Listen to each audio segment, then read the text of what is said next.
Good afternoon, everyone. I actually delivered a speech this morning in Thai, so afternoon I will go in English. If you guys need any translators to Thai, just pick one outside. So anyway, this morning we have an honorable guest from Ministry of Digital Economy come and give us the speech. And we also have a video taped from the Ministry of Higher Education giving a speech as well. The content is aligned. The Center Hub for digital innovation for Thailand. And how can we help to expand the ecosystem not only in Bangkok but throughout the country. So only 15 minutes, I will give you the very quick view of True Digital part, then why we believe that we can help Thailand to become a digital innovation hub for Southeast Asia. You guys in the industry, you know this already. We have so many hubs in the world, right? We have Silicon Valley, of course, starting off very early. It's very famous. We have one in Tel Aviv, very, very famous at this moment. We have a flap in Europe, Frankfurt, Berlin, Paris, and UK, right? So everywhere has their own innovation hub, but why can't Southeast Asia? And we believe that we can be the hub for Southeast Asia. Of course, when you have the hub, you have the result from the hub, right? You have the very well established startup all over the world. This is an example. Of course, I cannot bring all of them here because there's so many local will be put it on the slides, right? You see a lot of things. You see Uber, you see Grab, you see Gojek, you see a lot in China as well. The idea is that all the startup in Southeast Asia, currently, if they grow to the certain stage, let's say for example, Series C, they tend to move themselves to Singapore because of ease of doing business, because of other benefit, right? So how do we make sure that the local startup who has a potential to be unicorn stay in the country? That's the whole concept, right? Then why we believe that Southeast Asia it's very important. It's obvious because all of us in Southeast Asia, we are the fastest growing economy. We have a growing in terms of income. We have a growing in terms of mindset, in terms of resources, and in terms of the entrepreneurial activities. So everything is growing in the double digit or even higher single digits. This is also giving us the clear idea on the importance of the region. And of course, you see a lot of investment coming to the region as well. And now, why Thailand, right? You see a lot of things happening in the past several years. The one that's very tangible is the Eastern Economic Corridor, Thailand 4.0, right? Thailand 4.0 is tend to transform Thailand from industrial revolution to becoming more digital revolution, the digital age. So it will be three easy things that we need to make it happen.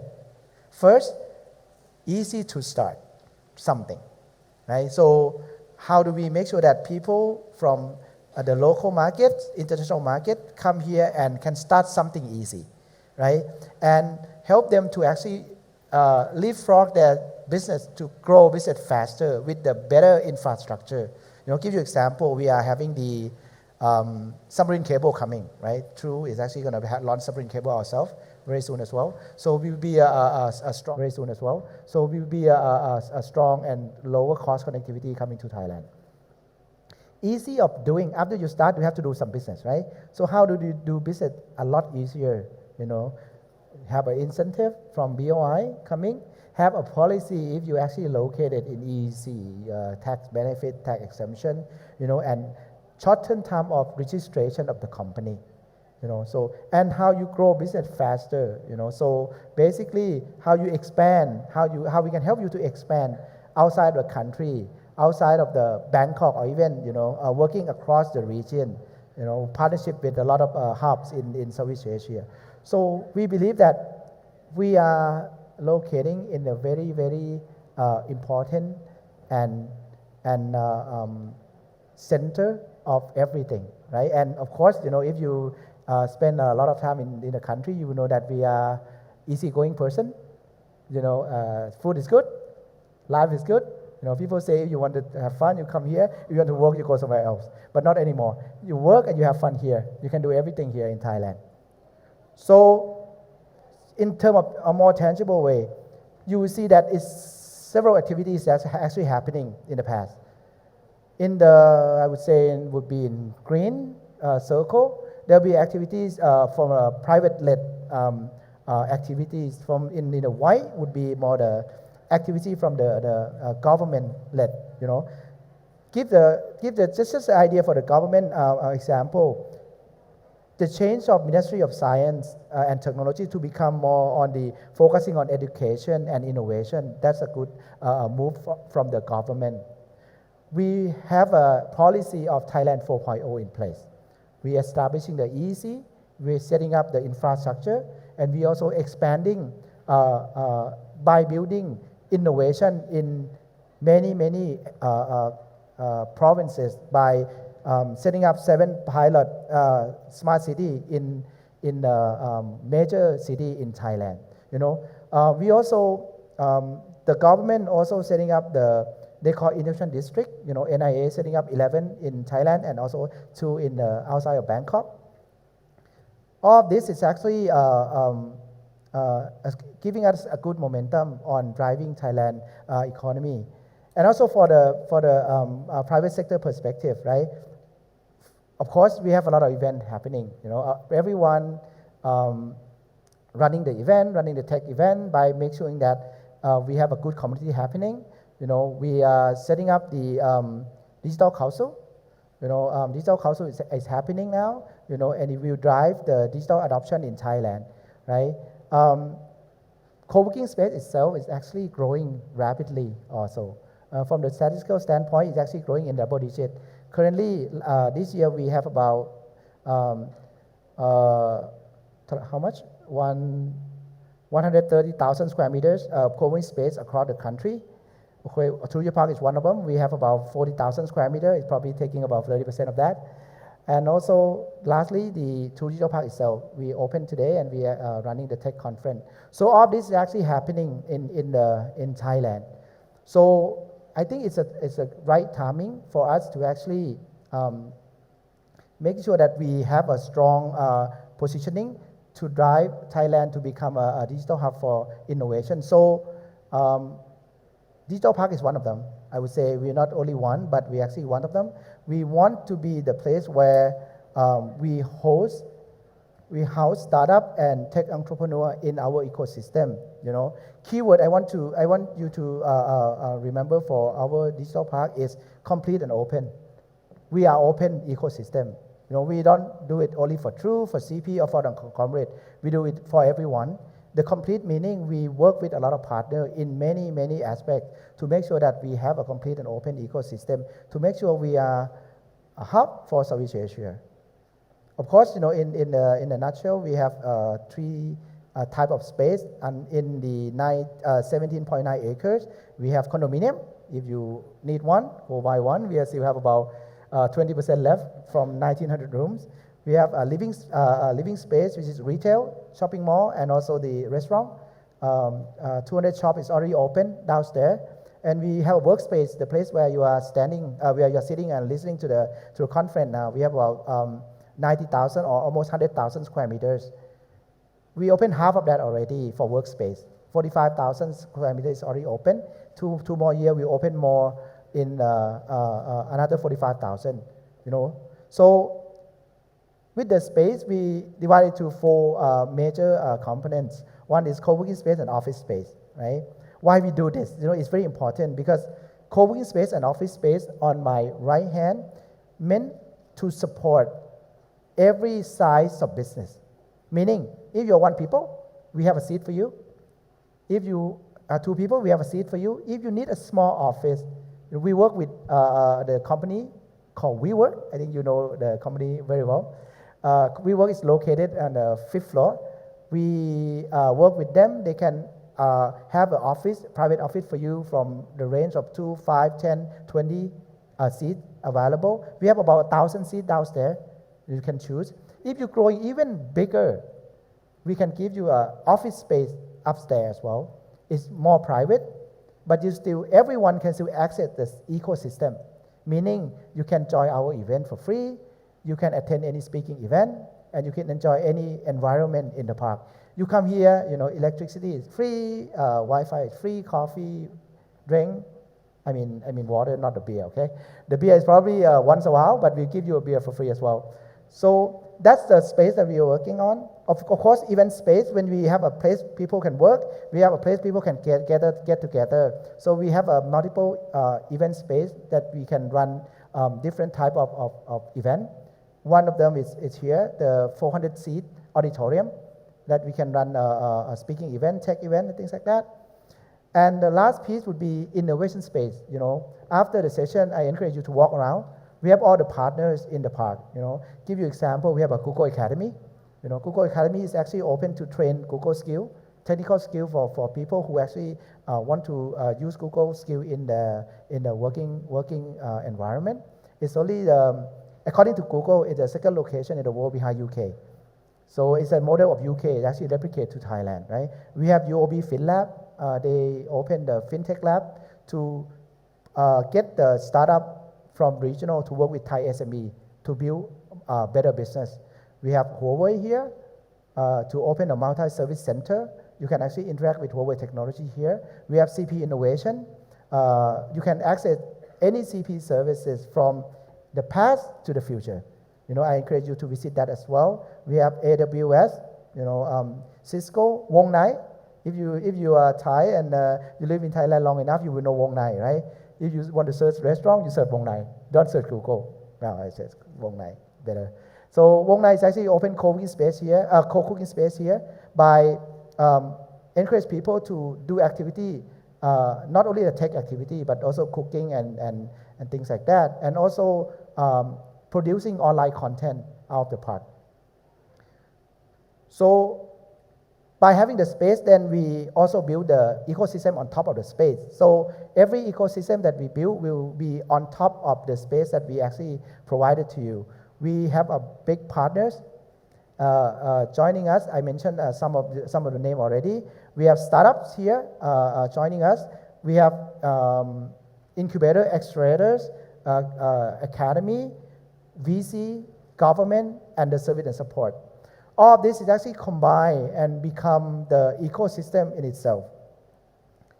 These are partners, so these are the logos that we put on, more to come. All these partners are actually playing their part, either using the space, either they running program with us or providing the service to us. So everyone is actually helping the ecosystem and growing the ecosystem together with True Digital Park. So before I end this slide, I just want to emphasize that every partner, they see that building ecosystem is really important. So they will contribute their part. Give you a key example, like if we have the startup getting our space in the park, we will allow them to provide service in the park as well. For example, we work in the park, they provide co-working space. We have Box 24 working with us, and they provide a space for locker services. We have All East, for example, the local near we work, a small startup. They provide massage service on mobile. You can book the massage through the mobile as a professional. And if you are our tenant member here, you get the 15-minute massage for free, for example. So all of this is actually playing a good part in the park. We also have more than 14 or 15 VCs already in the park as well. Noticeable name would be Founded Startup, or Seed Plus. For Thailand would be Sing Venture, PTT, and others. So all of this actually come together, and if you put this on the space, then it becomes a good ecosystem. My role and our team role is basically driving the community on top of the ecosystem and make sure it's actually happening and running. So I would only share with you very briefly and in high level. You can find more detail. We can meet outside and we can discuss more on potential partnership or anything that we could help you. Thank you.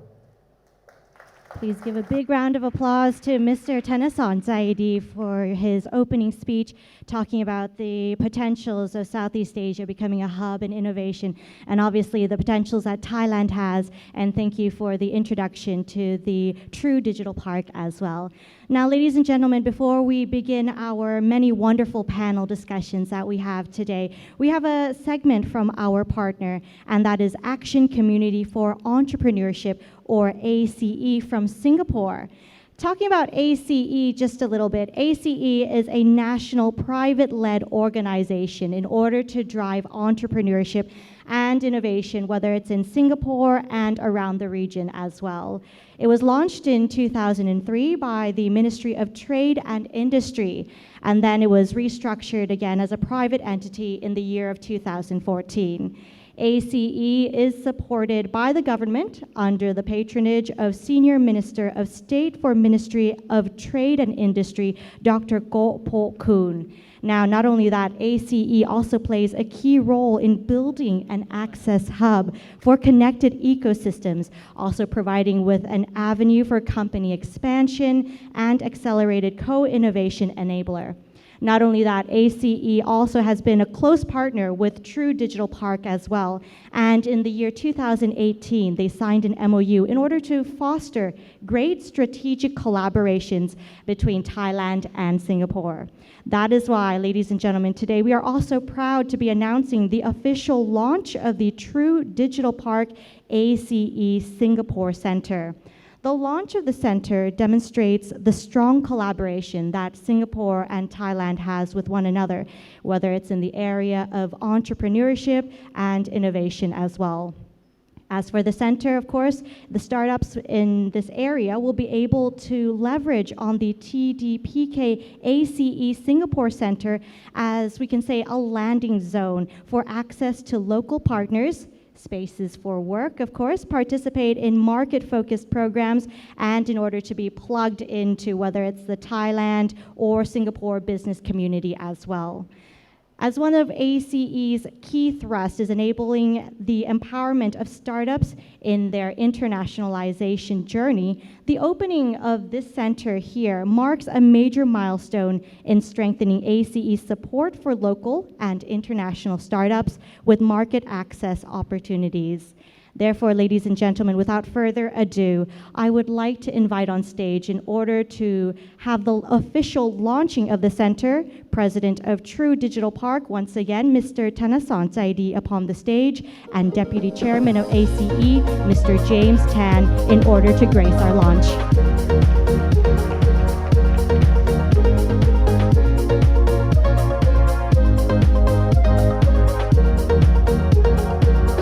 All right, Mr. Thanasorn and Mr. James, on the count of 3, can you please place your hands on the red cloth for the unveiling? If we are ready, here we go. 3, 2, 1. You may unveil the cloth.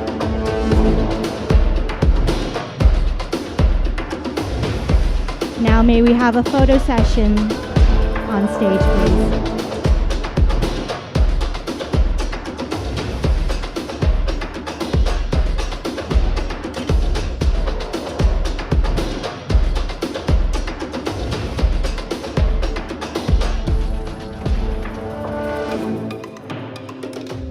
Thank you very much, Kun Thanasorn Zaidi and Mr. James Tan, for gracing the launch of the digital, we can say the True Digital Park here today, the official opening, which the MOU was signed in 2018. Thank you, and you may now return to your seats. Ladies and gentlemen, now it is time for us to begin our panel sessions for today. So as for today, of course, we have a total of 7 panel sessions going on. For those of you who are interested in, we can say, innovations and startup, as mentioned earlier, that ASEAN region altogether, or Thailand, is a very good location and has high potentials, whether it's for your startup business or whether it is for different types of innovation. Today we have a few startups and companies that will be talking about various aspects so that you will be able to learn about how they succeeded in their quest And maybe as a startup or you yourself will also be able to use these stories or experiences in your business or in your life as well. Today we have several companies, and of course I will be coming to talk to you, whether it is actually some companies you might actually know or some new companies as well. So therefore, ladies and gentlemen, we have a lot for you in store today. And now, without further ado, I would like to introduce our first panel of many more to come today. Our first panel here will be the topic of building connected ecosystems in ASEAN. So please welcome on stage Mr. James Tan, Deputy Chairman of ACE, Mr. Free Nguyen Nguyen, Chairman of 𝐓.𝐻, Mr. Pariwat Wongsamran, Director of Startup Thailand NIA, Mr. Narisam Kadi, Vice President of 𝐓.𝐎, and the moderator for this session is Mr. Adamus Neo, CEO of ACE, Action Community for Entrepreneurship, or ACE Singapore.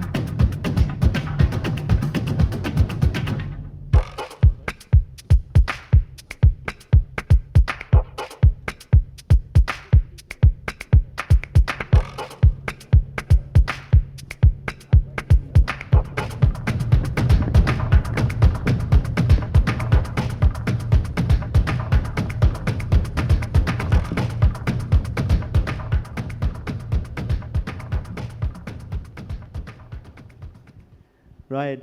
Hello, everyone. A very good afternoon. How are you? Right. Great. My name is Adamus Neo, CEO of Action Community for Entrepreneurship. Today, really happy and very honored to be here to be moderating this panel discussion with a distinguished panel of panelists, from ASEAN. So, I think just now you have already heard about the introduction of ACE. And I will not go too much into it. Basically, we are a startup ecosystem developer in Singapore, providing support for Singapore startup across all stages of development. And we have different programs and services to support entrepreneurship locally and also overseas in helping them with their expansion. And today we are very, very honored to also launch our ACE International Center here with a very strong support of TDPK to create a landing zone for our startups into Thailand, but also to provide the support for Thai startup to be able to access into Singapore startup ecosystem. And actually today with us, we have also 14 Singapore startups that are here for the market immersion program. And I think that they have a great time meeting a lot of different partners and business opportunities here. Right. So today with us, we have Mr. Pariwat Wongsamran. Thank you very much, Director of Startup Thailand NIA. We have Mr. Narisam Kadi, Vice President of 𝐓.𝐻. And we have Madam Nguyen Nguyen, Chairman of Saigon Innovation Hub, and Mr. James Tan, Deputy Chairman of Action Committee for Entrepreneurship. So I think as a moderator, it will not be as exciting as for me to introduce more about you, but rather I would like you to take a few minutes to introduce about yourself and your organization and what you do, all right? Okay. Yep. Good afternoon. I'm Pariwat, Director of Startup Thailand. Actually, we are the system integrator for the startup scene in Thailand. We also work together with various government agencies and the university and about the private sector as well to create the platform to help all various the startup have to develop from the scene, the early stage until to right at the later stage as well.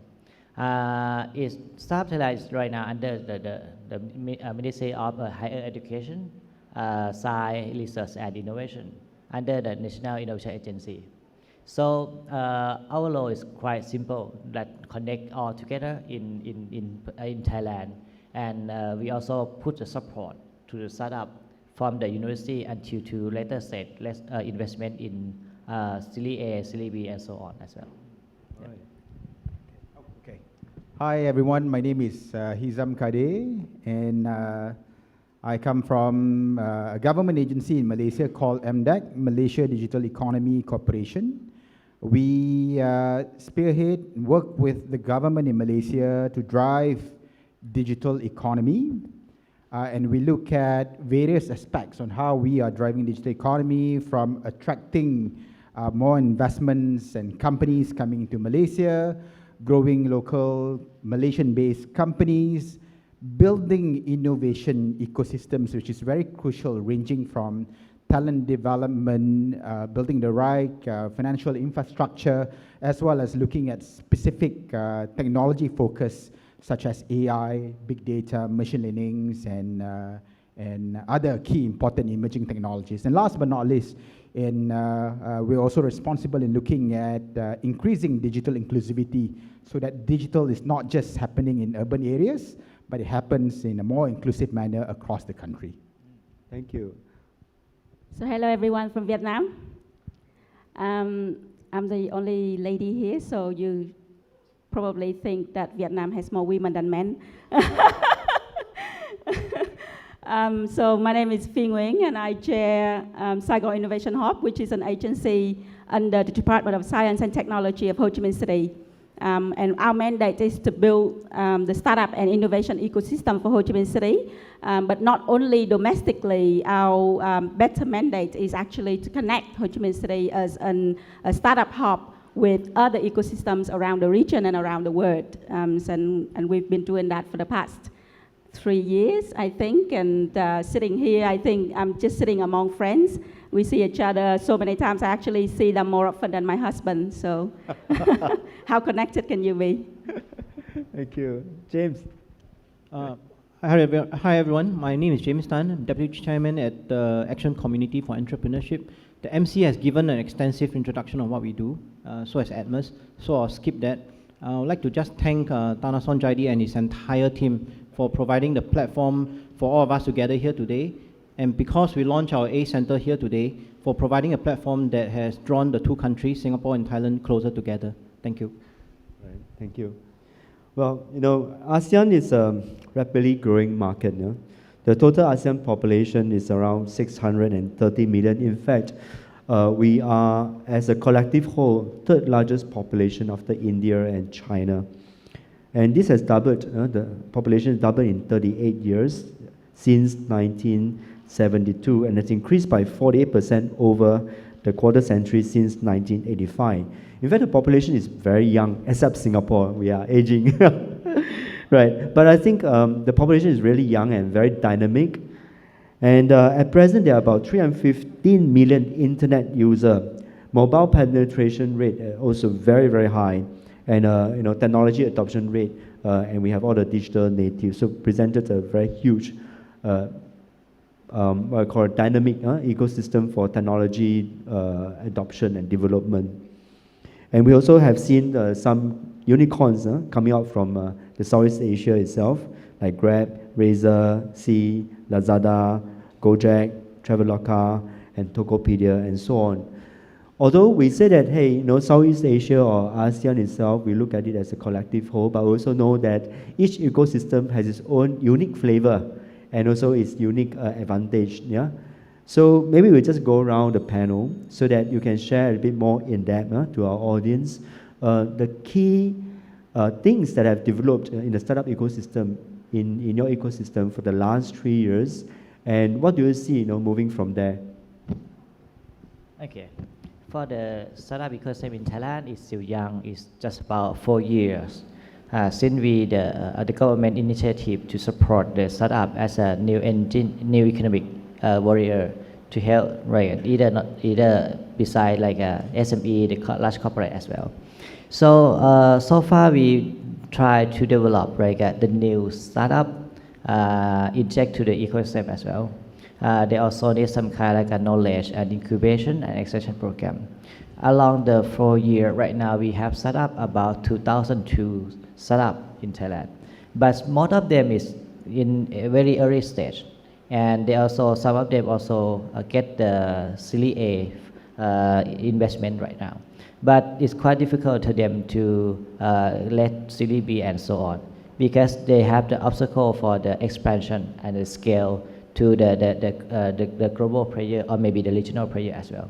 So we think that right now the startup in Thailand, they also need some kind of like a mindset to go outside Thailand. It's because the startup is gonna be like a global market. They cannot think just only in Thailand. It's not enough. Yeah, and if they would like to be the unicorn, they also need some kind of like a more the bigger market and like the huge and the bigger size of the fund investment as well. So far we have about 35 government agencies support the startup ecosystem in Thailand. You can go to various government agencies and talk about startup.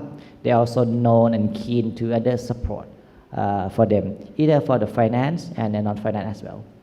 And for the right now for the university, many young people in Thailand, they very keen and understand how to be entrepreneurship. They dare to set up their business, and they would like to set up the new thing that they would like to develop. But they still lack of the right path for incubator and acceleration program. Right now in Thailand, not have much about incubation and acceleration program, similar to Singapore. We try to have more and more. That's why we also need collaboration together between among other ASEAN. For the fund size, we don't have much VC and angel investor, but we have the large corporates back the startup. We can say that in Thailand we have very huge amounts of fund from the corporate venture capital, but it's not enough. We also need some kind of like a VC because corporate, they also need some like a strategic partner rather than for the like a profitable investment for the VC, quite different one. So we try and more to let the VC from the outside to come here, let the talent from the global player come here and start up in Thailand as well. We also have the smart visa to let them have the easy to come here and exit business right now. We can say that the Thai startup ecosystem is still young, but we also go really fast, and we also some kind have the groundworks for everything. But we also need some develop in some proportion and have to focus. And we very keen to work together with among the ASEAN friends because we just have the meeting is so-called 𝐓.𝐸, Southeast Asia Startup SMB together, and we would like to create the market and the investment at the same because we realize that we cannot save by ourselves. We can have to work together as well. Right, thank you. Yeah, the cross-border collaboration is definitely very important. We will touch on that topic a bit more later. The Thai ecosystem is really interesting. I think we have like wonderful place like this, through Digital Park, where we also see a lot of large conglomerates taking the lead to drive acceleration programs and building the ecosystem. Right. Yeah, so I think that's what I observe as a very, very interesting environment aspect of the Thai ecosystem, which is, I think over the last 2 years, we have actually, propelled so much, yeah? Yep. Right. Okay, yeah, for Kedo, for Malaysia, I think you have a new scheme that allows kind of like entrepreneurship paths. Maybe you'd like to share a bit more on that, and how does it help, in a way, the businesses or for drawing new entrepreneurs into the ecosystem? Sure. Maybe we'll start with illustrating in what we've done in the last 23 years, and 𝐸.𝐻 has been around that long. It's just that if you were to look at digital, maybe 23 years ago, the word digital was not even in existence. Back then, it was called ICT, right? It was a vertical. But when you look at technology right now, it becomes more horizontal. It cuts across various industries. There's always elements of digital and technology, either in fintech or in agri-tech or in manufacturing, you name it, there's always elements of digital technology. To do that, we have been putting a lot of focus on startup ecosystems because of two reasons. We realize that one, innovations are coming, I'm not neglecting and dismissing the fact that the larger companies are not innovative, But the smaller startups are more innovative of the fact that they're a lot more agile. The ability for them to swiftly make decisions and coming up with solutions that are disruptive, and it's coming from these startups, and that's one of the reasons why we need to focus on the startups ecosystems. The second one is a trend. In fact, this is a dilemma across South Asia, where SMEs contributions to the economy are not a large chunk. And what Malaysia is attempting to do with the focus on startup ecosystems is to increase that contributions of startups and SMEs to Malaysia's economy, right? There is a target by the government to be hitting 50% by 2030. To do that, we cannot do it on our own. Malaysia, unlike maybe Singapore is smaller, as compared to Thailand and Vietnam, we are relatively a smaller market. We only have about 30 million people. To do that, we need to enrich that ecosystem. And I always believe that in order for you to create a more creative and rich environment, you need to have diversity. So you mentioned about this program that we have kicked off about 2 years ago called Malaysia Technology Entrepreneurs Program, MTEP, which is quite similar to Smart Visa in Thailand and Entrepass in Singapore, is to encourage the arrival of tech founders to use Malaysia as a base for them to expand their business in Malaysia, test bed their solutions in Malaysia, and then later on expand their businesses across ASEAN, which is needed, right? We have attracted more than 150 founders. Two types of visa programs. One is a one-year visa program for professional founders, and we call them the professional visit pass, for them to be coming to Malaysia without any businesses. So anyone who have bright ideas and want to use Malaysia as a base, they can do that, and we give them a one-year pass. Right. With the provisions that they need to set up a company so that we can then extend their visa up to 5 years. Okay. And for established entrepreneurs or even the ecosystem partners like VCs, for example, we give them up to 5 years visa. Right. So that has been really encouraging and positioning Malaysia more and more as a strategic location for founders around the world to come and use Malaysia as a base as expanding into ASEAN. Right, interesting. Right. How about Madam Phi? Vietnam is so hot now, right? Yeah, with all the investment going in and all the startup activity, right? Maybe you can share more in depth. I'm going to compete with you. I'm going to give everyone 6-year visa. Okay. Vietnam is a very young, and I would say as young as Thailand in terms of ecosystem building. The good thing about it is Vietnamese are so entrepreneurial. So the first phase of ecosystem development, the activation phase, when the government comes out and say, hey, let's start up. Let's become a startup nation. And guess what? Everyone is out there having a startup because it's inbuilt inside every Vietnamese that we would become entrepreneur. So the first 3 years of development of the ecosystem in Vietnam, from zero, we have now 3,000 startups. However, having said that, not 100% of them are tech startups. I would probably say 50, 60%, and then the rest would be having some tech-enabled sort of capability attached to it. So after that phase of promoting and getting everyone to come out and start up, we're now on the second phase of development of the ecosystem called globalization.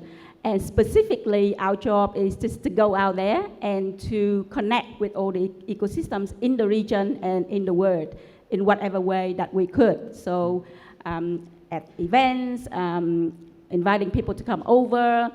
We've done a lot of promotion internationally, so much so that this year alone, I think I've received more than 10 delegations, government delegations from various countries around the world, Ireland, Canada, Finland, Sweden, Japan, all coming to Vietnam to establish an office as a landing pad for their startups into Southeast Asia.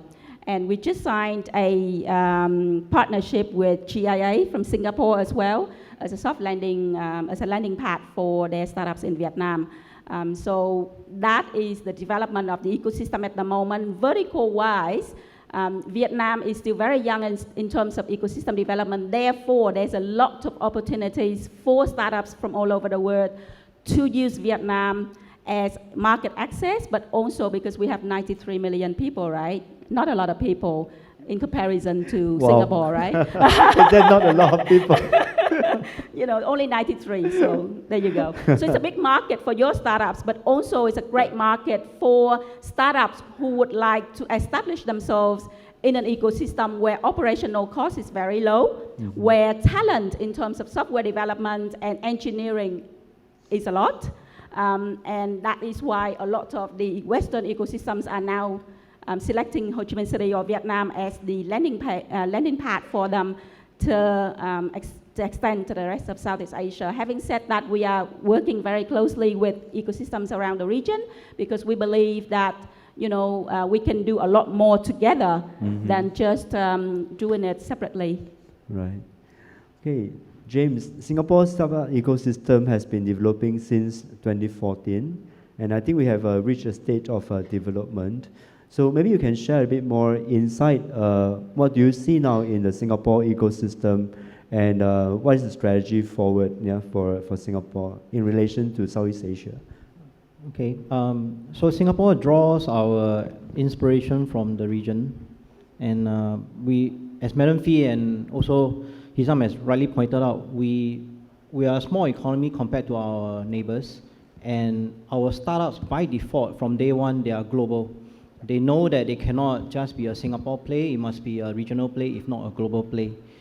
And we are also very mindful that because of the fact that we want our startups to go out as fast as they can and as broad as they can, we are also welcoming with open arms, sometimes even more open than our own local companies, foreign startups to come over to Singapore. And when we do so, we are mindful also that, say, for example, the likes of Grab, which had its origins in Malaysia, but later relocated to Singapore as its legal HQ, still has its roots and its origins from Malaysia. We are very mindful of that. So you cannot take away the DNA from the company just because it relocated.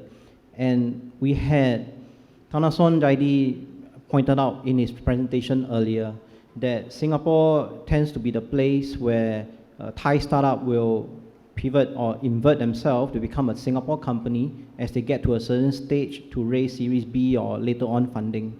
It's a fact that we are mindful of and we are very aware and we play on that strength. We are not in a position where we say we want to be, that country is ahead, this country is behind in that certain stage, because every one of us have different roles to play. So in our role, it is a financial center. We are the hub for companies to raise their funding and continue to grow themselves in Thailand, in Vietnam, and so on. The ecosystem has evolved in the last 2 decades when 𝐴𝐶 has formed. 𝐴𝐶 started off as a very national government-driven thing. Over the last 20 years or so, the thinking has evolved that the private sector might be in a better position to drive changes in the ecosystem. Also, sometimes the government is easier for them to make changes when they can say that the changes are called for by the private sector. So 𝐴𝐶 has changed ourselves a bit to now become a national level organization, but private sector led, to drive changes. And as part of that, we are now expanding our footprint beyond the shores of Singapore to the likes of, say, Thailand, where we now have a center here, and also just a few months ago in places like Nanjing, where we want to drive more smart city developments. Again, every country has its own core focus, and we want to further deepen our presence in those. All right, thank you, James. Yeah, so you talk about Singapore startups. Since day one, they have a global mindset, or at least regional, and that brings us to the point about cross-border collaboration, right?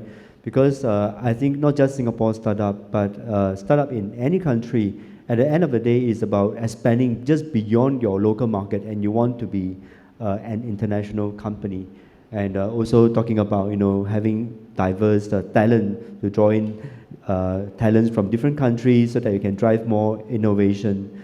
So in this topic regarding the co-innovation or collaboration across different countries and city, maybe we can hear from the panelists, what are your views? What are the challenges? Like, for example, Pewa just now talked about Southeast Asia Alliance. I think Kader yesterday we also talked about that. Maybe, you know, and for the startup, we think that our culture are very, very similar. So how can we do that better, right? Yeah. Maybe we can start first. Yep. Actually, the startup Southeast Asia market is quite interesting, and right now many investors and startups would like come here to penetrate. But it's quite difficult to entry to market because it's different 10 country, 10 language and law, right? But actually, we realize that just ourselves, Thailand, Malaysia, and Vietnam is we might to encourage the startup goal to be the regional player, because each country is not have the enough like a customer user for the startup to grow. We try to have like the program to help them go outside and bring to some news to come inside to Thailand and let them to expand to Southeast Asia. I think it's quite similar to each other country as well. So we have my discuss together with Malaysia and Vietnam last time, and Singapore as well. I'm also have the launching pad and landing pad as well. Singapore also have, Malaysia also have, Vietnam also have. So we can exchange the startup together, because the product of the startup itself, for the initial stage, they also might need different like early adopter or maybe like the user to develop and to be like early user for the startup to develop their own product, right? They can shop allowed to Vietnam and maybe in Malaysia, and from Vietnamese startup would like to come here to Thailand, would like to test some product and penetrate. We can help them. Actually, we all of us, we have the program to help the ASEAN startup already, and we can join and pack them at the same program, and we can share data together, because we would like to help them to be regional player at least. So we can help them to go for like investment, because the venture capital and VC, they don't think just invest in just one country. They also invest in the South Asia as a whole, and they don't care about it's gonna be original in Thailand, original in Vietnam, or also on. They just care that the startup can go in regional or not. So that's why we have to help together and use the existing program, landing pad and exchange program and launching pad to help them. I think this is the first thing. And second, database. Right now, there are also many like venture capital would like to invest in South Asia, but they don't know about the landscape, either from like the startup in a particular country. And also in some Thailand itself, they also have some kind of like a startup in northern Chiang Mai. They don't know, and they have like a potential to invest. But we try to let and share together for the data to be the platform for the investor, for the startup. Maybe would like to come here, maybe a talent together as well. I think we might start from kick off some project that we also have the existing program. It's quite easy for us to work together. Okay, that's good. Yeah, I think it's very important for ecosystem developer like ourselves to have better, collaboration, so that our startup can flow easily to each other's country, right? Yeah. So yeah, for Kendall, you're very passionate about certain policy, trying to make it more easier, right, for the startup to be able to set up business in each other's country. Maybe you can share a bit more thoughts on that. My ideal may sound a bit optimistic. The ideal scenario is when a successful startup were to come from this region, they are not referred as either Thailand startup or Singapore startups or Vietnam startup, and they are referred as Southeast Asian startup. Yeah, I like this idea. Right?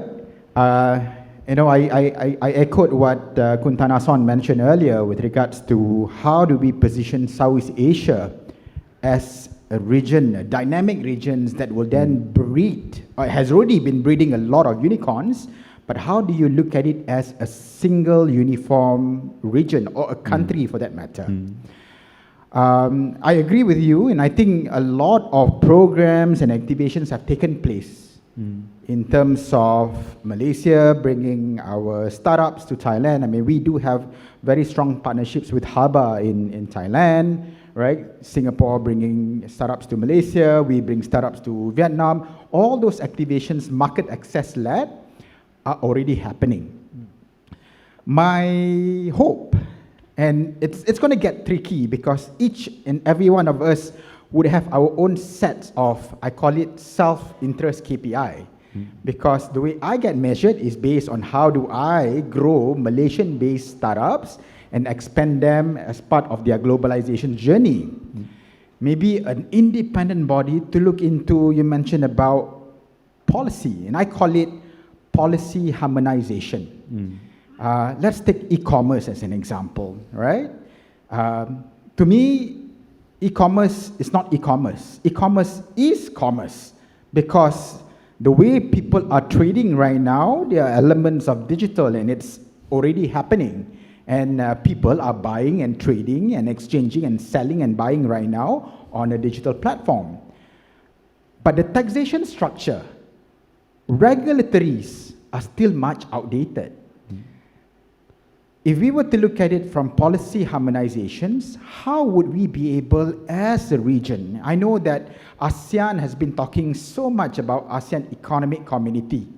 I do not know where it's that heading right now, but perhaps given that innovations and the world of digital is such an important aspect to every single country in Southeast Asia, maybe there could be some green lanes with regards to reduction of tariff.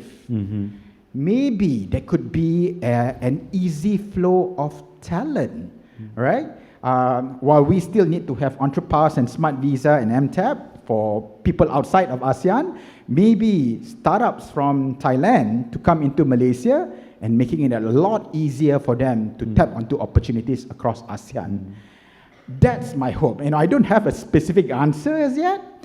I think we need to continue running all programs, market access, and helping each other in expanding into each market. But if they were to be, maybe ASEAN Secretariat needs to be doing that and providing that policy harmonizations across the region. Right, interesting. Madam Fee, you were in like Indonesia just the day before, and then you were in KL, and now you're here. You're everywhere, right?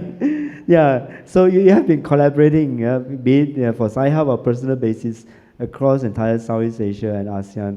So maybe you can share with us your insights, what do you see? What are the challenges and what are the things that we can do better? First of all, for Startup Exchange, I think we've been doing it for the last 2 years already with most of the countries around the region, and success rate is very good. And I think right now the next thing that we could think about is vertical based, because like in Vietnam, the first stage of ecosystem development, we basically support any startup that comes out. But then if you look at the supply chain and value chain of one vertical, you will not be able to support everybody.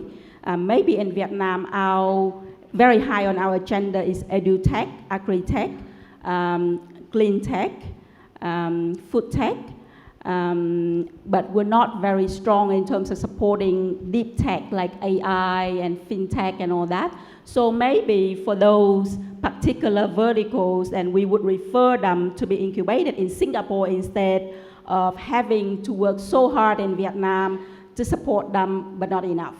So I think the next phase of ecosystem development and cross-border support would be very good if we could work out the verticals that we are very strong at, and then we work with each other to support and incubate startups that way. So my startup in Vietnam in AI and fintech, I can actually refer them to Singapore. I can send them to Malaysia for mobility, I don't know, maybe logistics. Last month, I had the regional head of Unilever come into Vietnam scouting for startups for mobility and logistics, and I said you would probably find more of them in Singapore and Malaysia than in Vietnam. So that is something that's leading to also another possibility that I think open innovation could work across border. because in Vietnam, for example, at the moment, because we're so young in terms of ecosystem, we have to work very slowly with all the corporates within the ecosystem. We have to basically, I have to go and make presentation and really beg the corporates to come and work with us and work with the startups in the ecosystem themselves.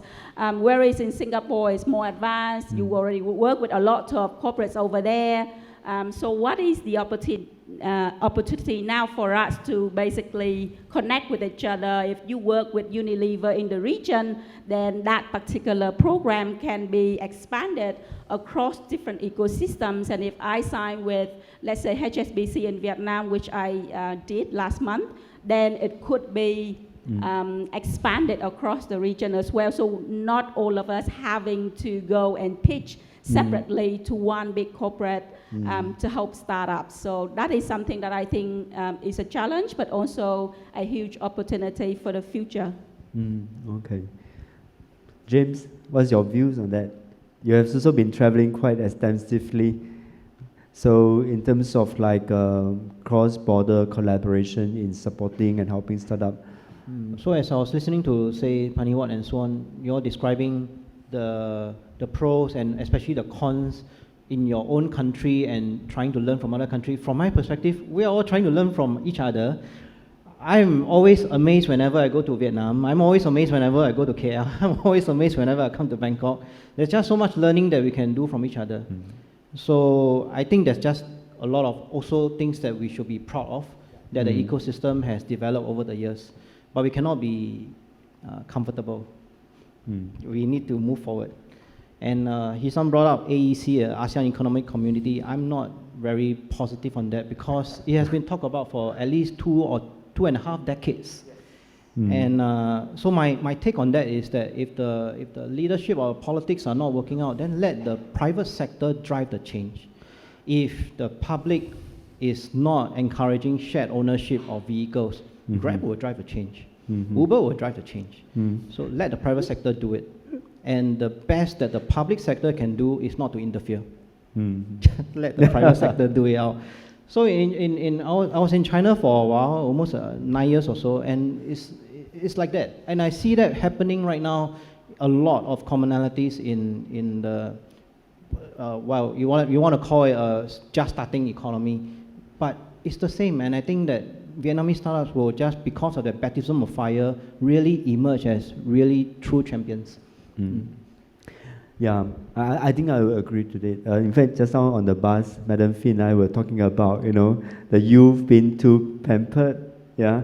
In fact, when you want to be an entrepreneur, you really have to go through the failure and difficulties before you can really make it, rather than just pouring money and, trying to help them too much. The startup themselves and entrepreneur have to go through that challenge in order to emerge as a strong company that can go regional. Yeah.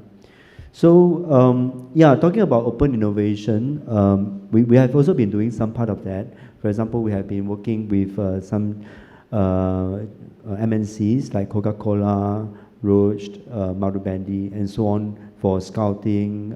And I think they don't just come to one country and look for a startup within that country.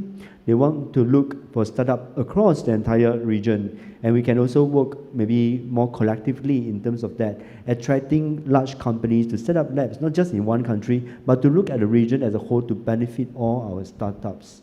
Yeah. So I think that is something that we can really work together with. Yeah. Maybe we can share some of these opportunities and deals. From my personal perspective, like they say, hey, China is huge, but they have 4 different cities like Shanghai, Beijing, Guangzhou, Shenzhen. These are the 4 powerful engines. And then they have the tier 2 city now all coming up. Then what do we have for Southeast Asia? So I say it's the vitamins. What we have the V, right, for Vietnam. Indonesian friends not here, but they have the I, right? We have the Thailand, we have Malaysia, and we have Singapore, VITMS, right? So, I think we should take the lead to drive this ecosystem and also, bring up the rest of the ASEAN to beef up and so on, and so that we can create a very vibrant startup ecosystem across this entire region. But of course, we also talk about SMEs and transformation and so on. While we are talking about technology company being very sexy, and that's the next phase of growth, but we have to be mindful that there are also, SME employing a lot of people that they may be lagging behind. So maybe just go around. In your country, what are you doing to help the traditional SME to transform and adopt digitally?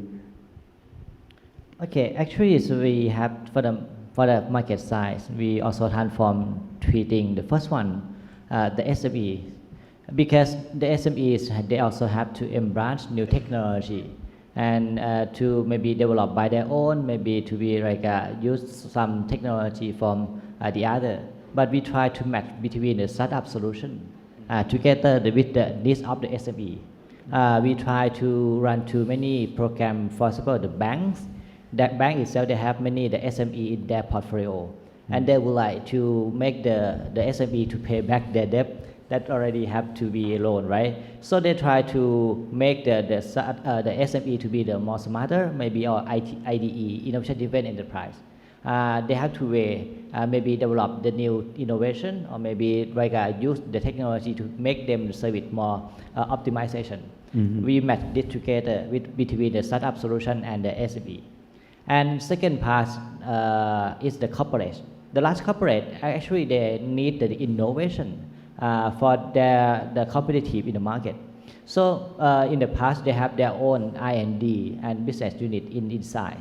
But they also take about 5 years and realize that the product that developed is not work. So they also, right now, they also have different the views that would like to work together with the startup. The same amount of the fund, they can invest in about 10 startup, 20 startup. They can have the many idea, and they also come up with the real life in a 6 months or 1 year, that's it. So they also set up their own fund and invest in startup as well. So that's why in Thailand, they also have many corporate venture capital association, corporate venture capital. And the last one is government itself. The government in Thailand, they also have the procurement process. And some of the government agencies, they also need some solution from the startup to help for the public service. They get a better service as well. So, but they also some article between the startup and the government agency to have the procurement, because they have many like qualification and process. We try to fast track and make it transparency for between the startup and the government as well. In Thailand, we try to have like this market, right. And then make the startup to be like provide a solution. This three market can be the springboard for the startup go outside Thailand. Okay, great. Okay, how about Malaysia? More than 97% of companies registered in Malaysia, and I'm sure that's quite similar to other Southeast Asian markets, are SMEs. And a large chunk of them are micro SMEs. While we have a focus on startups, SMEs are important because they are literally backbone of Malaysia's economy. Despite, although the fact that 97% of companies registered in Malaysia are SMEs, they only contribute to about 35% of Malaysia's GDP. So we need to flip that. We need to increase the contributions of SMEs, because SMEs are crucial, not only for the Malaysia's economy, but it is to increase digital inclusivity and financial inclusions initiative. So what we've done in Malaysia, there are a lot of efforts by reaching out as part of our digital inclusivity initiative to get down to the ground, even in tier 3, tier 4 markets, in teaching and educating these SMEs, especially micro SMEs. An initiative of what we call e-usahawan, literally it stands for e-entrepreneurs, teaching these micro SMEs basically some basic stuff, even in terms of increasing their visibility on digital platforms as social media. And as they are more matured, we introduce them to have their products and solutions to be on marketplaces. So we partner up with Lazada, with Shopee, and a lot of others, right? To have them to be able to reach out, and rather than just selling their products within their small local community. But what's more important, eventually, as we train them and take them through this journey of digitalization, is to have their products to be exported. About a year and a half ago, we launched an initiative called Digital Free Trade Zone. Oh, right.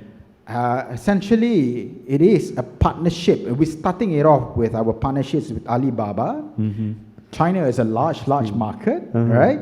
And using that platform to enable Malaysian SMEs to be selling goods, products, services to China, and government of Malaysia and government of China helping in terms of custom clearance and all the other bureaucracies that have happened before to be omitted out. So that's a lot easier, right? So now, in fact, as we are speaking right now, with our partnerships with Alibaba, in China, we are having Malaysia Week, where Taobao is hosting, I think, about 300 Malaysian SMEs selling goods from our tea to snacks to durian as well, and being able to have it shipped and manage the whole entire logistics to China market to help Malaysian SMEs, so that they're not just looking at Malaysia as a market. Right, interesting. So it's important, and our journey of digitalizing SMEs are quite similar to other markets, with a main focus that there is a need for SMEs not just to be looking at Malaysia as a market, but expand themselves outside globally. So internationalizing the SMEs, yeah. It is, and it has to start small, because especially the micro SMEs, I'm not sure. I mean, we're quite sure that they may not be well exposed to digital as yet,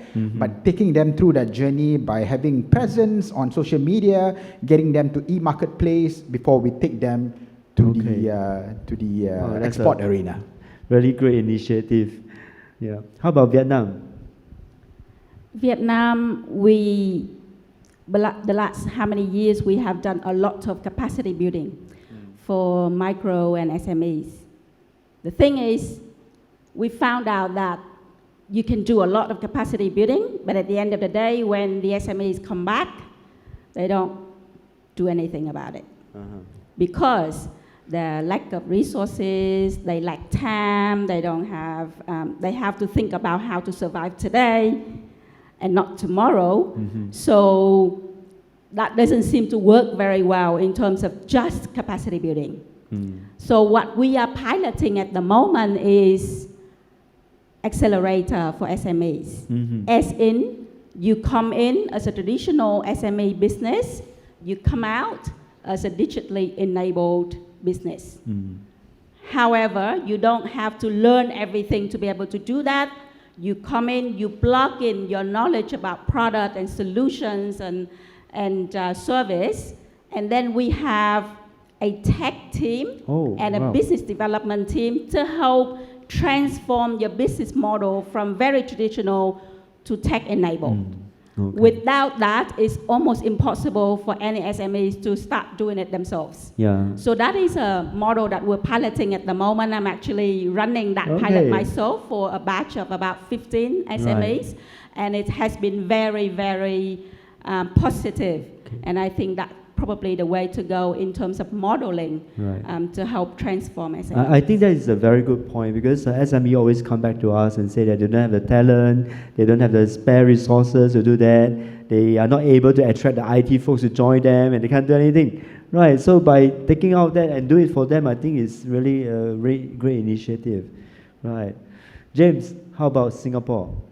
So in Singapore side, I think we face the same issues as Malaysia, where SMEs form a large part of the economy in terms of the number of companies and employment, but the dollar value contributor is really inverted. So we have that, and we also have the same mindset and resource constraint that our Vietnamese and Malaysian friends also encounter. It's the same. So to address that, at ACE we are what we call a trade association for startups. So there is a trade association for SMEs called Singapore Business Federation and so on. There are several. We work very closely with them to address or to understand what kind of issues SMEs are facing. And we have set up something called the Innovation Enablers Network, where we work with many corporates who may have potential challenge statements, or nowadays we call it opportunity statements, that can potentially be tackled not just by startups, but by SMEs who can use this opportunity to level themselves up. All right, thank you. I think we are running out of time, so maybe just quickly go one round. Any advice for the audience here? That any conclusion that you want to share? Yeah, maybe start with James first. I think today marks a very good milestone in Thailand with the opening of this center. So we are hoping Singapore and Singapore startups will tap into this fantastic platform that we have built here to expand your reach into Thailand. I think we live in the digital age, so we don't need to really take a long time to meet each other and start working with each other. So I may look very scary outside, but I'm very friendly inside. So please contact me anytime if you have any questions or you need any help in Vietnam. Well, I'd like to congratulate Khun Thanasorn JD and the team with the launch of True Digital Park. As what James mentioned, this is a great milestone for Thailand, and what's a lot more significant with True Digital Park launch, that it is private-led. And I would love to see more private organizations like True in other parts of Southeast Asia as well, driving that innovations and helping Southeast Asia and driving that digital economy agenda. Yeah, also congratulations to Khun Thanasorn JD as well and the teams for the launching for the True Digital Park here. And actually we can say that AS and NAA and so on are still here in True Digital Park. We can have collaboration and to help either from the ASEAN startup and global startup to landing here. And here at 7th floor, we have the office for NAA Startup Thailand to help you, to consult you to landing here in Thailand smoothly. And we might have another program for the ASEAN country as well. Thank you. Thank you. Yeah, so on behalf of the panel, I would like to thank TDPK, Khun Thanasorn and his team for providing us with this platform to share and also to collaborate. Yeah, thank you so much. Thank you. Please give a big round of applause to all of our speakers for our first panel today, and that was the topic of building connected ecosystems in ASEAN. Ladies and gentlemen, before I wrap up the first panel that we just experienced here, for those of you who are interested in a translator, because our next guest, which is a very important guest, will be speaking in Thai. In front of the conference hall here, we have translators available for you. All you need to do is show your identification cards in order to exchange it with a translation device, and you can use that for both English and in Thai. Now, talking about the building connected ecosystems in ASEAN, the first panel that was on stage today, they talked about how each ecosystem has its uniqueness, and that the international community is very interested in the ASEAN region. So of course there's much more that needs to be learned or can be experienced in the near future in order to develop it. Taking a look at the different countries in the ASEAN region, or from our representatives today, rather it's from Vietnam, Thailand, or Malaysia, Thailand is considered as a country with a lot of startups, but it's still at the beginning stage. We do see that we have a lot of agencies, 35 to be exact, supporting startups, and the Thai ecosystem is still considered very young. So lots of opportunities there.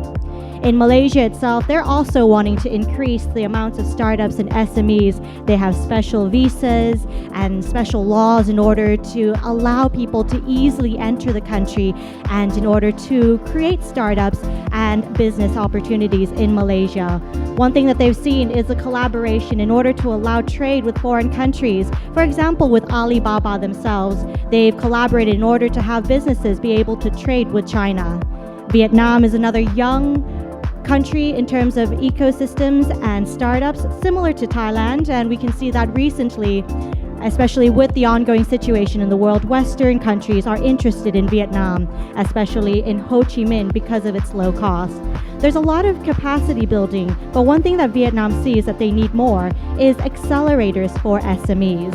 Last but not least, of course, is Singapore. We can see this as one of the financial centers of the ASEAN region. It's a hub for companies to be able to grow themselves. What is very important, of course, is that businesses must embrace technology. We're in the digital era, and of course, no business or SMEs can go without the digital or technology. Their opportunities, of course, are beyond their own countries, which is very important. So one thing that they must do is to unite together, and in order to become a hub, one thing they said is so that SMEs or the ASEAN region can become a hub together as if they were one country. Lots of opportunities to grow, of course, in the ASEAN region, not only in these countries alone, but every country in the ASEAN region has the opportunity to grow. If we talk about some of these countries here, we can see that they can collaborate, take their advantages, and use them in order to grow together as one region and as one hub. So recently we've seen a lot of these companies. So one thing that they noticed or mentioned that was a recommendation for them was that they should embrace technology to be with the times, we can say, and in order to develop themselves. They must have an international mindset, a mindset that will allow them to grow beyond just their, we can say, comfort zones, and go beyond that in order to look at how businesses are doing in the international region. So of course, that's just our first panel for today, and of course, we have many more panels that will be going on today as well. Once again, ladies and gentlemen, for those of you who would like translator devices, those are available in the front of the conference hall. Our next session will be a very special session from a special guest, and it will be in Thai. So those of you who would like translator devices can pick those up in front of the conference hall, and in which all you need to do is to show your identification card in order to exchange with a translator device. สำหรับแขกผู้มีเกียรติท่านไหนนะคะที่สนใจที่จะรับหูฟังแปลภาษานะคะด้านนอกของห้องประชุมแห่งนี้นะคะก็จะมีหูฟังแปลภาษาที่ท่านผู้มีเกียรติสามารถที่จะไปแลกได้นะคะเพียงแลกบัตรประชาชนก็สามารถที่จะรับหูฟังแปลภาษาได้ก็จะแปลจากภาษาอังกฤษเป็นภาษาไทยแล้วก็จากภาษาไทยเป็นภาษาอังกฤษนะคะสำหรับในช่วงต่อไปนะคะก็จะเป็นช่วงที่เป็นภาษาไทยแต่ว่าในแพนเนลอื่นๆจะเป็นภาษาอังกฤษสำหรับใครที่อาจจะรู้สึกว่าไม่ค่อยคุ้นเคยกับภาษานักสักเท่าไหร่นะคะก็สามารถที่จะไปรับได้ด้านหน้าห้องประชุมแห่งนี้เพียงแค่แลกบัตรประชาชนนะคะก็สามารถที่จะรับหูฟังแปลภาษาได้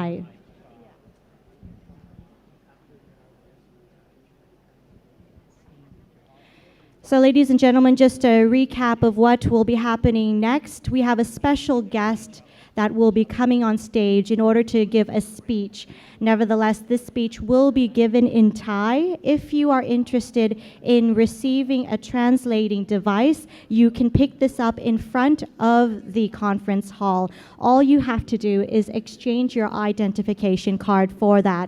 Now, after we have our special guest coming upon the stage, we will be continuing with the rest of our panel discussions. Altogether today, we have 7 panel discussions for you before the networking session in the evening. We've been through one already, which talks about the collaboration within the ASEAN region, and we have 6 more to go, which are very interesting topics. So I do guarantee that you should stay, or I do recommend that you should stay, and at the networking session is going to be very interesting as well. We have entertainment for you, a DJ, a band, and of course it's a good opportunity for businesses and SMEs to be able to get together, to exchange experiences, to know one another, and to maybe see how you guys can develop in order to progress and learn about the ecosystem and SMEs in your country and how to develop as well.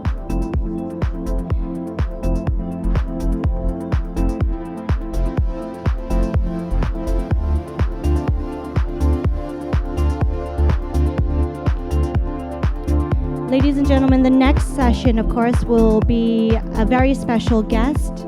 We have a special guest from the Thai representative who will be giving a keynote presentation. He is Dr. 𝐓.𝐲.𝐏, the Deputy Prime Minister of Thailand, And as mentioned, if you need a translator, of course, you may pick that up in front of the conference hall. All you need to do is exchange your identification card in order to receive the translator device. This translation device will allow you to be able to understand both the panel discussions in English, if you need it in Thai, or if you need to understand the Thai speeches going on, it will be translated in English as well.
ลำดับถัดไปนะคะก่อนที่เราจะเข้าสู่ช่วงแพนเนลต่อไปค่ะวันนี้นะคะเราก็ได้รับเกียรติจากแขกพิเศษที่จะขึ้นกล่าวบนเวทีในวันนี้นะคะลำดับถัดไปดิฉันขอเรียนเชิญดร.สมคิด จาตุศรีพิทักษ์รองนายกรัฐมนตรีแห่งประเทศไทยขึ้นบนเวทีค่ะ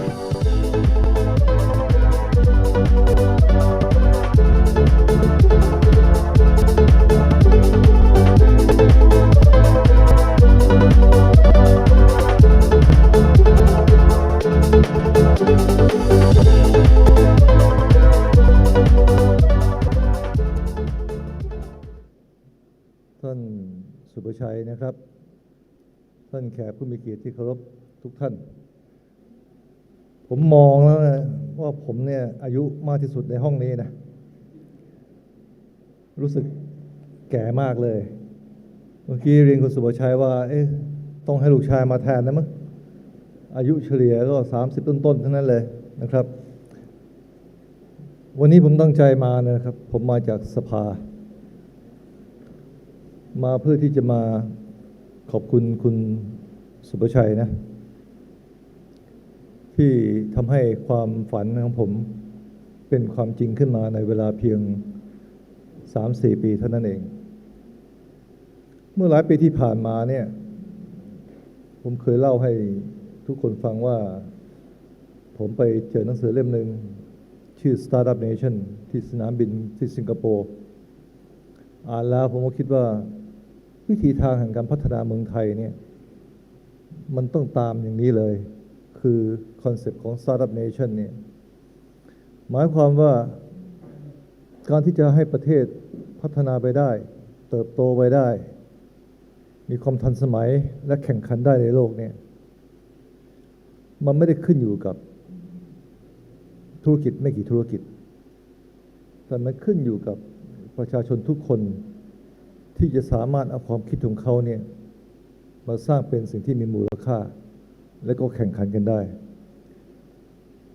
ครั้งหนึ่งผมเคยกล่าวว่าเวลาที่เราแข่งขันบนเวทีโลกเนี่ยประเทศไม่ได้เป็นประเทศเป็นผู้แข่งขัน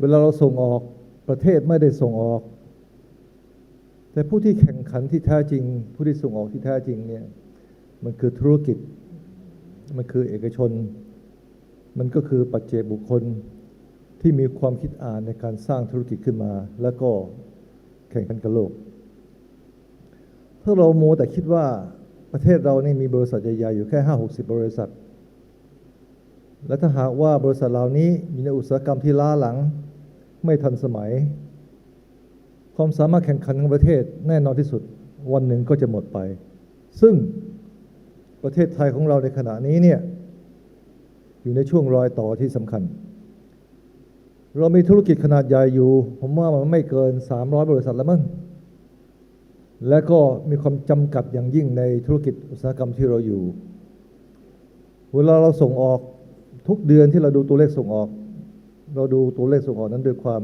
ทุกข์ใจเพราะมันเป็นตัวเลขที่อยู่ในกลุ่มอุตสาหกรรมไม่ถึง5 หรือ 6 กลุ่มอุตสาหกรรมรถยนต์ชิ้นส่วนยานยนต์ไอทีชิ้นส่วนเครื่องไฟฟ้าเหล่านี้เป็นต้นและบริษัทที่เรามาทำธุรกิจอยู่ในนั้นเนี่ยก็เป็นบริษัทใหญ่กินส่วนต่างมาจิ้นมีโวลูมน้อยมากๆฉะนั้นก็มาคิดว่าถ้าประเทศไทยเนี่ยจะก้าวไปข้างหน้าไปแข่งขันกับเขาได้หนึ่งเราจะต้องมีอุตสาหกรรมที่หลากหลายเพียงพอที่จะทำให้เราเนี่ยสามารถยืนอยู่ได้อย่างยั่งยืนอุตสาหกรรมเหล่านั้นไม่จำเป็นต้องเป็นอุตสาหกรรมไฮเทคสามารถเป็นอุตสาหกรรมทางด้าน creativity สูงใช้ความคิดอ่านเป็นอุตสาหกรรมทางด้านเกษตรซึ่งเป็นส่วนใหญ่ของประเทศไทยอุตสาหกรรมเรื่องบริการเรื่องท่องเที่ยวเรื่อง banking เรื่อง retail เหล่านี้เป็นต้นถ้าเราสามารถมีอุตสาหกรรมที่หลากหลายแต่เน้นในเชิงของการสร้าง value added ขึ้นมาจะทำให้ประเทศไทยเนี่ยมีฐานที่แข็งแรงแล้วก็ diversify อย่างที่มีดุลยภาพอันนั้นคือที่มาที่ไปของนโยบายรัฐบาลที่ผ่านมา 4-5 ปีมานี้การที่เรามีโครงการ EEC นั้นก็เพื่ออะไรก็เพื่อเป็นเบ้าหลอมที่ให้นักลงทุนไม่ว่าไทยหรือเทศเนี่ยเข้ามาลงทุนที่นั่นที่มีสิ่งอำนวยความสะดวกทุกอย่างเพียบพร้อมไม่ว่าจะอุตสาหกรรมไฮเทคไม่ว่าจะเป็นอุตสาหกรรมเปโตรเคมีคอลไม่ว่ายานยนต์ไม่ว่าโรบอติกหรืออื่นๆเป็นโครงการใหญ่ครั้งแรกหลังจากที่ 30-40 ปีที่ผ่านมาเราไม่เคยมีโครงการประเภทนี้เลยแล้วก็เป็นจุดเริ่มต้นของการผลักดันให้เกิดการลงทุนในเรื่องเมกะโปรเจกต์แต่สิ่งที่ท้าทายมากไปกว่านั้นมันไม่ใช่แค่การมี EEC การสร้างเบ้าหลอมของการผลิตแต่มันอยู่ที่การสร้างเพลเยอร์ที่จะไปแข่งขันอันนี้นี่แหละเป็นหัวใจสำคัญว่าถ้าเราสามารถสร้างบุคลากรขึ้นมาทุกคนเนี่ยแต่ละคนสามารถสร้างธุรกิจของตัวเองได้สามารถจ้างงานได้10 คน 20 คนทั้งประเทศเลยนอกเหนือไปจากการเป็น salary man อันนี้มันก็เหมือนกับว่าเรากำลังเปลี่ยนโครงสร้างเศรษฐกิจของเราให้เป็นโครงสร้างที่ประกอบไปด้วยผู้ประกอบการเป็นส่วนใหญ่ใครคือผู้ประกอบการเป็นส่วนใหญ่มันก็คือทุกคนของเมืองไทยที่มีความคิดที่ทำธุรกิจฉะนั้นในอดีตที่ผ่านมาสิ่งเหล่านี้เป็นไปไม่ได้เลยเพราะว่าถ้าคุณจะเข้าสู่มาร์เก็ต economy of scale มันตัดคุณออกแล้วเทคโนโลยีไม่ถึงตัดคุณออกแล้วเงินไม่ถึงตัดออกแล้วคุณไม่มีทางเข้าไปแข่งขันได้เลยในสมัยก่อนที่ผ่านมา ฉะนั้นในอดีตที่ผ่านมา 4-50 ปีเนี่ยคุณจะเห็นแต่ว่าธุรกิจใหญ่เวลาคุณไปเรียน MBA ที่ต่างประเทศเขาจะสอนให้คุณเป็น organization man คือเป็น professional manager มารันให้กับธุรกิจขนาดใหญ่นั่นคือสิ่งที่พวกผมไปเรียนมาแต่ยุคสมัยมันเปลี่ยนแปลงไปขณะนี้เรามีอินเทอร์เน็ต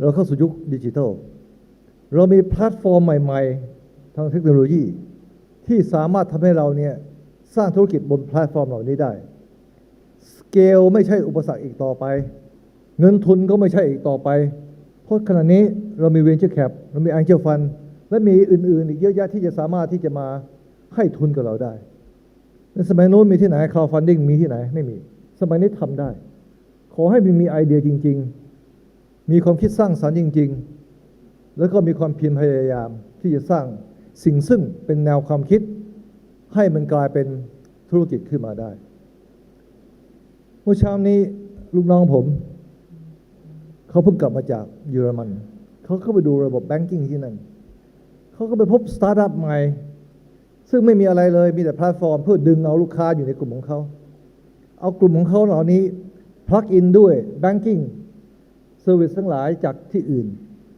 แล้วก็แบ่งฟรีเบสกันเป็นสตาร์ทอัพใหม่ของวงการแบงกิ้งของเยอรมันลักษณะเช่นนี้เนี่ยมันจะสร้างความเปลี่ยนแปลงมหาศาลกับธุรกิจการเงินการธนาคารในอนาคตข้างหน้าเมื่อกี้เดินผ่านเข้ามาเราเห็นวงในใช่ไหมเมื่อก่อนจะกินข้าวทิ้งเราจะรู้จะต้องไปที่ไหนที่เราไม่รู้เดี๋ยวนี้ร้านค้าของคุณอยู่ในซอกในซอยคนก็จะอุตส่าห์เดินทางไปทานอาหารที่นั่นก็เพราะว่ามีแอปใหม่ๆเกิดขึ้นเหล่านี้คนเราสามารถสร้างธุรกิจได้จากไอเดียบวกเทคโนโลยีหาเงินทุนจากสิ่งใหม่ๆที่มันเกิดขึ้นมาอันนั้นคือความฝันจริงๆที่ขณะนั้นผมคิดขึ้นมาเมื่อได้เข้าจอยรัฐบาลเป็นรอบที่2ผมอยากให้เมืองไทยนั้นเป็นสตาร์ทอัพเนชั่นเป็นธุรกิจเป็นฐานเบสที่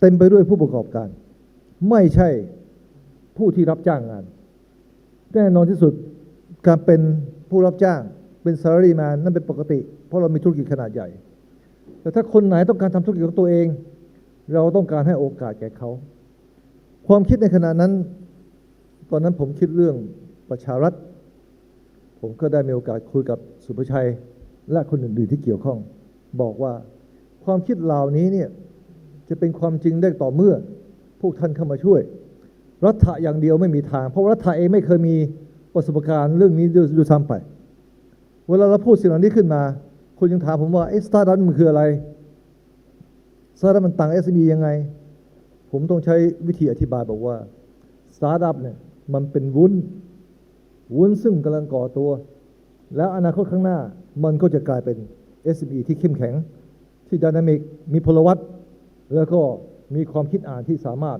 ก้าวไปสู่โลกได้ค่อยๆพูดค่อยๆทำผ่านจากวันนั้นมาวันนี้เนี่ยประมาณ4 ปีได้แล้วมั้งนะครับคุณสุภชัยขณะนั้นบอกผมว่าเขาจะกำลังจะทำ True Digital Park ผ่านมา 3-4 ปีวันนี้ผมได้เห็นนะครับเขาสามารถทำสิ่งเหล่านี้ได้ดีมากพูดง่ายๆว่าค่อนข้างสมบูรณ์แบบที่สุดในเมืองไทยสามารถแข่งกับภูมิภาคได้ผมเข้ามาเห็น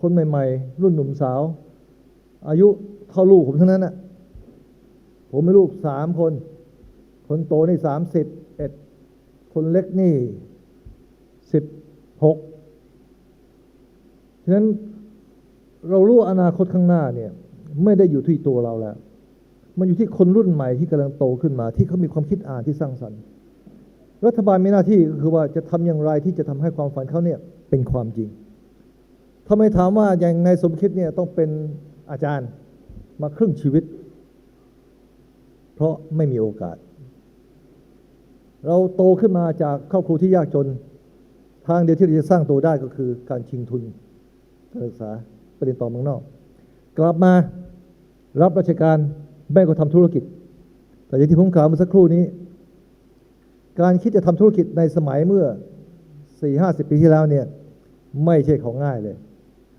คุณพ่อของคุณสุภชัยเนี่ยเมื่อก่อนอยู่หลังบ้านผมแถววัดเกาะ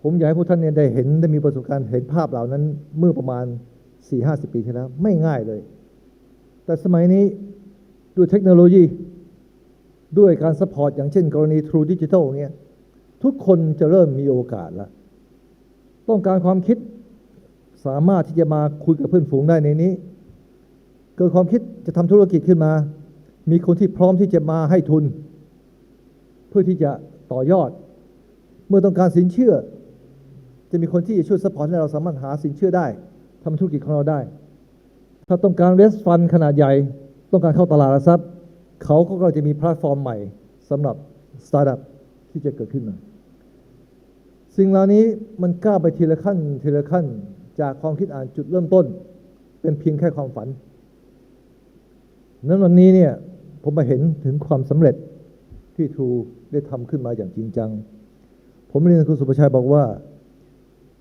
ขณะนี้ภาคเอกชนแต่ละแห่งนั้นเขาจะมีสตาร์ทอัพของเขาอยู่มีอีโคซิสเต็มของเขาอยู่ไม่ว่าไทยพาณิชย์ไม่ว่ากสิกรไทยไม่ว่าแบงก์แบงก์หรืออื่นๆไม่ได้คู่แข่งของท่าน AIS ก็มี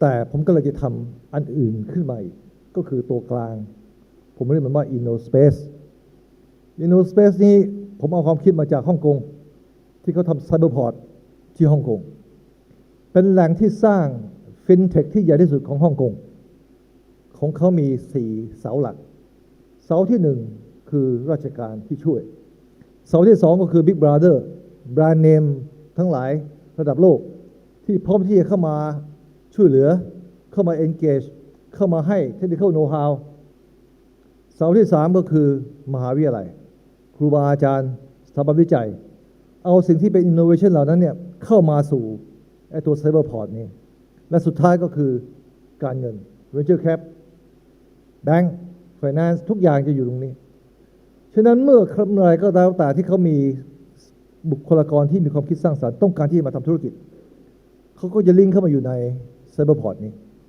แล้วตัว ecosystem เหล่านี้เนี่ยก็จะทำให้คนเหล่านี้สามารถเปลี่ยนแปลงความคิดไปสู่ธุรกิจได้ผมก็เรียนท่านบอกว่าความคิดนี้กำลังเกิดขึ้นเราจะทำตัวนี้ที่ EEC แต่ว่าจะไม่ในลักษณะของที่ต่อระหว่างเอกชนราชการทุกแห่งพลักอินเข้ามาแล้วถ้าต้องการเชื่อมโยงอย่างไรก็ช่วยเหลือซึ่งกันและกันเพื่อให้ความคิดของสตาร์ทอัพเนี่ยเป็นความจริงขึ้นมาอันนี้เป็นความฝันจริงๆที่อยากทำอย่างนั้นผมไม่อยากให้ประเทศไทยของเราล้าหลังเราเคยถูกมาเลเซียทิ้งเราขนาดใหญ่เมื่อประมาณ20 ปีที่แล้วเขาเริ่มเรื่องของไอตัว IT คอริดอร์ของเขาทำให้มาเลเซียก้าวข้ามเราภายในเวลา20 ปีชนิดเราตามเขาไม่ทันทั้งที่เมื่อก่อนนั้นมาเลเซียนั้นยังตามหลังเราอยู่เลยถ้าเรายังงมโขงอยู่กับสิ่งเก่าๆไม่ยอมเปลี่ยนแปลงบ้านเมืองอนาคตข้างหน้าเราจะถอยหลังไอ้คนรุ่นใหม่จะเริ่มไม่มีอนาคตเพราะว่าอุตสาหกรรมเราสู้เขาไม่ได้ประเทศไทยเรานั้นพูดตรงๆเลยไม่ใช่อุตสาหกรรมหลักไม่ใช่อุตสาหกรรมหนักประเทศไทยเราเกษตรและบริการหมายถึงทัวริซึมหมายถึงโลจิสติกหมายถึงการขนส่งหมายถึงรีเทลลิ่งประเทศไทยเป็นมีเบสที่สำคัญก็คือเรื่องของเซอร์วิสเซกเตอร์ถ้าเราสามารถเอาเซกเตอร์ต่างๆเหล่านี้เพิ่ม value ให้มันได้แล้วใช้คนรุ่นใหม่เข้ามาคนที่จบการศึกษาไม่ว่าจะอาชีวะมหาวิทยาลัยหรือไม่จบเลยถ้าเขามีปัญญาเขามีความคิดอ่านเขาก็มีโอกาสสร้างตัวของเขาได้อันนี้นี่แหละว่าถ้าประเทศไทยเรายังงมโขงอยู่กับเรื่องการเมืองซึ่งทะเลาะเบาะแว้งมั่วอยู่กับการตีกันมาตลอด 10-20 ปีไม่ยอมเลิกราผมตั้งใจจะบอกกับทุกคนบอกว่าครั้งหนึ่งในอดีตที่เมืองจีน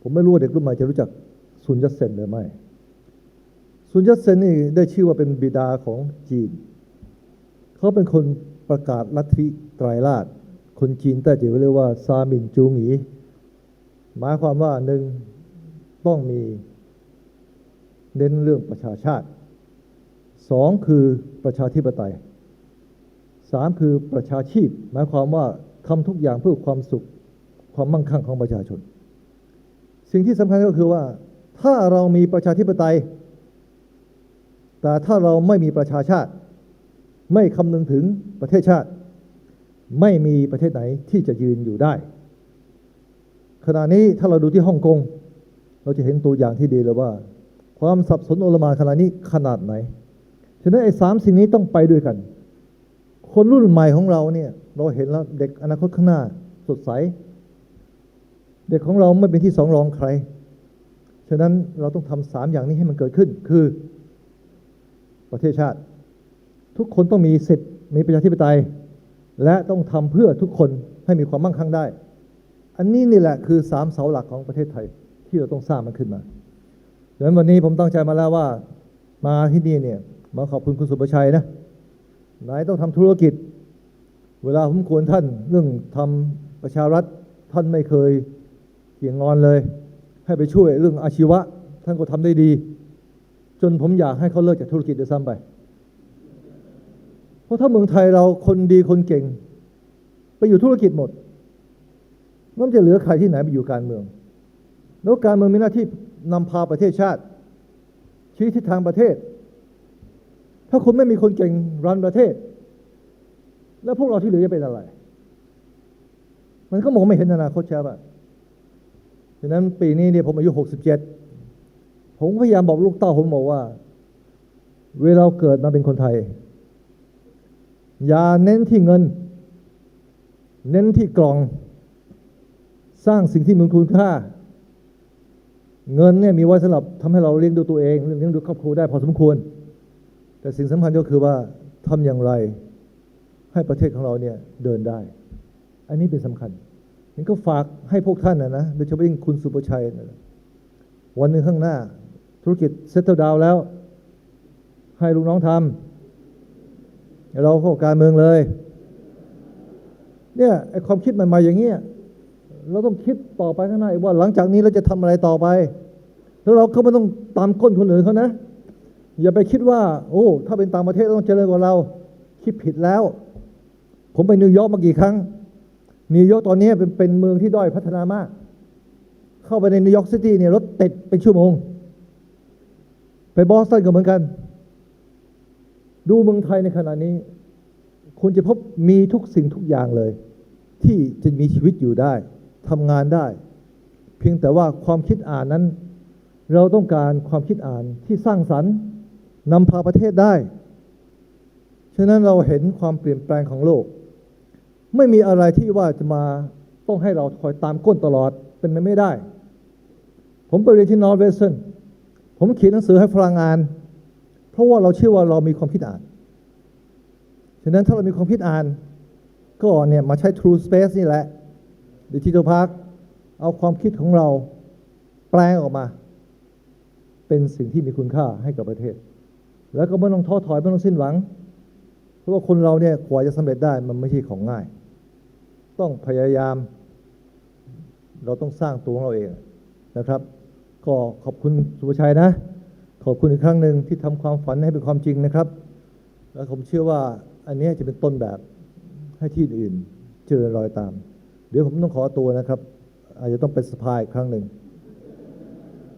นะครับอันนี้ก็เราอยู่ในระบบประชาธิปไตยเราตามคนอื่นเข้าว่าประชาธิปไตยต้องเป็นอย่างนี้ก็ต้องอย่างนี้แหละไม่เป็นไรค่อยเป็นค่อยไปโอเคนะครับขอบคุณมากขอถือโอกาสนี้เปิดดิจิทัลพาร์คอย่างเป็นทางการนะครับสวัสดีครับ ขอขอบพระคุณดร.สมคิด จาตุศรีพิทักษ์รองนายกรัฐมนตรีนะคะและขอเรียนเชิญท่านยังอยู่บนเวทีเพื่อถ่ายรูปร่วมกันค่ะลำดับถัดไปค่ะดิฉันขอเรียนเชิญบนเวทีเพื่อถ่ายรูปร่วมกันนะคะท่านแรกค่ะคุณสุประชัยจิระวนนท์ประธานคณะผู้บริหารเครือเจริญโภคภัณฑ์และประธานกรรมการบริษัท True Corporation จำกัดมหาชนท่านต่อไปค่ะคุณธนสรใจดีกรรมการผู้บริหารขออภัยค่ะผู้จัดการใหญ่บริษัท True Digital Park จำกัดค่ะ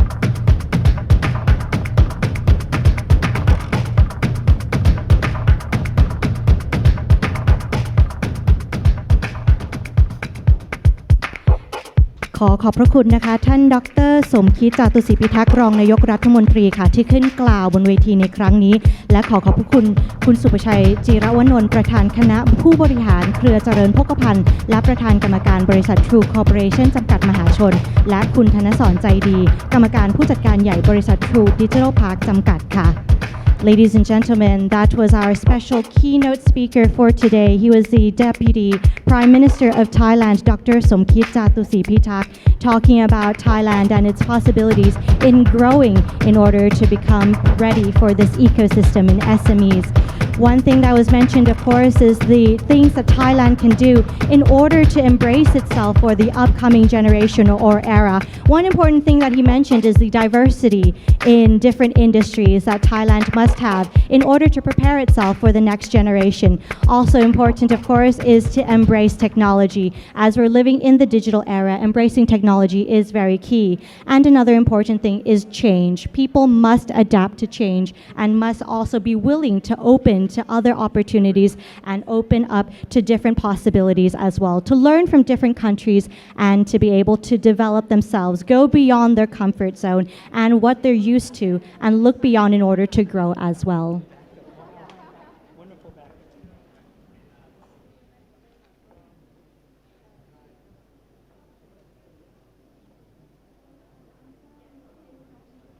Ladies and gentlemen, it is now to begin our second topic for today's conference.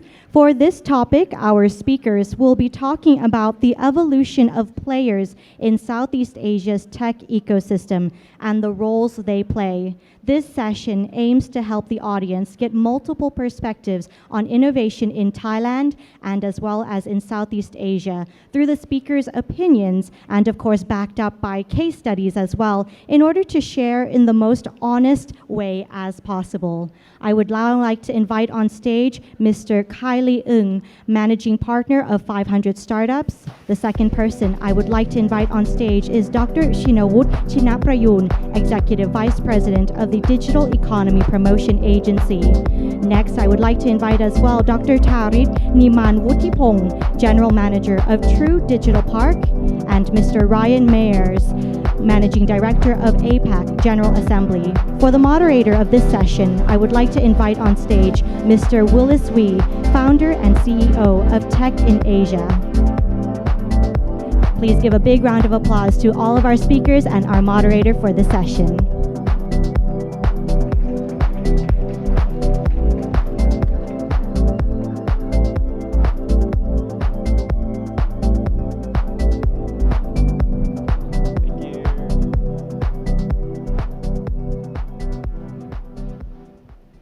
Hi, good afternoon. I'm Willis. I'm the founder of Tech in Asia. So the mission of Tech in Asia is to build and serve the technology startup ecosystem in Asia. So before we start, we just have a round of introduction, quick one. Hi, my name is Ryan Meyer. I'm the Managing Director of APAC for General Assembly. We're a digital school. Hi, my name is Tarit Nakab. I'm a General Manager at True Digital Park, looking after all the commercial side of it and also the partnership. Hi, my name is Shinawut Chinaprayun. I'm Executive Vice President for Digital Economy at DPAS, Thailand's Digital Economy Promotion Agency. Hi, I'm 𝐏.𝐿, Managing Partner of 500 Startups. We're a global seed stage venture capital firm, and we've got a fund here in Thailand called 500 Tuk-Tuks, which I think Mamiao over here is leading. Look forward to engaging with the panel today. Okay, so thanks a lot for the introduction. So we try to make it very open, very candid. If you have questions, you just raise your hand, I point to you, you shout out the question, and then we're all going to discuss, okay? So we make it fun. I'm going to start with a question that's maybe a little bit more controversial. So I'm going to ask everyone to kind of give me a 1 to 10 rating of what do you think, how do you think about the innovation of Southeast Asia? It's 10 being Silicon Valley, and then how much would you rate Southeast Asia, okay? So obviously this is very subjective. This is, of course, very opinionated. So don't take it too heavily, just everyone to kind of give a quick scoring. Anyone would like to go first? Sure, I'll start. I have no business giving a score, but I'll say 5.5. Okay, 5.5. I'll take 5.5. Yeah, Tarit? Maybe I'll take it. So I think it's around 6.5. I think we can be better than half. So yeah. Okay, 6.5. I think maybe about 6. Okay. Due to the disparity. Yeah, I go with 2, only because I believe in the potential of so much more that Southeast Asia can produce. Okay, so Kylie, you say it's 2 out of 10, right? Okay, so that's a very low score, right? So Oh, no, it's a high score. sure, perspective, right? So 2 out of 10, like why? Maybe you can explain why you give a 2 out of 10. Because I work on a scale that involves a -10. Like I think some places like North Korea, you know, it's I may not having visited there or done much work in North Korea, I may rate it on a negative scale. But let me kind of like build it out a little bit, like why I say 2. I think on one hand, like of course, like we've seen a lot of maturity in the ecosystem. What it looks like today is like nothing like it was a couple of years ago. But at the same time, how much of the Southeast Asia's unicorns and the Southeast Asian startups do Southeast Asia actually own? A lot of the capital that funds VCs, you know, a significant amount comes from outside Southeast Asia. So until Southeast Asia starts investing in Southeast Asia and owning its own unicorns and its own startups, I think that we won't really see like a monumental change, right? So I think we still have a long way to go. Number 2, I think that we're at the dawn of new research and new kind of like new kind of innovations coming out of Southeast Asia for the world. So we're starting to see a bit of that coming out. But until we see more of that, like I think we're still like a market which more or less like you know, doesn't produce for the rest of the world. We produce for ourselves, you know. So I think on those 2 fronts, I'd like to see much more come out of Southeast Asia. And I think a lot of work that we do at 500, we aim to actually promote it with that high standard in mind. Interesting. Is that too dismal? I don't know. Like, like would anyone here agree, disagree? I don't know. Let's build this out. I think the technological, the innovations right now are already making life better. So that's why I kind of go in the middle. It's that it's not, I don't think it's dire. There's always room for improvement, but the ecosystem in my mind is just starting to bubble in a good way, not a, you know, early 2000s bubble. But I do think that, you know, life is getting better, and there's, you know, certain, you know, I always look at transport. The rationalization of transportation is, you know, that's a key benefit to some of the innovation. And you're right, you know, a lot of that money is coming in from overseas, but that's not necessarily an odd thing. You know, a lot of the startups in Silicon Valley are funded by money that comes from outside the U.S. So it's a very interconnected world, and that's ultimately a good thing.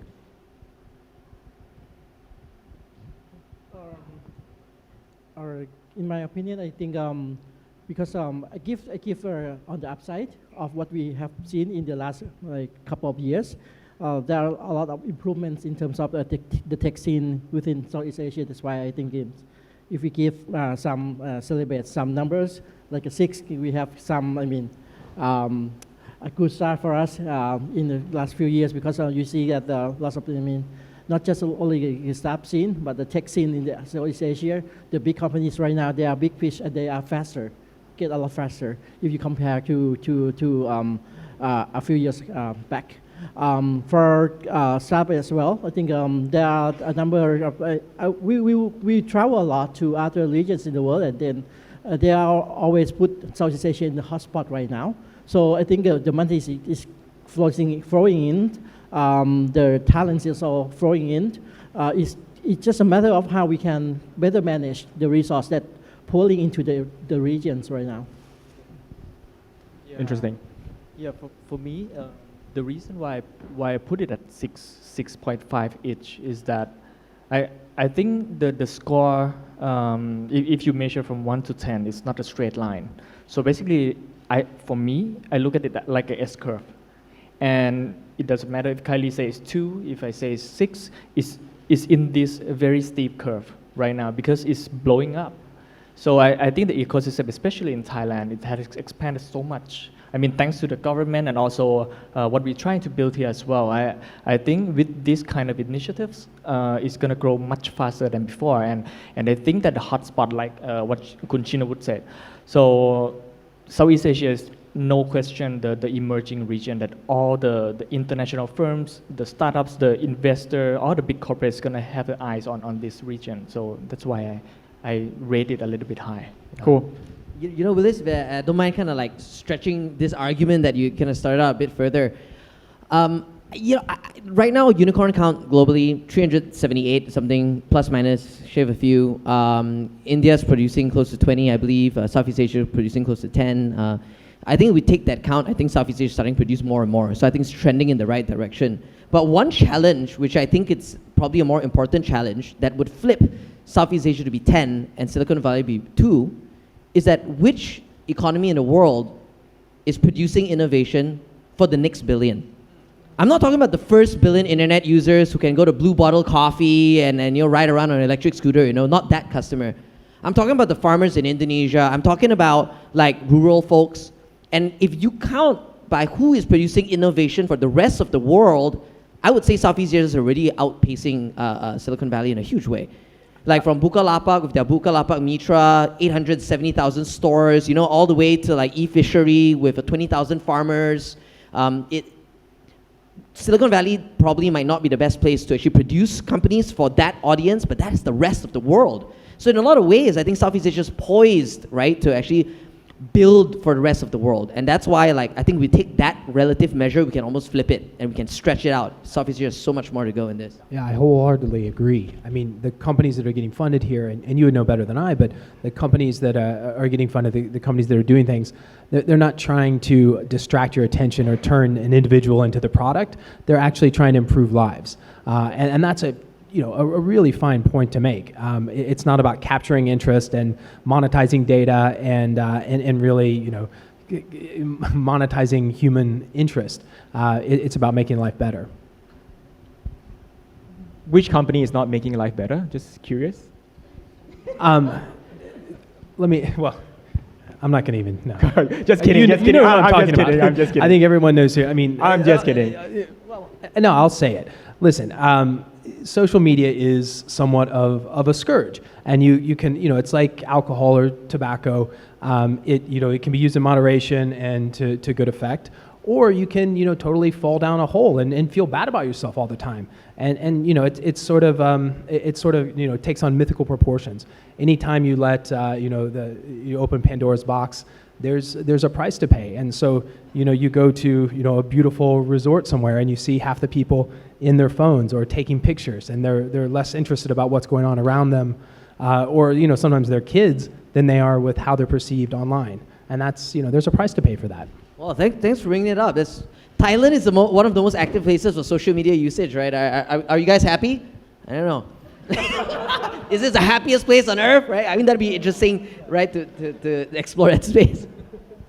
Okay, so speaking of Thailand, so we spoke a lot about like Southeast Asia as a region, as one big startup ecosystem.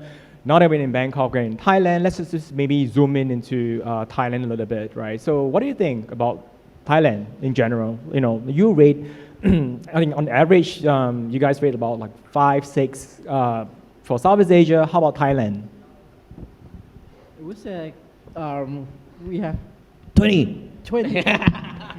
Our happiness is at 20. So we are always at the maximum for the happiness. But so happy for you. We still have the what we so-called Thainess, migrant right culture, those kind of things is still pulling us a little bit back. It's like right now it's very like a conundrum for the society. Which way we gonna have to choose between still keeping very Thainess and very easy life, and also trying to push very hard because there's all the technology, the disruptions is coming from all over the places. And Thai culture is absorb everything very, very, very fast. So for Thailand, I think if you compare 4 years back, I think we changed a lot. We changed a lot in terms of regulations, laws, parking. We don't have any VC industry in Thailand, but right now you see that lots of money, especially from the CVC, the corporate, all the corporates, top corporates in Thailand.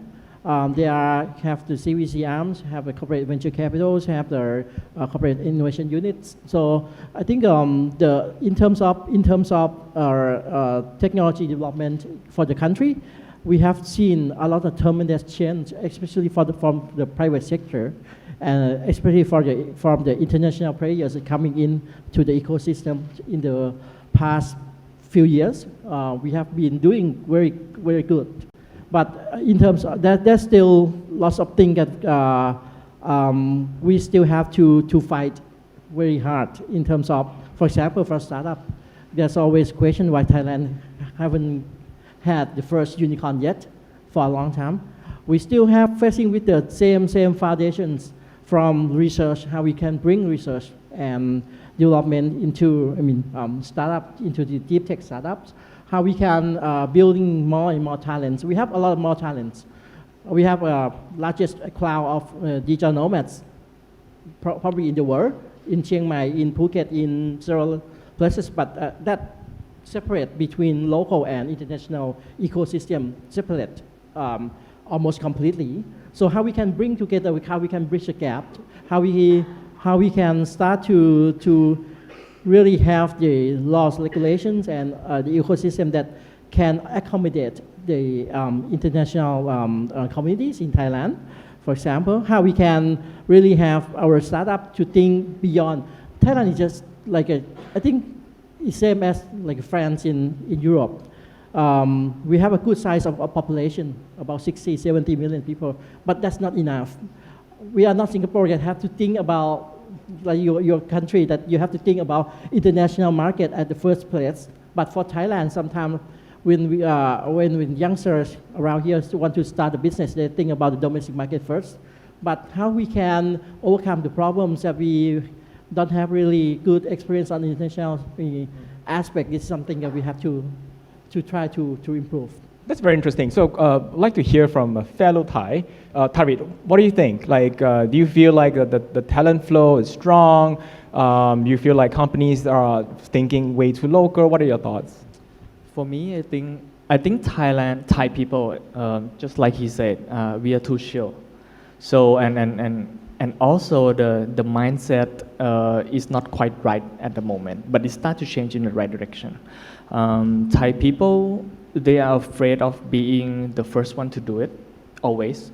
So they wait until they see the success case, and then they try to follow. And when someone follow and make it a success case, boom, there's a lot of people like following that trend.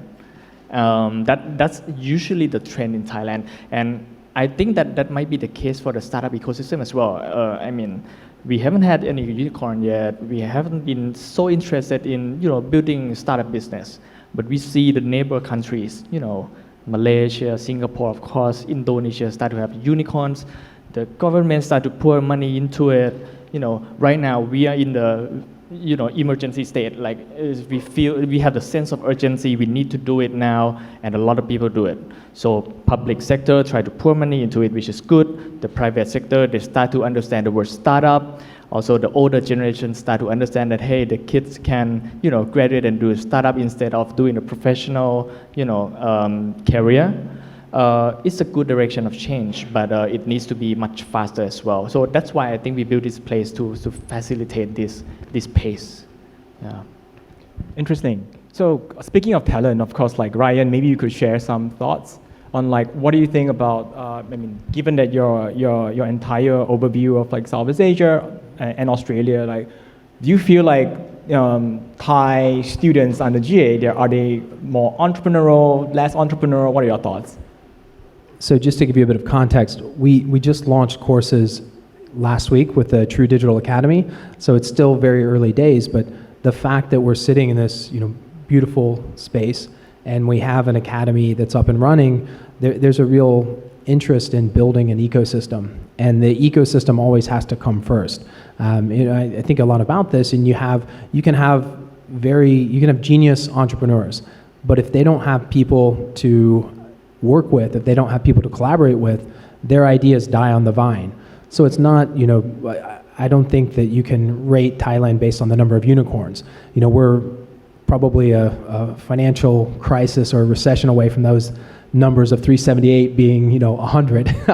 It's a very subjective private valuation, but I do think taking structural steps, especially if you look at the last tech bubble that popped around 2000, all of the companies that started after that are the ones that are dominating the U.S. stock exchange now.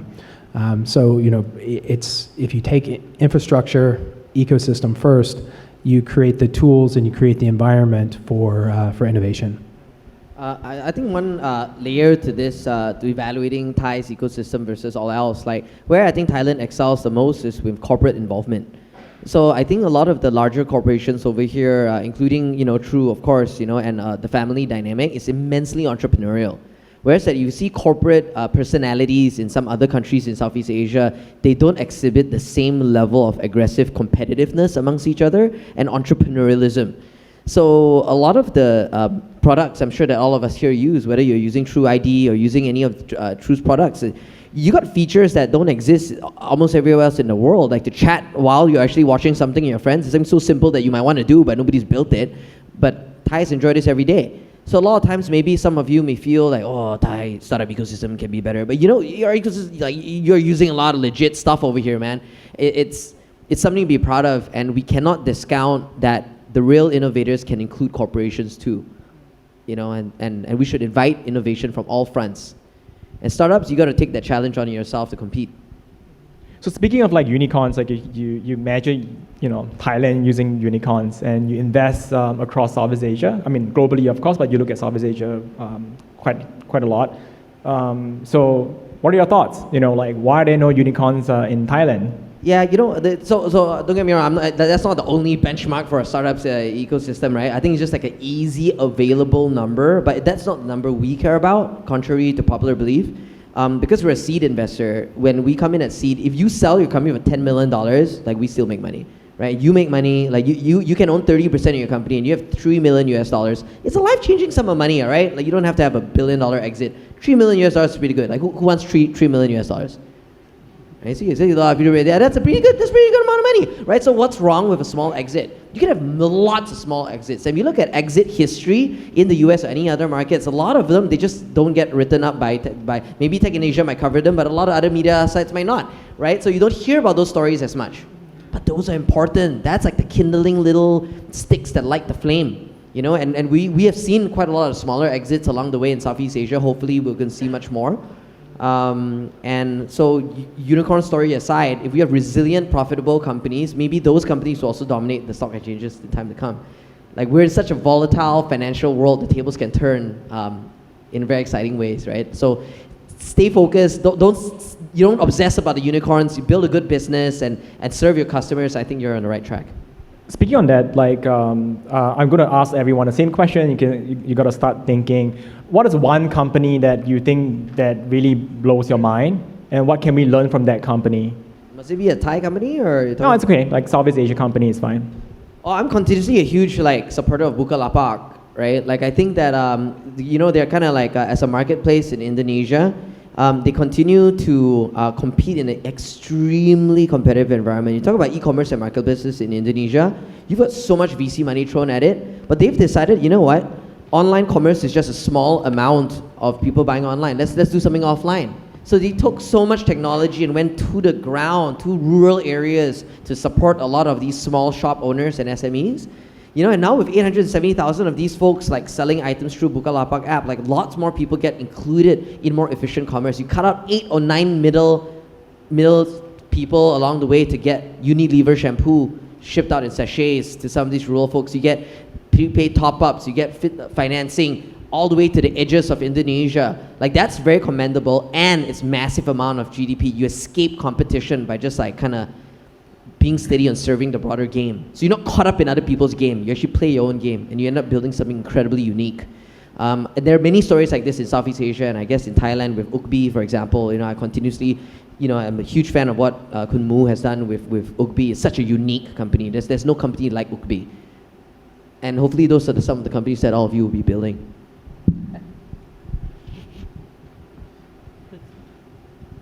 Okay. Let me give one example of probably the Thai startup, but maybe it's not that the level of unicorn yet. Perfectly fine. One company here, upstairs called QQ. I'm not sure he's here. I will be gossiping him. Okay, I think it's one of the one of the startup that I think is very a good example of what we can achieve as entrepreneurs. You see that QQ is right now starting from just a queuing for the restaurant. Right now, he's trying to I mean, the team's trying to solving a bigger problems like a queuing in the hospitals, and I mean everything that is touches most of the people everyday life, for most of the Thais, and that's something that he's trying to do. The team trying to do is trying to go beyond the fear and trying to put their steps, even they are not, they might seem not ready, but right now they are in 4 or 5 countries. They're starting to go, I mean, about trying to go first and then see what's happened next. So that's this kind of example that I would love to have other, I mean, even Thai startup and I mean Southeast Asia startup to be able to think in terms of that you are the one that you take you are the business in the risk. You are the one that trying to change the world. You're trying to disrupt the markets. So fear is not in the question. It's not something that you have to take in mind that you are Thai startup, you are Singaporean startup, you are Indonesian startup, and that's not your market. It's all, I mean, the world is your market, and even other verticals is your market. So I think this kind of mindset, the growth mindset that we can build in this kind of startup is something very important to have more and more quality startup into the ecosystem anywhere in Southeast Asia. So just to recap, like for Bukalapa, I suppose the lesson that we can learn is like being super innovative, resilient, relentless, super bootstrap. And then I guess for your case, for QQ, that would be just having a global mindset, right? Okay, how about Tarit? I think there are many ones that are interesting, but if I have to pick one, it's maybe my friend's company. It's called Recount. Do you own some I do not. shares? I do Okay. not. I do not. Yeah. Just making sure? No. So he's a friend from the graduate school. So basically, I think it sets the example of the Thai kids who go study abroad and bring the know-how back to improve Thailand in a way. So basically, Recount is like an agri startup. So basically, he used the algorithm with his MIT fellows, teammates, to interpret how much fertilizer he needs and a farmer needs to feed to the farm. And in that way, I think he tied his business from this data to the microfinancing. So I think with more than 30% of agri workforce in Thailand, I think it's very hard for the government, it's very hard for any single private player to help all of them. So with this, even it is a small attempt, but I think it's a very meaningful one. And I wish the best for him. I think he just raised Series A not long ago. I think it's going to be much better for him in the future. So I'll choose there's this company, a robotics company called Garuda Robotics in Singapore. They build automated drones, and they petitioned the Singaporean government to allow them a certain highway in the sky so they can start more or less running tests on delivery. And I think if you talk to their founders, they're thinking 10, 20 years ahead about what life is going to be like in the future, how to rationalize that into a product now. And these type of companies, I think, have the ability and the wherewithal to really change life. Because if you've ever been stuck in traffic here, if you need medicine in a short period of time, you can't get around the traffic. So you have to start thinking, less linearly about transportation. And these guys are doing it, in an awesome way. Okay, so we talk a lot about the ecosystem. We talk a lot about like different companies, what we could learn. So let's maybe start to talk about ourselves, right? I mean, not me, but you talk about yourself. So I caught you using your phone just now, so I'm going to start with you. So 500 startups, right, Kylie? What have you, so in your own opinion, so much about what we can improve as an ecosystem and a community? I know. So from your point of view, is that what has like 500 startups been thinking about in terms of like improving the entire ecosystem in Southeast Asia? So same question for everyone, starting from Kylie. Well, for me, it comes from something quite personal. You know, I care a lot about like innovating, not just for people who go to malls, right? But the rest of the countries that we're in, the rest of Southeast Asia. And I think one big part of that is driving more capital into the companies who are doing that work. So after this, I'm catching the flight to Indonesia because we're launching our accelerator program in Indonesia with the United Nations. So it's called Impact AIM. So what we're doing is that we're taking VC-backed, financially scalable companies, but we're getting UN to help measure what the impact is, so that way a lot of European and global impact capital can start investing in them. So it's not just your P&L, but you get an impact scorecard as well. So I think it's a small start, but hopefully it'll become mainstream one day that all of us not just have a P&L, but we also have an impact scorecard. I think that's going to be a really cool world to be in.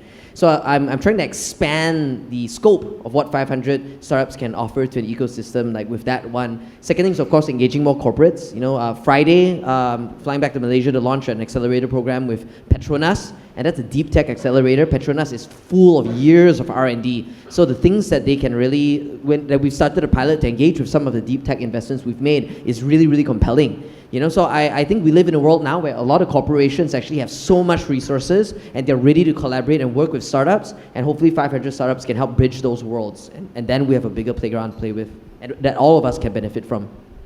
Interesting. Like anyone else? Talking about government, from 𝐓.𝐻 is just 2 years old actually. We are quite new, so that's why we are quite, in terms of comparing to other government agencies, our laws and regulations are quite flexible in terms of we can, for example, we can invest in startup as well, taking equity. So that's why we are trying to actually try to set up everything and make it right as a government agencies. And we have to make it, we have to be a facilitator. We know it for a long time, but we have to just make it right. So what we're trying to do is that we will see where the problems of the ecosystem is. For example, like in terms of funding, we don't have to compete with other government agencies in terms of funding. So there are some places that we really need, for example, like for Thailand, there's a lot of our startups who are trying to raise to the venture round. They are stuck in the middle because they have a problem with how to be able to scale team, how be able to seek for the funding to coming in. So we provide things like a bridge financing for them. So this is we try to see where the problems of the ecosystem is in the country, and then we try to fix from that. There's a problem like the market for startups as well. Not just for in terms of the supply side that we try to push them through accelerators and other programs, but on the demand side, if you can see that there's a lot of problems that to get the first dollar for the customer is very, very hard. Even though we have one of the most active users of social media in the world, but to get the first dollar out of the pocket of the audience around here is really, really hard. So that's why we're trying to push in terms of demand as well. So because 𝐓.𝐻 is our ultimate mission is about the digital transformation for the country.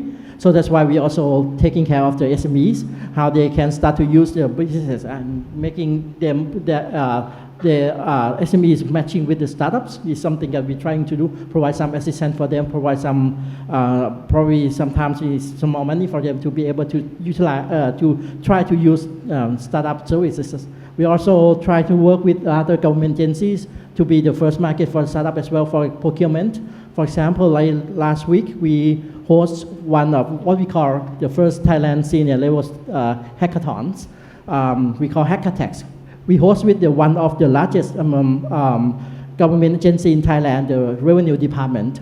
So it's like a 20,000 people strong, officials. They are truly bureaucratic organization used to be, but with the new vision and the leadership of the new Director General, so we'll be able to host that kind of hackathons, bringing senior startup from senior level startups in the country, joining with the executive from like a VPs and those kind of people from the revenue department, working together to solve the real tech solutions and try to make tech solutions. And then we try to open up this, what we call tech sandbox. So startup can have the real impacts, the real solutions connect to the government market. So this is something we try to do, yeah. Okay, so this is helping companies to make their first dollar. Okay. I think for me personally, when we build this place, it's just a physical ecosystem, right? So it's a building, nicely decorated with a lot of programs running. But the gist of it is that I think such a platform would offer the opportunity for the students to understand what are the options that they have in their lives. I think a lot of people, Thai kids these days, not limited to Thai kids actually, Southeast Asia, they study for the degree, most of them. So when they come out, there's a question in their mind like, okay, what do I like to do? They probably try something in the profession career, and then they quit, and then they say to their parents that they don't know exactly if they like it or not, so they want to switch and try it new. So without the knowledge that what is really out there for them that they can try, I think it's very hard for the country to progress. And if we want inorganic change, if we want to transform the country, this needs to change. And Trujo Park is just built for that. So we need, Trujo Park, for us, we build a network. We aggregate the player like this gentleman. So when we aggregate all these players, all the programs come into one roof, under one roof. So there's a lot of programs, a lot of possibility for a single person that can choose from. And this is not only limited to the entrepreneur or the individuals, it's for the corporate as well. So the corporate need to transform, right? And they don't know how to start. If they come here, they know exactly, or they might not know exactly, but they know that they have a toolbox to change how they work. I think that's how I look at it, and I think that's how Trujo Park can help Thailand. Yeah. Well said. I would just add to that, personally being involved with building the academy here, which is at first it's for True, and then it's opening up to the wider group and the public, and to see a company take that step to invest in human capital, because every CEO around the world is talking about digital transformation or data transformation. And oftentimes that translates into trying to buy talent or buy digital revenue streams. But very often the human capital element of it isn't addressed. And so a lot of that money gets spent it gets lost in effect. And so if the human capital element is, I think, one of the most important elements of digital change and digital transformation. You can't just invest in all of these things and not have anyone to make sense of it. I'm really heartened by the approach here and thrilled to be part of this organization and this space. Okay, so very quickly, last question. So right now, given that in the next 3 to 5 years, right, how do you think your role would actually evolve? Right, in terms of of course, there's a lot of crystal balling over here, but in one sentence, how would your role evolve to essentially feed into and build a better startup ecosystem in Southeast Asia? Just in one sentence. Tough one, huh? Very tough, I know. I've got a stock answer for this. You make yourself extinct. So if you're doing your job properly, eventually there's no more need for it. You move on to the next thing. So no more GA, got it. Yeah. I don't know, it changed so fast. So what I say right now might not be correct at all. But I think there will be too many programs to be run here in the future. And next time when I sit on a panel, it's probably 10 chairs with 10 kind of players on stage. That'll be tough to moderate. I know, but I think that's how I see it in the future. Tough one. I think we want to be the catalyst for change for sure, but I think we hope to see the people who are joining us, the same as the revenue department, to go up to 100 times in 2 years, 3 years. Yeah. Last but not least, Kylie. Yeah, thanks for that question. Really made me think there. I think our role in a couple of years really has to evolve beyond just helping the ecosystem make money by creating entrepreneurial companies, by returning money to our investors. It's beyond like the money aspect of entrepreneurship. And it's also beyond kind of like the impact, but what does it mean? You know, like, so what does it mean to actually have democratized innovation? What does it mean to have global prosperity? I think a lot of us today, like even no matter how much money we have, sometimes we may not feel it's enough. I think I'd really, really love the world to get to a point where you feel like you've enough and you want to contribute back, and you don't feel that, oh, I have to be an entrepreneur, hustle till I die and sacrifice my family and my health. You know, I think that's terrible. I just, like, a few days ago, I had another founder whose co-founder had a stroke and can't move. Like, that co-founder is in his 30s, okay? So we've got two founders, one at cancer 25 and one at cancer 31. Like, you know, there's something inherently dangerous about going too far in one direction of capitalism. And so I think the role that 500, I would love to see 500 evolve to, is to help remind us that we're playing this game of life, not just the game of money. Okay, thank you so much for sharing your insights. Thank you very much. Thank you very much for being here. Thank you.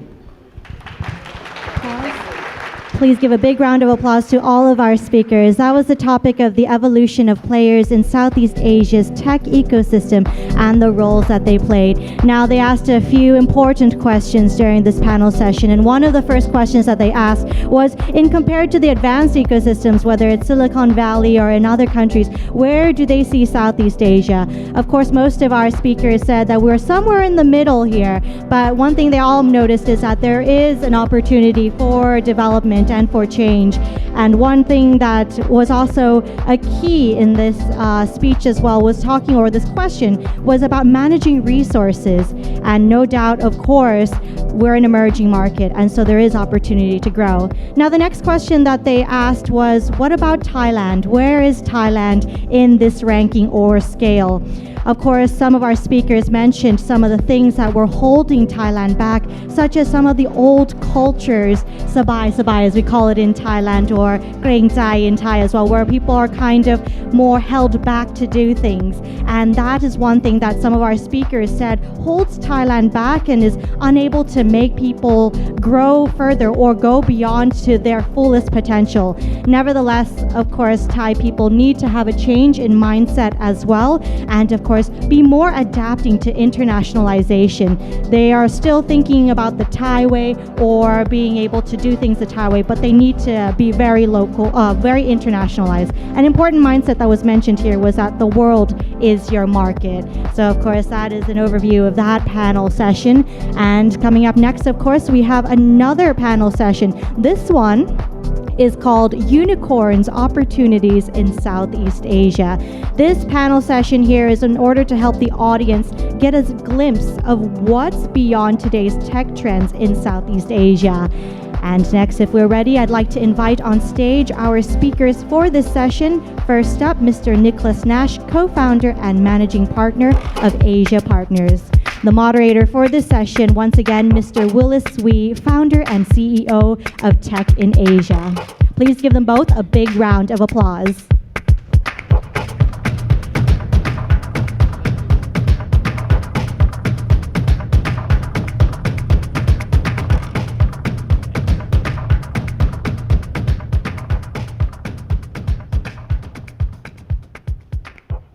Hi, it's me again.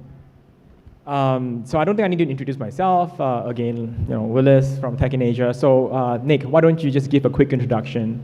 Sure. Hi, everybody. Really nice to be here, and a very big thank you to True Corporation and CP Group for their hospitality and bringing all of us here today to share our perspectives with all of you. I want to start with something kind of fun, because you've all been sitting in your chairs all day. It's a couple of hours after lunch. And just a show of hands, including folks on the top and the bottom, how many of you have heard of the concept of IQ, intelligence test? Raise your hand if you've heard of that idea before. Okay, that guy. Who's heard of EQ, emotional intelligence? Anybody heard of EQ? Okay, how many of you have heard of AQ? AQ, no? The ASEAN quotient. So we're going to measure who in this room has the highest AQ. So bring your friends back in, and we're going to start. Now, here's what I want to do. Whenever you've been to one of the cities that I'm about to show you, I want you to raise your hand, either hand. And I want you to keep track of how many times you raise your hand. Now, I'm going to show you the 25 biggest cities in Southeast Asia. And Willis, you have to do this too. You're on the spot. Keep track of how many you've been to. Are you ready? All right, I'm going to start. Who's been here?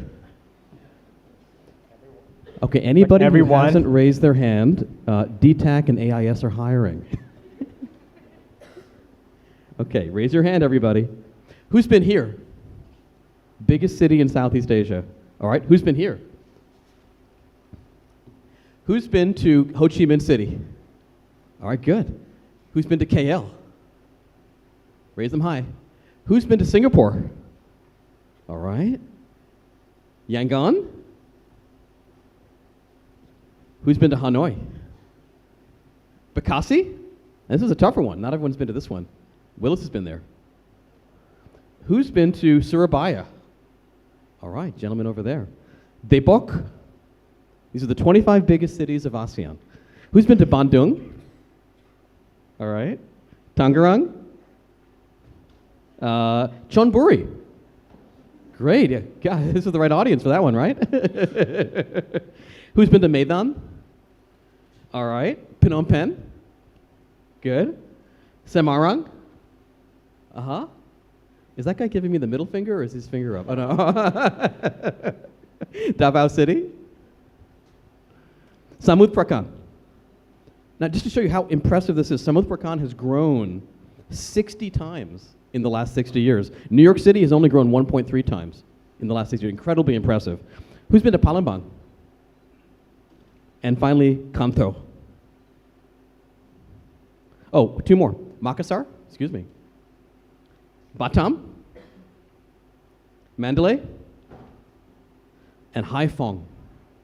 All right, now I want you to remember how many times did you raise your hand? Who raised their hand 5 times or more? A pretty good group. All right, 10 times or more. 10 times or more. Nobody in the upper deck? 10 times or more? Oh, this guy. Okay, great. 15 times or more. Okay, now we're going to go in small baby steps. 16 times. 16 times. This guy. 17 times. Anybody 17? 18? 19. All right, so who raised their hands for 18? This gentleman over here, we have a prize for you. There you go. This is the highest AQ in the room. Can one of the organizers just give it to this gentleman over there? And who raised their hands for 17 that wasn't that guy? 16? Shout out if you were 16. 15. 14. 13. All right, 13 up over there. Come on down. I will throw it up for you, of course. Pick it up at the end. But the reason I do this isn't just to get you guys warmed up and to shake your arms a little bit. It's really important because we talk a lot about Southeast Asia. We think Southeast Asia. We want to be Southeast Asia. But you got to go Southeast Asia. I think you have to actually really make the effort to have friends in each of these cities, to build a network, to really understand what makes each of these cities so special and so unique. And I got to tell you, when I go to Indonesia, they haven't been to Samut Prakan. They haven't been to Chonburi. And I encourage them to go make the effort to learn more about Thailand and vice versa. Okay, cool. Thanks for the little game. So I think this fireside chat, really, we want to focus on like the opportunities that you see. But before we go into that, I just really want to talk a little bit about your story. So maybe we can start by, the earlier on, like when you were with GA, General Atlantic for sure. So in your experience at GA, like who are some of the amazing entrepreneurs that you have worked with, and maybe you can just walk us through like who are they, why are they so amazing? Sure. Would you forgive me if I do one more round of hands up for one question? Who here has been to duty-free stores, not the King Power ones in Thailand, but the global DFS? Anybody ever been to a duty-free shopping store around this audience? Yeah, a lot of you have been there. General Atlantic, where I spent much of my life, was founded by the American entrepreneur who founded DFS, Duty Free Shopping. And he was so successful that he never once needed to raise venture capital, didn't have private equity, never even went public. And he was a billionaire by the time he was easily in his mid-30s or late 30s. And something clicked in his mind in 1979, and he decided the only thing more fun than giving $2 billion away to good causes, to charitable causes, is giving $10 billion away. So he created General Atlantic to basically be his family office. And the vision was to multiply all that wealth that came from airport retail 10 times, 20, 100 times over to be able to do more good works around the world. And he told us, don't do retail, I've already got that. Do something different. So we did software, and then internet, and then e-commerce, and a whole range of things all around the world. We were really lucky to be one of the early investors in Alibaba. We were pretty early investors in Facebook, in E-Trade, in Priceline, and here in Southeast Asia, we were the first financial investors in a company that's a very special company today called 𝐓. Now, I led the Southeast Asia office for a number of years and eventually invested in 𝐓 when they were doing their Series B round. And you and I knew each other even back then, and there were just no venture capital firms that could write a $50 million check back then. We did. We were a private equity firm that sort of went to a slightly smaller check to be able to do that. And that's when the journey became so special for me personally, because about 6 months after making the investment in the company at a pretty small value for the business, they asked me to come join them and to go on a journey that culminated in a really special moment. So this is us as a team ringing that very special bell on the New York Stock Exchange. I'm good at hitting bells now. I know how to do that. And more importantly, we spent a good 2 years getting ready and bringing all of Southeast Asia along with us. In fact, we actually had a bank from Thailand, Bangkok Bank, as a part of our IPO process, helping us get ready for the New York Stock Exchange. Just like we had a bank in Indonesia, Bank Mandiri, and a bank in the Philippines, BDO. So this was a true team effort across Southeast Asia. And I want to share something very special with you in terms of what I took away from this. Take a look at this for a second and look at the numbers. What you're looking at here is every single IPO in the world in tech for the last 10 years. And it's just ranked from top to bottom by what's called the IRR, the internal rate of return. It's how well the stock has done from the day of the IPO up until the present moment on an annual basis. It's kind of like a net promoter score for investors. How well has the thing done? Turns out that the best company in the world on this metric is an American company. The second best one's an Australian company. The third best happens to be a Southeast Asian company, the company that I was just so grateful to be part of. And I think there's a very important message here, which is this is actually true shared success. Because when a Southeast Asian company, a company which at the time had about a third of its revenues from just Thailand, achieves this degree of valuation, of success, of growth, it makes the entire world pause and refocus. And the other thing that's really interesting is, as you go down the list, keep going down until you find the second company from Asia. The second company from Asia is number 13, and it has 1/3 the IRR. And we call this, sort of like Buckingham Palace, the changing of the guard. China had one hell of a 25-year bull run. But all good things come to an end. What goes up does eventually come down, and eventually that baton, like a relay race, gets handed over to the next rising and ambitious and proud part of the world. We are completely convinced, both certainly from when I was at 𝐓, but certainly now in my new life at Asia Partners, that this can be done again and again and again, which is why I retired. At the end of 2018, I retired from 𝐓 after 4 wonderful years. I took all of the equity that I had in 𝐓, and now I'm reinvesting that in the next generation of unicorns and startups right here in Southeast Asia.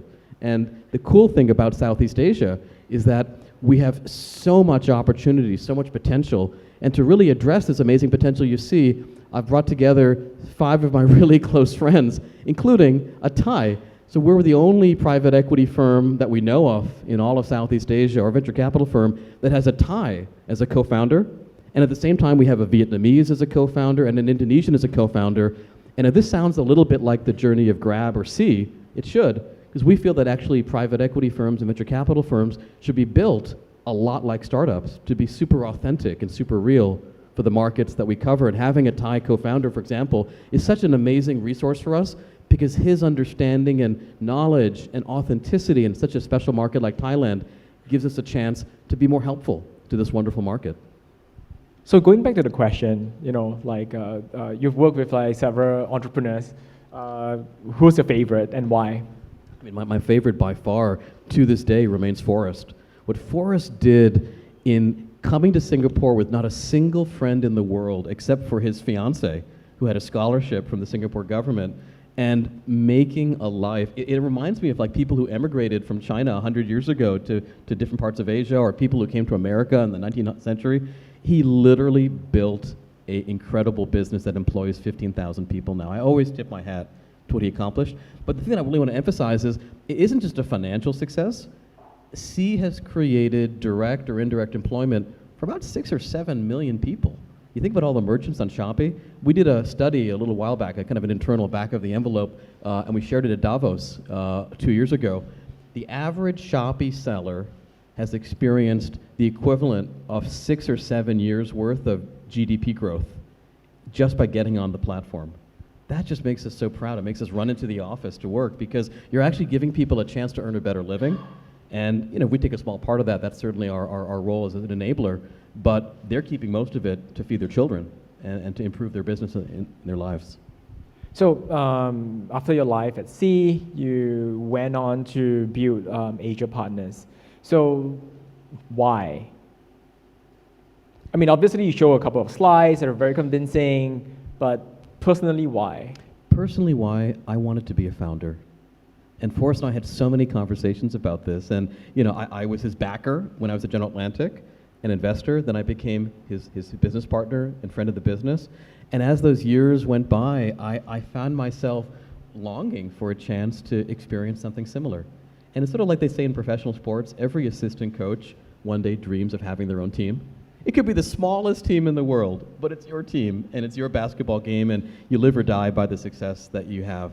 And I think as a new parent as well, I just turned 40 a year ago. I just had a baby, as you know, Willis, and I think to a certain extent it's part of, of having a complete life, to have a chance to found something and with great friends and to build a culture and an organization together. And I told Forrest I wanted to do it. He was incredibly supportive and said, I kind of have mixed feelings about it, but I totally get why you want to do this and what you want to do with your life. That was really the reason. It's about emotion. Interesting. So when you start formulating your investment thesis, right? So what are some of the things that you saw in Southeast Asia? Like, why would you, for example, why would you go for more like a big size PE fund as compared to like a seed fund? Things like that. Like, what are your theses? Well, I could never be as good as Kylie, right? So stay far away when people are much better than you at what they know how to do for a living. But I'll just share a couple of thoughts. There's two questions wrapped into one. One is, why Southeast Asia and why now? I mean, frankly, Southeast Asia's been around, since the continent's formed, and it'll be around for a while. So why does it have to happen now? And then why later stage? Why not go really up to those early checks or later checks? Why that kind of specific zone? I'll just share very briefly a couple points of view. Can I start maybe just with why now? Because a lot of entrepreneurs that are in this room are going to get this question from their investors to say, yeah, I like what you're doing, but can I just come back in a couple of years? I mean, aren't you going to be around? And this is actually one of the biggest issues that I think startups and VC funds that are looking for capital themselves keep getting. Why should I move and help you right now? There's something that we discovered, and it took us a while to think about this, but I want to share it with the room. It's a little geeky, but it's actually pretty damn important. We call it the unicorn zone.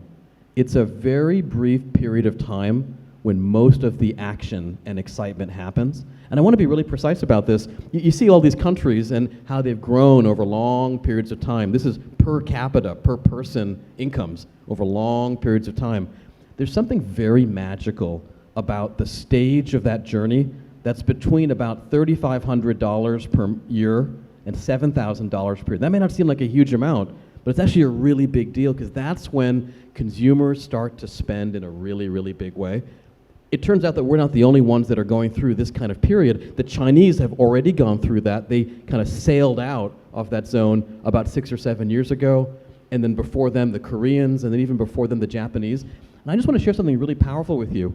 When the Chinese were in that zone, just a few years back, and they were in that zone for about a decade, 68%, almost 70% of today's tech company market cap went public. Meaning that was the period of time when all the excitement was happening. Private companies were getting IPO'd. private companies were growing super fast. There was a tremendous amount of optimism, and most importantly, there was real consumer spending on Alibaba and on Tencent and on JD and all the great companies that were part of that generation. Turns out, same thing happened in Korea. Now, it wasn't in most of our careers, but it did happen a generation before. And it turns out the same thing happened in Japan. Now, Japan and Thailand are quite different in terms of their culture, their cuisine, their language.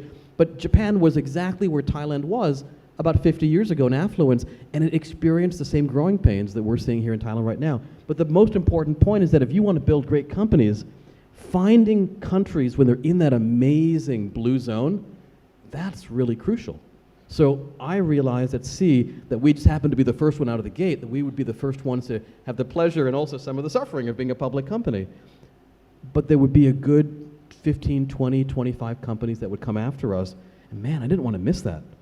Now, the second question you ask is, well, why do them when they're later? Because in our firm, we've made a choice. We're going to write $20 million investment checks up to about 50 or 60.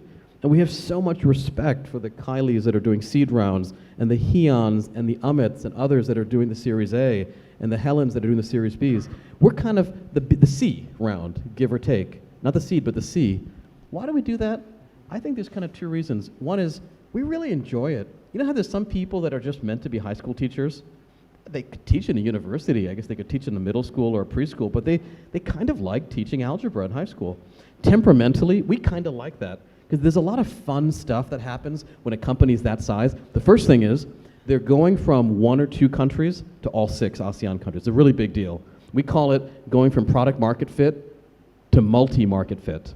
And the Series A guys, they sort of help that product market fit along in 1 or 2 countries, but we step in with our Thai and Vietnamese and Indonesian capability to round out the rest of the world. We really love doing that. It's kind of what we did at C. Grab has done that, Lazada did that, Shopee's done it within C as well. Second reason is very practical. There's such little money for startups over there. We felt we had to do something to help. Because people have been talking at conferences like this about the Series B and Series C gap forever. And the number of firms that are actually saying, okay, we're going to go put all of our family savings into this is not that high. So I am personally putting the vast majority of what my wife and I have saved in our entire life into solving the Series B and C gap, and so are all of my other 4 or 5 partners. So we're putting our family's future into making this solution possible. How much is that? Oh, Willis, come on, I wouldn't be disrespectful. I wouldn't be showy.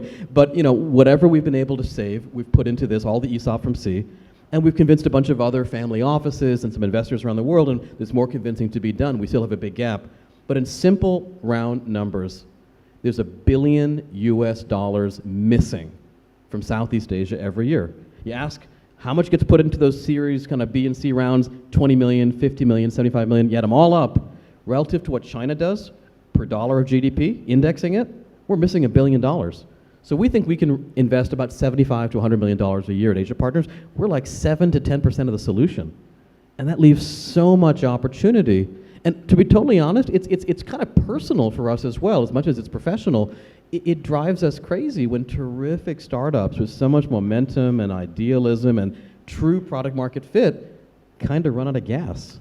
It's almost like a market where you've got tons of Montessori schools and preschools, but there just aren't high schools and no one gets to go to college. So that's a very personal, I think, ambition for us to go fix that in this market. So what are some of the opportunities that you're seeing, and where will you put your money? So something that you and I have talked a lot about over the last couple of years, and I want to share it with all of you, and we'd love you to poke holes in this, because an idea only gets better if people are yelling at you. I think you need people to criticize the idea. We have this notion that we call the bonsai tree, and let me share that with you guys, because this has a lot to do with where we invest and where we don't invest. And you might think, after hearing what I'm about to say, I'm pessimistic or I'm a cynic. But I don't think so. I think actually I'm a pragmatist. And because of that pragmatism, it gives us the flexibility to every once in a while be a little idealistic. Here's what I'm getting at. Imagine technology as an industry. Turns out it's got about $18 trillion, real money, of market cap around the world. That includes the biggies, the Microsofts, the Amazons, the Apples, all around $1 trillion. But there's another 15 trillion of everybody else, the 18 trillion. It turns out, rough numbers, not super scientific, 70% of 18 trillion lives on the first branch of that tree, branch 1. businesses that win globally. You know you're a category 1 when the Google of Thailand is Google, or the Facebook of Thailand is Facebook. Global winners. We would love to create these from Southeast Asia, to find the next internet version of Red Bull. We wish we could do that. But statistically speaking, they tend to be in the clusters which have huge amounts of legacy momentum. The Silicon Valleys of the world, to a certain extent London, whatever. Frankly, most of these tend to be in the US. And we love them, we use them, we're customers, but we wish there were more here, but we don't often find opportunities to invest in them here.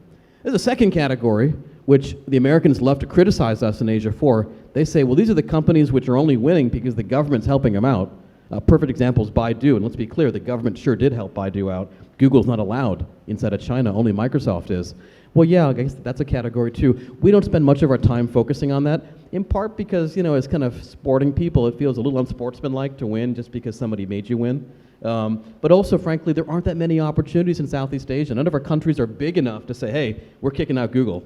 Thailand could try, Cambodia could try. It wouldn't be productive for the country. We focus on category 3.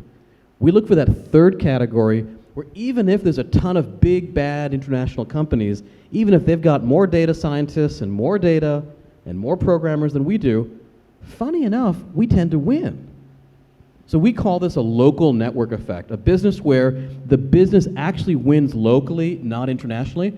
And just take a look at this for a second. It's kind of interesting, because this is kind of a controversial thesis. Most people assume, well, the Asians win because the government helps them, but otherwise we Americans are going to win. Not the case.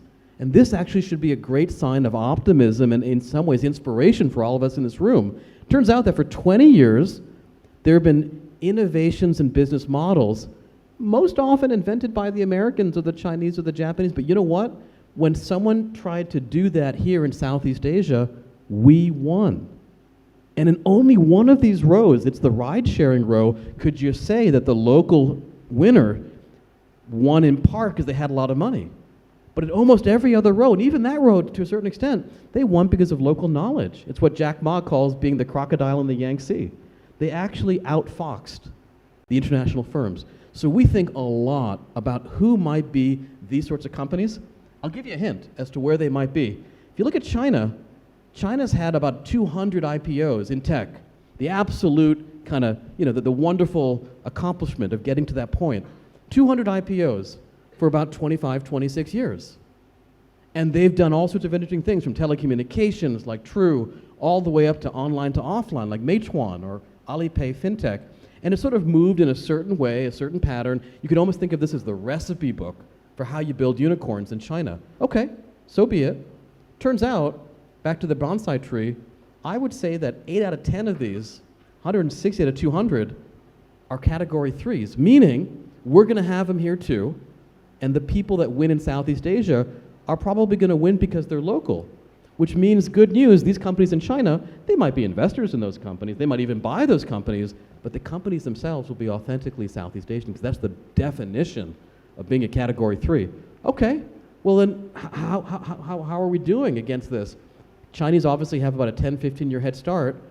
Turns out we're about 10 years behind. So everywhere over here you see an opening, an empty spot, is a chance for somebody in this room to build a unicorn. In fact, we can be even more precise. We can go row by row and say, well, how many unicorns are there going to be? This is the last thing I'm going to share with the group, then we can go back to Q&A. Check this out. Every single row over here shows you a playbook, a recipe book, for how you can build billion-dollar companies. And I'm not kidding, I'm not exaggerating when I say this. There's gonna be at least 2 or 3 unicorns in e-commerce logistics. There has to be. We've got 650 million people. You gotta ship stuff to people's houses. There's gonna be a bunch of unicorns in fintech and online health. It's just a matter of doing it really, really well and putting our shoulders behind it, getting the capital we need, getting the occasional article in Tech in Asia to highlight them. But genuinely, this is our opportunity, and kind of shame on us if we don't do it. Because these are category 3. These are businesses which we should win locally, not because we talk to Parliament about it, not because we have a law, but we should just win them because we're good at this stuff locally. So your first investment is on Red Doors, right? Could you talk a little bit about that, like together with the thesis that you have formed? Why Red Doors? Why not Oyo? So we had to make one fundamental decision with Red Doors. And for those of you that aren't familiar with the business, it's one of the, if not the fastest growing online travel companies in Southeast Asia, founded by a really terrific, humble, seasoned executive who had worked at Make My Trip, which is one of the very few South and Southeast Asian tech companies ever to go public in the last 10 years. Really, other than C, Make My Trip is the big IPO. So he was part of a real success story, moved to Singapore with Make My Trip, discovered how exciting Southeast Asia was, became a resident here, and he started very humbly in Indonesia, just going to small hotels, getting them onto his platform. Today he's got 1,200 hotels and is growing by a couple hundred every month. It's just an amazing success story. He is by far the biggest budget hotel chain in Indonesia. He's in Thailand. At some point will be in Thailand. He's in Vietnam. He's in the Philippines. He's doing even well in Singapore. So how do we think about it? It literally, and I want to be really precise about this, it literally came back to, is this business a category 1 or a category 3? I want to share that for 2 reasons. Number 1, take you through our own thinking, but number 2, for all of you, as you are building your businesses and pitching to VCs, or if you are VCs and you're pitching to that next round of capital, it's going to come in and keeping the business going, that next gas tank fill up, you have to make an argument for whether your business model is a category 1 or a category 3. And I think if you can make that articulation really convincing, it's category 3, you're going to get the capital. Just the same way Grab and Gojek have been so convincing in convincing people that actually they're going to beat Uber, which of course they did. So we had to think about, is this a business that's going to be a global winner? Is the OYO of Indonesia going to be OYO? Or is the OYO of Indonesia actually going to be a local player? And is it an Indonesia thing or is it an ASEAN thing? We concluded it's an ASEAN thing. Why? Because no one country is really quite big enough, even Indonesia, to support the technology and the sophistication and all the complexity of doing this. The second big thing is cross-border travel. You know, Southeast Asians are jetting around Southeast Asia at a level that we've never seen before. If you made a list, and this is a report that comes out once a year, of every airport in the world and the flights from that airport to every other airport in the world, made a list of just the busiest flights in the world. You know what the busiest flights in the world are? 4 of the top 10 are inside Southeast Asia. It's not New York Heathrow. It's not Moscow, Germany. It's inside Southeast Asia. So if people are flying somewhere, well, they're going to live somewhere that night too. They need a hotel room. And we discovered that actually Southeast Asia was truly a region. And the last thing we concluded is that actually the OYOs of the world, as prosperous as they might be on their own in their home markets, actually there's a real structural advantage to being local, to being authentic. And part of that, to be clear, it goes back to what Kylie was saying. It's about empowering local business people. The whole premise of this model of Red Doors and OYO is you actually help small landowners, small hotel owners become more successful. You teach them some best practices, you give them access to technology, you create a whole hotel management system for them, and as they earn more money, you earn more money. So actually, to a certain extent, the best part about why this is category 3 is that the business revolves around hundreds of local small entrepreneurs that actually own the locations. The single best analogy we can think of for this business is McDonald's. You know, most people that actually run a McDonald's here in Thailand, a very large number of them in Thailand, are the children of former restaurateurs, or the children of former McDonald's franchisors, or themselves ran a restaurant and said, you know, this is not really working, and I like being in the business, but I want some help. In just the same way, a lot of the hotel owners are saying, you know what, it's not really working. Let's become part of something bigger and just make a bunch more money. But this was, I want to really emphasize, this was the key decision we had to make. Is it a Cat 1 or is it a Cat 3? Almost like a hurricane. So you listed you have a list of like verticals, tech verticals that you see opportunities where really big companies can emerge. So I'm pretty sure there are a lot of entrepreneurs over here, right? So which of these verticals are really like a blue ocean and you don't really see any clear winners and that you wish more entrepreneurs would really tackle the problems today? Willis did not pre-plan this question, but I'm really glad he asked it because, man, there's so many things to do here that aren't competitive. If I can say something a little controversial, please don't go off and create yet another electric bike company when there's so much blue ocean that's like 40% gross margin business to do. Like, go after things that no one's doing. There's a really great scientist, E.O. Wilson, one of the great biologists, and whenever young scientists ask him, hey, what should I go focus on? Because it's like my career, right?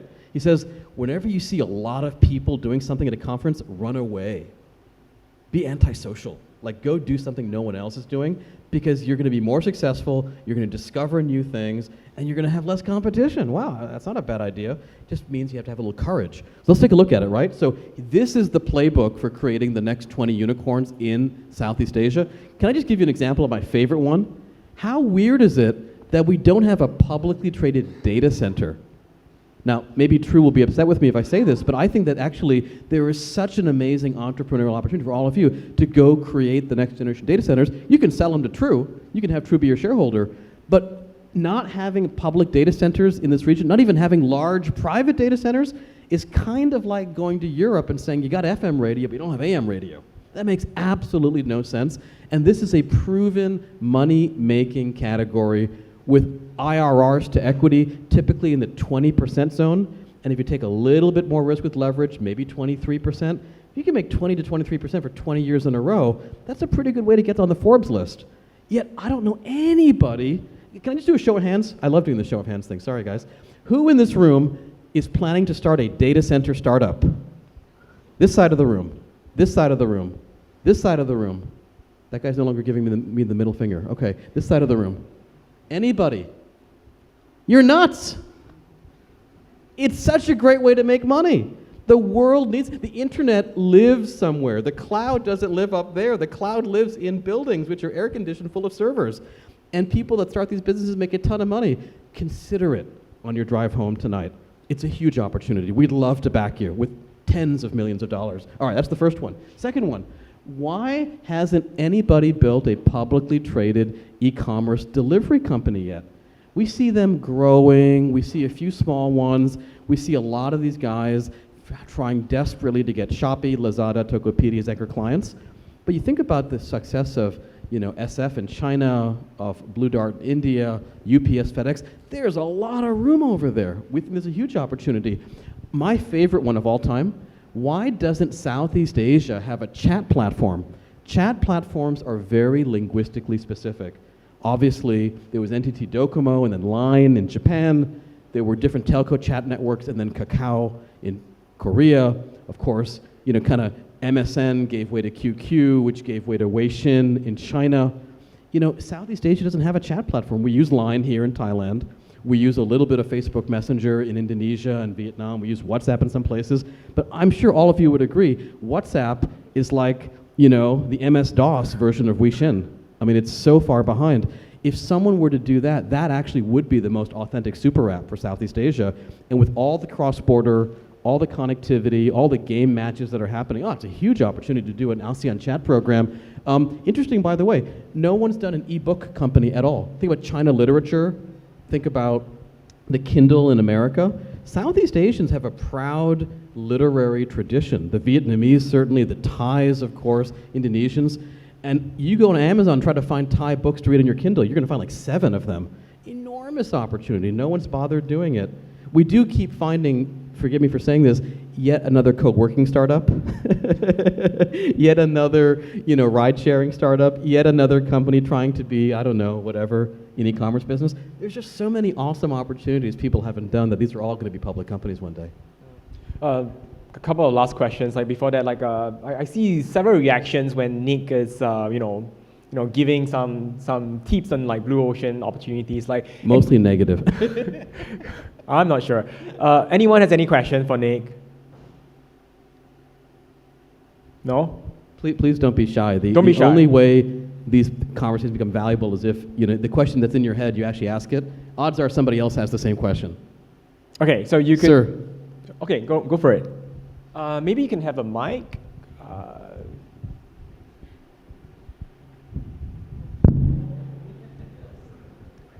Yeah. Good catch. Thank you.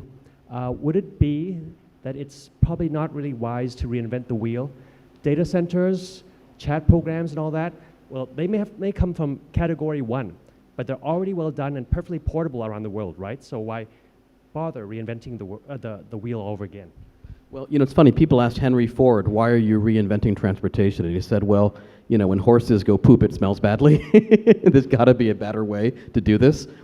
When it comes to chat specifically, if you can Wikipedia this, it's eerily precise. Every 7 to 8 years, the entire way by which bilateral human messaging gets done gets reinvented. First it was telex and telegrams. Then it was very basic TTS on the phone. Then it was basic email and SMS, pagers. Then, of course, there were the WeChats and the WhatsApps of the world. We are ripe for another global disruption of this. But unlike search engines, which tend to be global winners, chat platforms tend to be regional winners, not global. So someone who nails this, and by the way, again, I want to reiterate, I don't think anybody in this room finds WhatsApp a compelling product. I certainly don't. It's just a poor product market fit, ripe for innovation, and in some ways our birthright in Southeast Asia to own this category. So it's not that you're reinventing the wheel, it's that you're building a much faster wheel and a much better wheel. Data centers is the same thing. Southeast Asia has about 1/10 as much data center capacity as we will need in 10 years. That's a bit more like saying, you know, gosh, there's one hotel in town, why do we need a second one? Well, actually the population tripled, you probably need a second one. And the first guys may not be the ones to do it. So I would never think of it from the lens of, oh, it's been done before. I'd think of it from the lens of, can we do a better, more profitable job? And the answer is almost always yes. And answering from the context of your reply, replying to your reply essentially, like a nested reply. When you talk— We have a computer scientist in the audience. Computer engineer, actually. There you go. So you talked about the modality of like chat changing every 7 years, right? Okay, what you said just now was essentially a change in the medium. So telex, right? Perhaps cell phone, perhaps like, you know, chat on your smartphone. Anything that's going to be the next disruption, you know, be it 7 years or whatever half-life we specify, is going to be a totally new hardware modality. It's not based, you know, it's not yet another chat program like, you know, WhatsApp, WeChat, QQ, Line, vContact, or so forth, right? So okay, so what other form of hardware do we have to convey this instant information? I love the thoughtfulness of the question. It's a great question, sir. What we tend to find is every second disruption in chat, meaning every 14 years, is hardware form factor driven. Mm-hmm. And the ones in the middle, like the Winter Olympics and the Summer Olympics, the Winter Olympics in the middle are software driven. What I mean by that is when mobile phones arose, people went away from using paging to using SMS. But SMS was about 9 cents per message at its peak. Global telcos earned about $80 billion of EBITDA globally in SMS, which all went to very little because of then TCP/IP-based WhatsApp chat, which used a data plan rather than the SMS plan. So actually, the interesting transitions, and often sometimes the most profitable ones, are a software change on an existing form factor. But that said, there is nothing to stop us in the next 10 or 15 years if we think more broadly of thinking about augmented glasses, augmented contact lenses, direct neural interface for chat, because all of us can type a hell of a lot more slowly than we can think. So some sort of augmented neural interface will eventually in 10 or 15 years be the hardware change, but between now and then, lots of room for software updates that would Slackify the WhatsApp experience or Outlookify the WhatsApp experience, and all that can be done here in Bangkok without a lot of rocket science. It's just a matter of doing it. That's a really good point there. So it's like an Intel TikTok upgrade cycle, right? To a certain extent, sir. That's right. Oh, okay. Any other questions from the room? Before another man asks a question, can we ask a woman to ask a question, please? You're not a woman. Oh, you're holding up the sign. Are there any ladies that have questions? I want to give a chance for a lady to ask a question before this gentleman gets his moment. Up top? No? Okay. Go ahead, sir.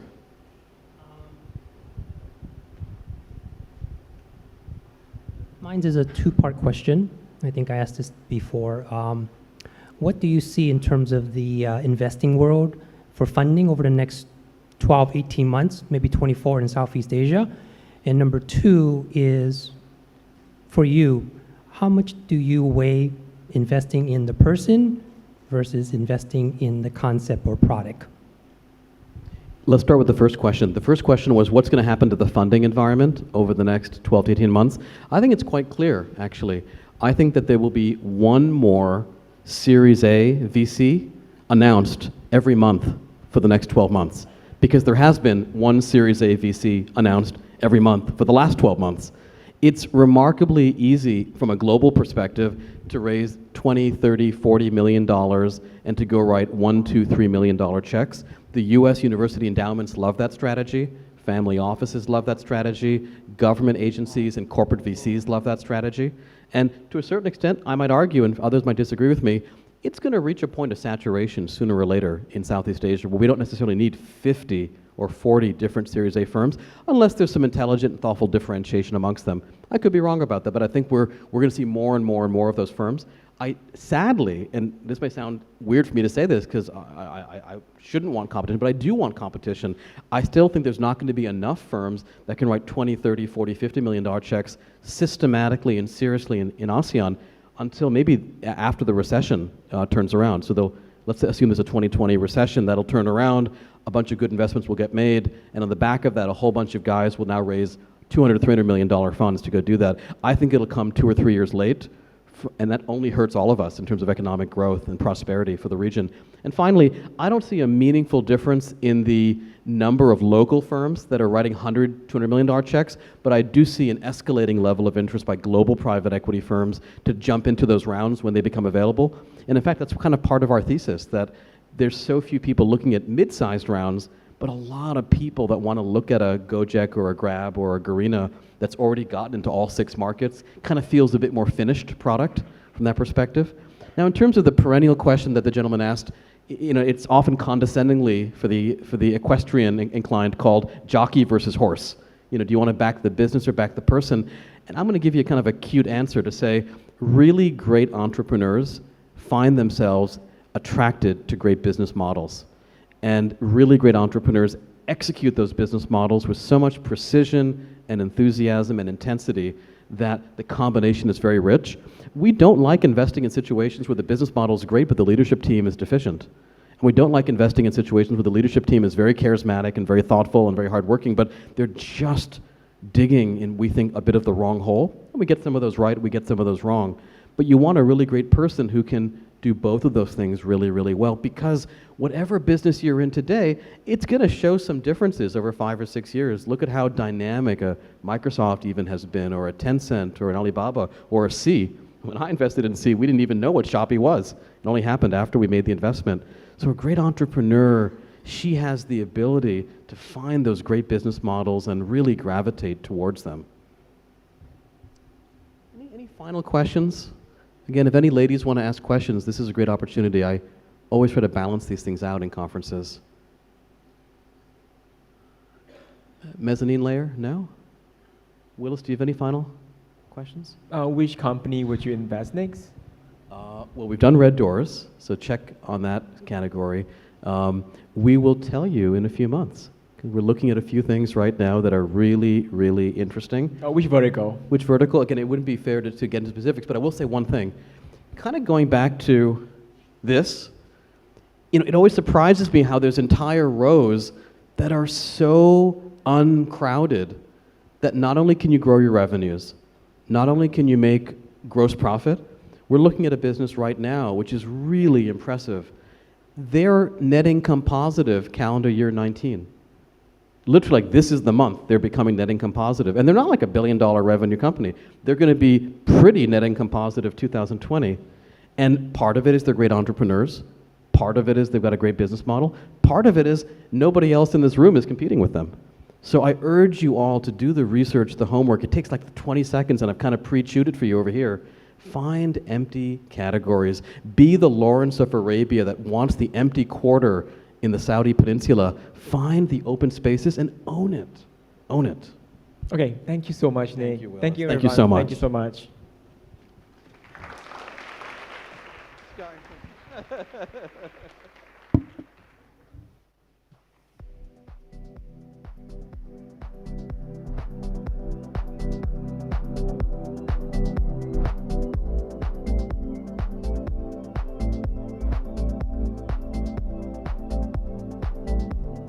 Ladies and gentlemen, that was Mr. Nicholas Nash and Mr. Willis Wee on the topic of unicorn opportunities in Southeast Asia.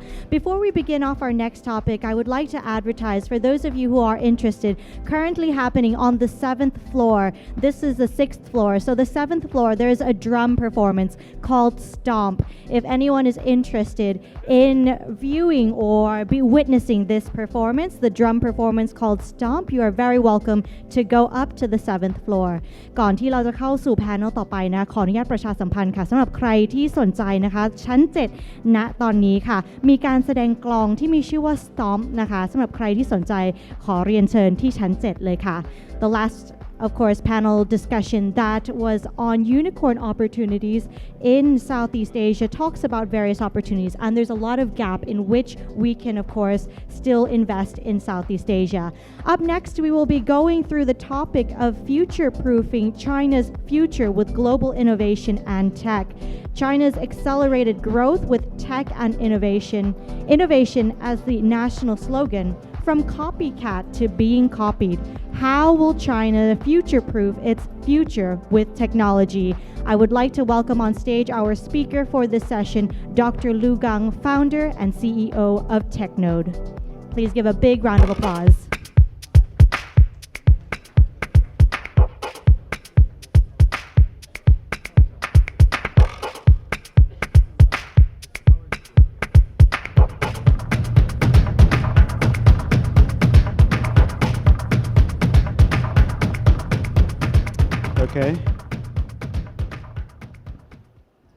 Okay, so you guys leaving or you guys should stay? Okay, so my name is Gang Lu. I'm founder of TechNode. If you don't read TechNode, I suggest you read TechNode because we really focus on China. So we talk about Chinese, the ecosystem, how they've been doing on a daily basis. So I think I'm quite impressed by the previous speakers because obviously he knows a lot about China. But I think but instead of talking about Southeast Asia, I think we kind of changed our angle. We're going to focus more on the what's happening in China, because I know people read TechCrunch because we are really interested in what's happening in Silicon Valley in the past like 5 or 10 years, and then we see more and more attention to China because everybody know in China the tech ecosystems have been growing very fast in the past 5 years. So what's really happening? I think today, thanks for the opportunity given by True Digital Power partners, and so I just want to share more how we see the China tech ecosystems.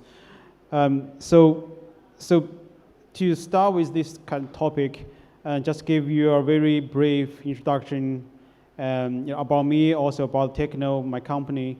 And so basically, I think in the past probably almost like 10 years, I was trying to kind of convince the people who know me I'm not really a media guy. Even like TechNode is a media company, but because the reason I say so, because actually my background is really a long media background. I did my PhD in computer science. My first job is programmer. I spent 3.5 years to do programming. So the reason I started at TechNode is very simple, because I love technology and I love to write it down, and because I'm from China, so I want to share kind of my knowledge about the Chinese ecosystems as my personal hobby. So that's everything started almost like 10 years back. So what we are doing now is actually more than media. We have our media teams is bilingual, so which means we have our Chinese editorial teams, we have English editorial teams, and so that's why I said at the very beginning, if you really want to see what's happening in China, and read us on technode.com. But we do more. We do events. We do corporate service, innovation service. We also have our global teams based in Singapore, Hong Kong, and also we do many other things. So in the past several years, we've been watching the Chinese ecosystem growing,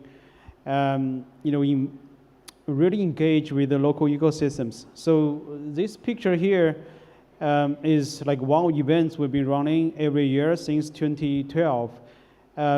So that's actually which we are very proud of, because if you look at the picture here, so like basically each year we reward the best startups in China.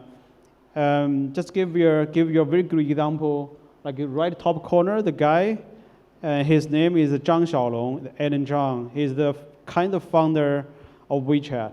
So around 2012, we kind of reward the best of social app to WeChat. Then Zhang Xiaolong did a video and basically saying thanks to Techno to give us a award. And that time, 2012, I think for WeChat is like 20 million or 2 million, I can't remember.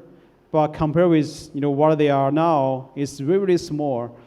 But of course, like this guy is like godfather in China because WeChat has almost everything in China. So if you look at each year, actually we are growing together with all the startups, and when they are like more and more, and the social app, the kind of a social dating app, when we know them, they only have 200,000 users. But 4 years back, they went to IPO in Nasdaq. So we see the path of Chinese unicorns, from very beginning, from like 3-man people become like thousands or even like 10,000 stuff. And we also partner with TechCrunch. In China, we are TechCrunch China as well. So we run TechCrunch events. So if you look at the, we did, every year we do the TechCrunch events in China in different cities. So here just a very, we pick up some names. If you look at all the names, I think these are like, the Chinese, probably most famous unicorns right now in China. The Toutiao, actually when we invited the founder of Toutiao on stage, that was 2014, so 5 years ago. And there are lots of examples, when we have the founder on stage, they are, probably, well, I wouldn't say like nobody, but they are really small. So, but now if you look at the, just pick up one example, or OnePlus, Royal, or Himalaya, Musical.ly. So when they are on stage, they are not really unicorns, but we see how they grow, and also some of them not on the list, maybe they fail already. So what do we see in China is, here's what most people think of China. I think that in the past 5 or 10 years, is always we see plenty of copycat stories. So okay, so if you look at this, it's quite interesting. We almost copy everything from Silicon Valley. We have Facebook, we have something in China, almost everything. But probably the one exception is if you look at the kind of unicorns from Silicon Valley, actually you probably missing one big one, which is the LinkedIn. There are no successful story of copying LinkedIn. So because we don't really trust the professional online social network in China, because we want to business offline. But anyway, so this is, we saw a huge, loads of a copycat story in China. So this is what happened 5 years ago. But now we see a huge change. So instead of copy to China, what we call C2C model, we see, copy from China. Because I think that's exactly the previous session the speaker said, is in next 5, 10 years, we're going to see more kind of copy, I wouldn't say all micro innovation happen in South Asia, which copy from the business model originate from China. So here's kind of highlight I want to share with you, just give you kind of overviews of some of the facts probably you haven't heard of. But some maybe you heard about from different angle. So this is a related figure from CNIC, like a data research company in China. So as you can see here, there's no surprise because given the population, we have a huge or massive market for internet business. 854 million internet users, but even is massive, is a big figures, but still, if you look at internet penetration rate, is still just around 60%, which means in China, 40% of our population still waiting for internet connections. So it's still huge. So that's a low surprise because population means a lot of business opportunities. But I think what I want to emphasize here is, if you look at this, is 99% of internet users in China, we access internet via mobile devices. So which give you an image in China, if you do anything, always start in mobile. You don't need a website, you don't need any like PC stuff. you need your app, you need a mini app, which means it's something developed on top of WeChat or Alipay, because everything is happening on mobile, and also e-commerce is huge, because Alibaba, because of Jingdong, because of Pinduoduo. So e-commerce is huge, and also online payment is also huge. And also we love watching videos because close to like 800 million internet users were watching videos, but over 80% of these users we are watching short videos. If you're familiar with like a TikTok or 𝐓.𝐻, so there's a short video that is so popular in China. But so this is give you kind of overviews of the Chinese market. And also because now if you're looking at some hottest sectors in China, AI obviously is really global, kind of global trend. But if you look at this, so by this research, just in terms of number of AI startups, I think China is behind US. We are the second largest AI startup ecosystems in China. But there is a difference. We always complain because AI is built on the data, but in China is like the huge data center, and also we have a huge traditional business which needs to be digitalized as well. And one important fact is that in China we don't care that much about the privacy. I don't know if it's good or bad, but it's I know it's controversial, but I can tell you, because of that, you see more application from China. So that's why we can monetize AI much better than US. Because in US, you are looking at the research side, but because data privacy, you cannot really do that much applications because you cannot use the data. But in China, maybe it's like kind of good. Good environment is because we can use the data to build up loads of applications, then we can monetize the applications. I think that's the kind of key difference, even it's controversial. Then China is really, when we talk about China, we thought maybe everything in Chinese, but actually it's not. So make your guess, like what's the #1 downloaded app the last day in the global market? It's not Facebook, it's not Twitter, it's not like Silicon Valley stuff, it's TikTok, right? The TikTok is now probably the most popular one in the world, not just in China. And also when we talk about the technologies, just give you like example, like this phone, when we talk about the phone nowadays, we talk about like full screen, like a mobile phone, like smartphones. So actually the first phone manufacturer, released the first full screen mobile phone actually is not Apple, or Apple still like not really like full screen. It's not a Samsung, it's not anybody, it's Xiaomi. Actually like 4 years ago, Xiaomi launched the world's first full screen phone. It's called Mix. And also Oppo, Vivo is I think is also kind of maybe, I'm not sure in Thailand, but in South Asia is very popular. Obviously in China is like top 2 or top 3 phone manufacturers. But these two companies, if you look at 3 years ago, I think everybody think Oppo, Vivo, they are kind of copycats. They look like Apple, look like a Samsung phone. But now, if you look at all the latest phone they release, it's full innovations. I think they are even ahead of Apple as well. And this one, we talk of flexible screen phones. Okay, probably you know Samsung. But the Samsung product, you haven't seen that because it's not in production. But this one is called Royal. It's released by a Shenzhen-based startups. I think maybe 5 or 6 years.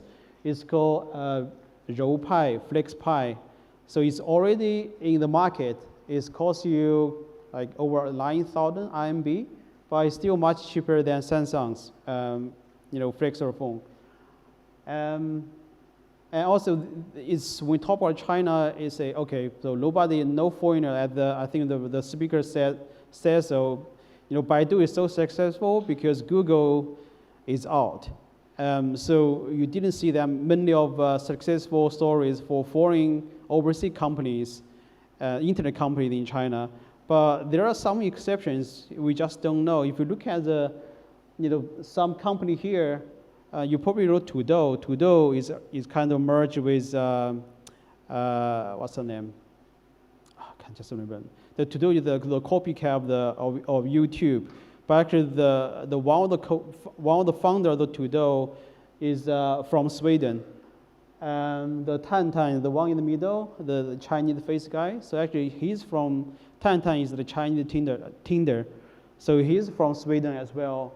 The company called Dianrong is the fintech company. And actually, he's also the co-founder of Lending Club. The App Annie, if you're doing app, probably you know App Annie. Actually, the company is founded in Beijing, and when it started, the top one, Quna, was acquired by Baidu. Is like is like a Ctrip, but a travel site. He's based in Hong Kong now. He's doing his own investment. So we see some successful stories for the expats as well. So China is not that kind of Chinese only. Of course, we see Chinese companies getting more and more aggressive as well. Pinduoduo is come nowhere now. You haven't heard of Pinduoduo before, but suddenly they went to IPO like last year. But according to the kind of research, report, I think released like last week, Pinduoduo now is sitting at the second largest e-commerce site, just right behind Alibaba. So they beat Baidu, they beat Jingdong. So Pinduoduo is, I don't know, like 6 years old. And this one is even more than a legend. Is Luckin Coffee is kind of a Chinese, Starbucks. And this company is amazing because the company is only 1 year and 18 months old. So it's just 1 year and a half. They went to IPOs. So you never see that happening anywhere else, but China. And the last point, the Chinese company getting more aggressive. Even in Bangkok, you see many foreigners or overseas, the people come from overseas, very international. When you go to China, probably you don't really see that international because people still like Chinese. But we are even more aggressive in the overseas market. It's just give you a few, examples. I don't know if you know, this company is called Lineboard. It's a Chinese company, but probably you don't know the name of the company, but you must familiar with this type of transportations. You probably know this company, Segway, right? So Segway actually is kind of inventors of these transportation tools. But what happened is Segway is acquired by Lineboard, the Chinese company. So basically is like the copycats acquire the origins. So you see, it's just one example. And OnePlus, in China, OnePlus is not that famous, I would say, but outside China, it is super famous. In India, they are the #1 premier Android phone. In Finland, they are #1. They signed a contract with T-Mobile in States. They have thousands of fans outside China. So basically, when they started, they are looking at the overseas market instead of the Chinese market. Then the last one, I think that we have speakers who can share you more story about this company. And the camera 360 is you're gonna hear more about this Chengdu base. I don't know if you have been to Chengdu. Is it's a city. Inland city is not Beijing, not Shanghai, not Shenzhen. Is this company based in Chengdu? But what I can tell you now is they have 30 or 20 million active monthly users in Thailand only, and Thailand is not their biggest market. Vietnam actually the #1. But so this is are Chinese startup, but they are doing global. They don't really have office here even. So this is what we see how Chinese is going. We are really international. We want to be global. So lastly, so allow me, because we've been watching the Chinese internet, for many, many years. So we see the trend. So that's why we are here. We partner with True Digital Park, because last year we launched our what we call Techno Global Teams.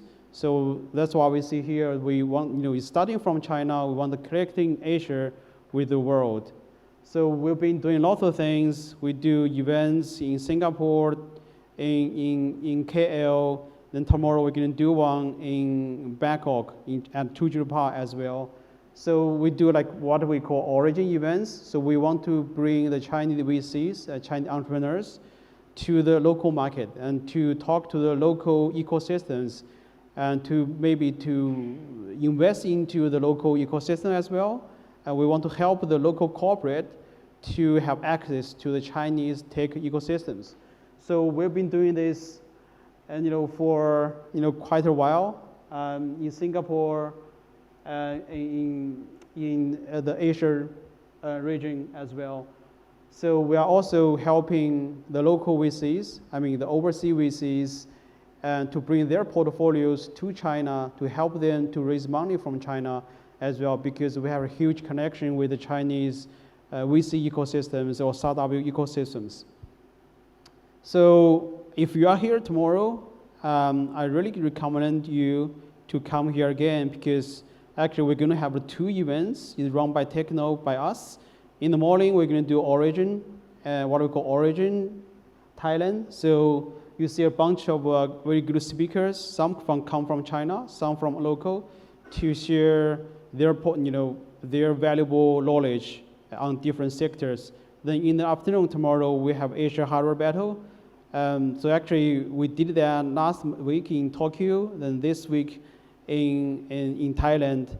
Then we are actually moving country by countries. Then we pick up the #1 hardware startups. We're going to invite them to China to have the final pitch. So tomorrow you're going to see, I don't know how many, you're going to see some Thai and the best of Thai hardware companies on stage as well.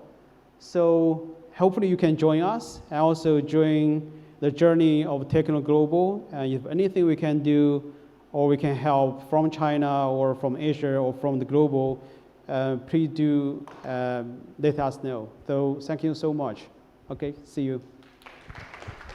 Thank you very much, Dr. Lu Gang, founder and CEO of TechNode. His topic was about future-proofing China's future with global innovation and tech.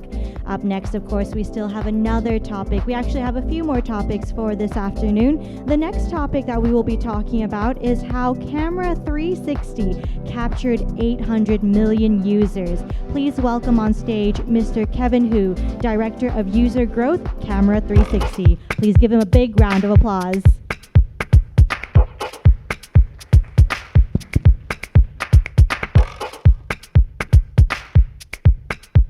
Okay, good afternoon, everyone. Thanks for Dr. Lu Gang's introduce. I'm Kevin from Camera 360. I joined Camera 360 in 2013, and now I'm the Director of User Growth Team of Camera 360. It's my great honor to be here today, and thanks for the invitation of True Digital Park and TechNode. Please allow me to introduce my company, Pingguo Technology. Founded in 2010 and based in Chengdu, China. Our mission is deliver easier photography service to the world. And our vision is be the best global suppliers for photography service. We have a world-famous application series of mobile photography like Camera 360, a world-famous camera app, and the mix and easy-to-use photo editor with powerful filter, and InFace, a pro-retouching app, and Salad Video, an intelligent app that makes stunning video through a few simple photos. And this app will release in Thailand on this Christmas holiday. And we also have the April, the Basti, and so many apps. As Camera 60 is so famous in Thailand, let's talk about the Camera 360 today. I prepared some topic for a better understanding. The first one is how Camera 360 started. You may know Camera 360 is not a new product, but how it started and when it started. Let's back to 2010. This is the first released version of Camera 360. Ugly interface, simple function, and no user experience. It looks not good. But we capture the one of users' core requirement, that is effect. And we build more than 10 QQ groups and BBS, listen to users' feedback. And we update rapidly and move fast. Within half a year, we updated about 15 versions. Then the 1.0 wasn't officially released. In this version, there is a worldwide first one-color model. This effect was used by many users and highly priced. They took pictures using this effect and posted it on the social media. We tasted honey, so we didn't stop. Within 3 years, there are more than 200 updates in the product, including the built-in skin filter, the black and white filter, and the starry sky filter, and the night model filter, and the cartoon filter. And we launched the AR camera in 2015, and the funny sticker in 2016, and the advanced image processing effect in 2018. I want to talk about this effect. The effect achieved that we combined the background replace and the facial retouching together in 1 second. This is our milestone of pace of our innovations.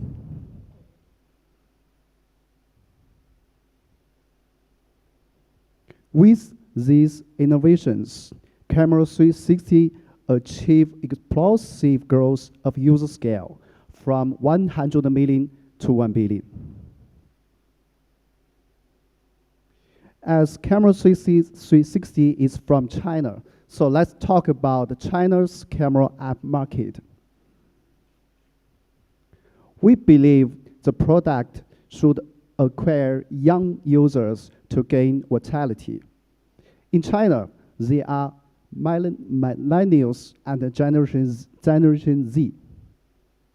Millennials is about 20 to 35 years old, and the Generation Z is about below 18 years old. They are like the star, idol, games, social, and selfie.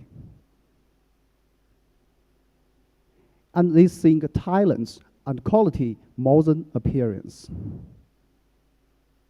So we choose a marketing strategy especially designed for them, that is pan-entertainment marketing.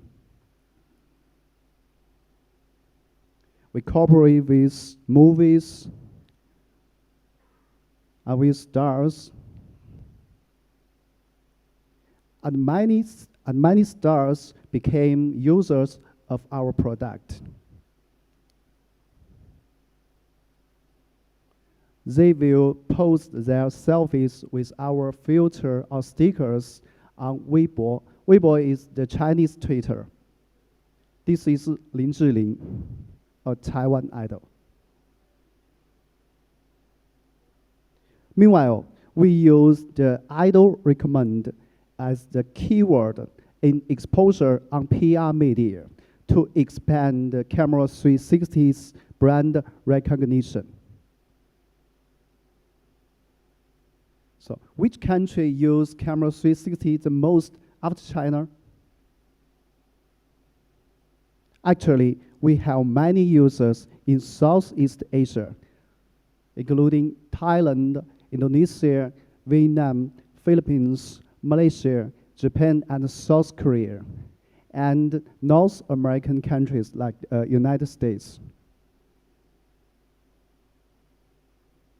So how did the Camera 360 expand globally? How did we attract users outside of China? First of all, I think it's the product, be a useful product. I believe the product is the basic of expansion. And I believe the tools applications are boundless for the world, especially for the photo and video apps and the fitness apps and the music apps.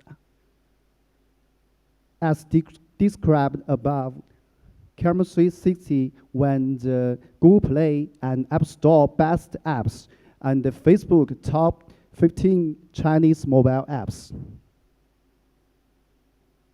Behind the products, we have the precedent technical storage. And we have the world-leading image artificial intelligence technology, which promoting our innovation of our products.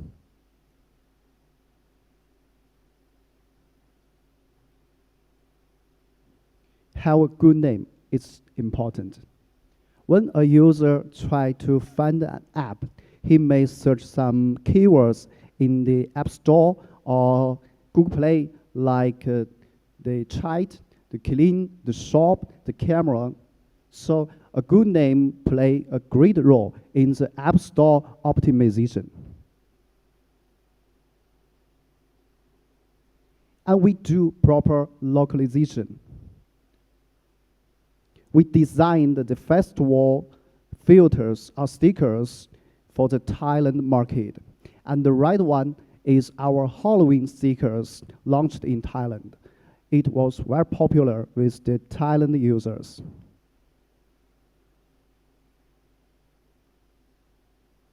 And we cooperate with the top partners like Sony.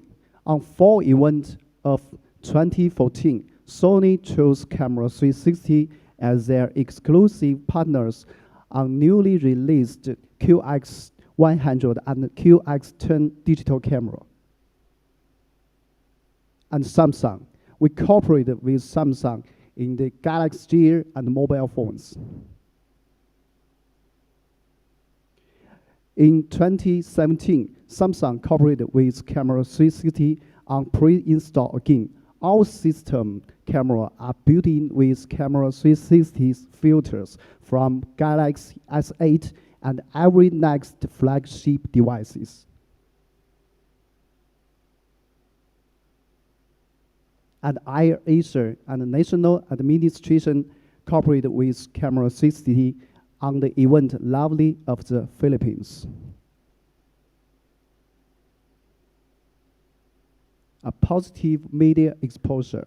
The positive PR ensure enough exposure for our products. And we also use the Google Trends to observe some keywords of our products in different regions.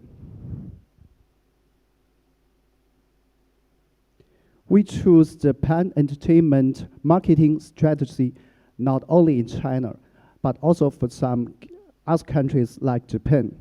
Let me share an example that we reached the first rank by the help of a Japanese superstar.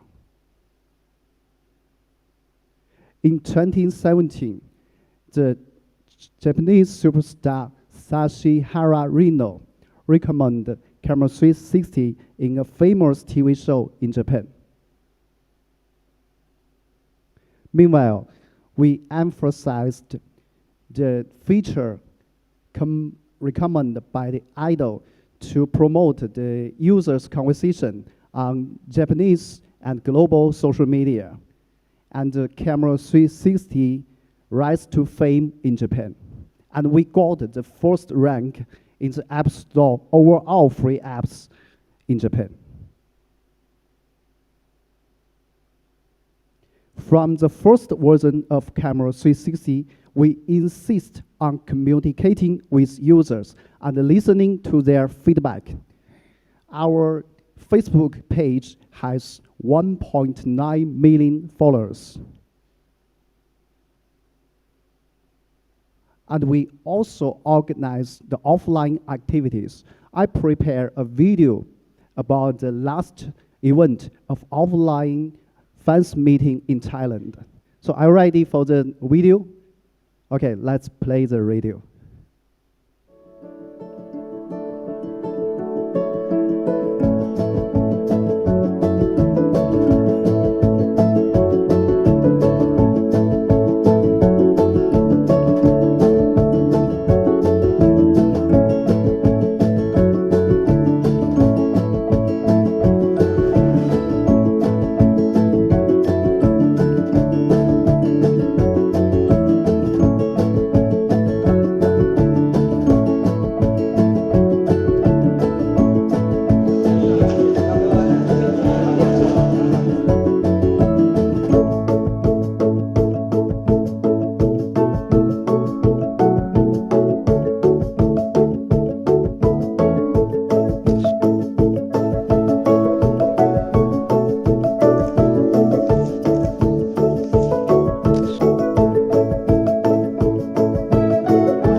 in a few. And I don't care if we just drive around, as long as I'm next to you. You're telling me you know of a party and that it's gonna be gnarly, but girl, I'd rather watch Netflix. Cause all I wanna do is be alone with you, cause I think you're the bestest, yeah. I don't care what everyone's doing, it's just me and I got no plans if you don't, babe. I got no plans if you don't, babe. My camera, my life, camera 360. Think of the things that we could do. I got no plans if you don't, babe. I got no plans if you don't. And I know you wanna stay long, cause I just put on your favorite Drake song. And this party's popping, but I got a better plan. We can fall in love, I don't think that it'll This first meeting was cooperated with AirAsia. So, the last question is, what is the future plans for Camera 360? We will focus on user value, and we will expand editing function and reinventing users' creativity. The product may change over time, but our mission will not change. That is, deliver easier photography service to the world. Thank you, everyone.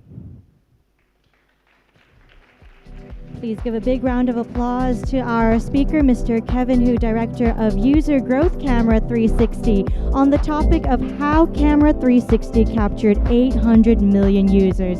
I'm definitely one of those 800 million users there. Now, talking about some of the key points that Mr. Kevin Hu has mentioned about Camera 360 is that, of course, there are other products available from their company, but of course we can see that Thailand has Camera 360 and some other products will be launching soon. In the beginning of Camera 360, their interface wasn't that attractive, but they listened to feedback and they had what the customers required, and that was the effects. After listening to feedback, they were able to have over 200 updates in 300 years, and they always been doing more research and development as well. Ladies and gentlemen, before we move on to the next panel discussion, for those of you who might be thirsty, outside we have refreshments available outside. You can feel free to go grab a drink and come back inside in order to come and continue listening to our next panel discussion. As for the next, not only that, I hear that we have food on the 7th floor as well. So refreshments are available outside and food is available on the 7th floor. And don't forget, ladies and gentlemen, on the 7th floor, besides food, we also have a percussion show called Stomp. Anybody interested or hungry, of course, can go up to the 7th floor. Now allow me to introduce you to the next panel discussion. For the next session, we will be talking on the topic of physical and virtual communities pushing the transformation of ecosystems with True Digital Park, Nongsa Digital Park, and E27. Please welcome on stage our first speaker, Mr. Marco Bardelli, Senior Director and member of the board of Nongsa Digital Park. Our second speaker, Dr. Tarit Niman Wutipong, General Manager of True Digital Park. And third, last but not least, Mr. Thaddeus Koh, co-founder of E27. Please give them a big round of applause.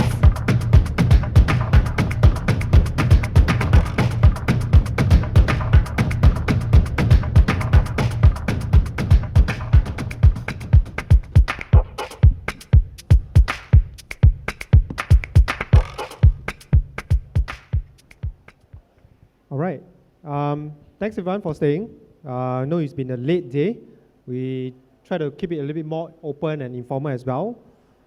Same thing, if you have any questions in what we are discussing, feel free to raise your hand. I hope we have someone to pass you the mic, things like that, so that you can get an answer to you guys as well. So to introduce today's topic, right, it's about the ecosystem that True Digital Park is building for phase 1, has built for phase 1, and is going to build and improve for phase 2. We also have a gentleman from Indonesia that will explain what's happening in Indonesia side, a similar physical ecosystem, but also where are some of the similarities, where are some of the opportunities for collaboration, and how also a company like us, like me, E27, how do we actually bring virtual ecosystem into play, into offline, into physical ecosystems. So I'm going to give a couple of minutes for both gentlemen to explain a little bit in depth. I think today we know a lot about True Digital Park, but I'm going to ask Dr. Tarit first to explain a little bit more in details. True Digital Park, some of the key signature programs that you guys have, how does it actually empower startups in this ecosystem in achieving their business needs as well? Maybe some highlights and things like that. And then followed by Marco, right, explain to the audience what Nongsa Digital Park is about, where are some of the locations and advantages for the park as well. So, Dr. Tarit, please. Sure, thanks. Can we actually switch to the slide of True Digital Park a bit? Or is this one?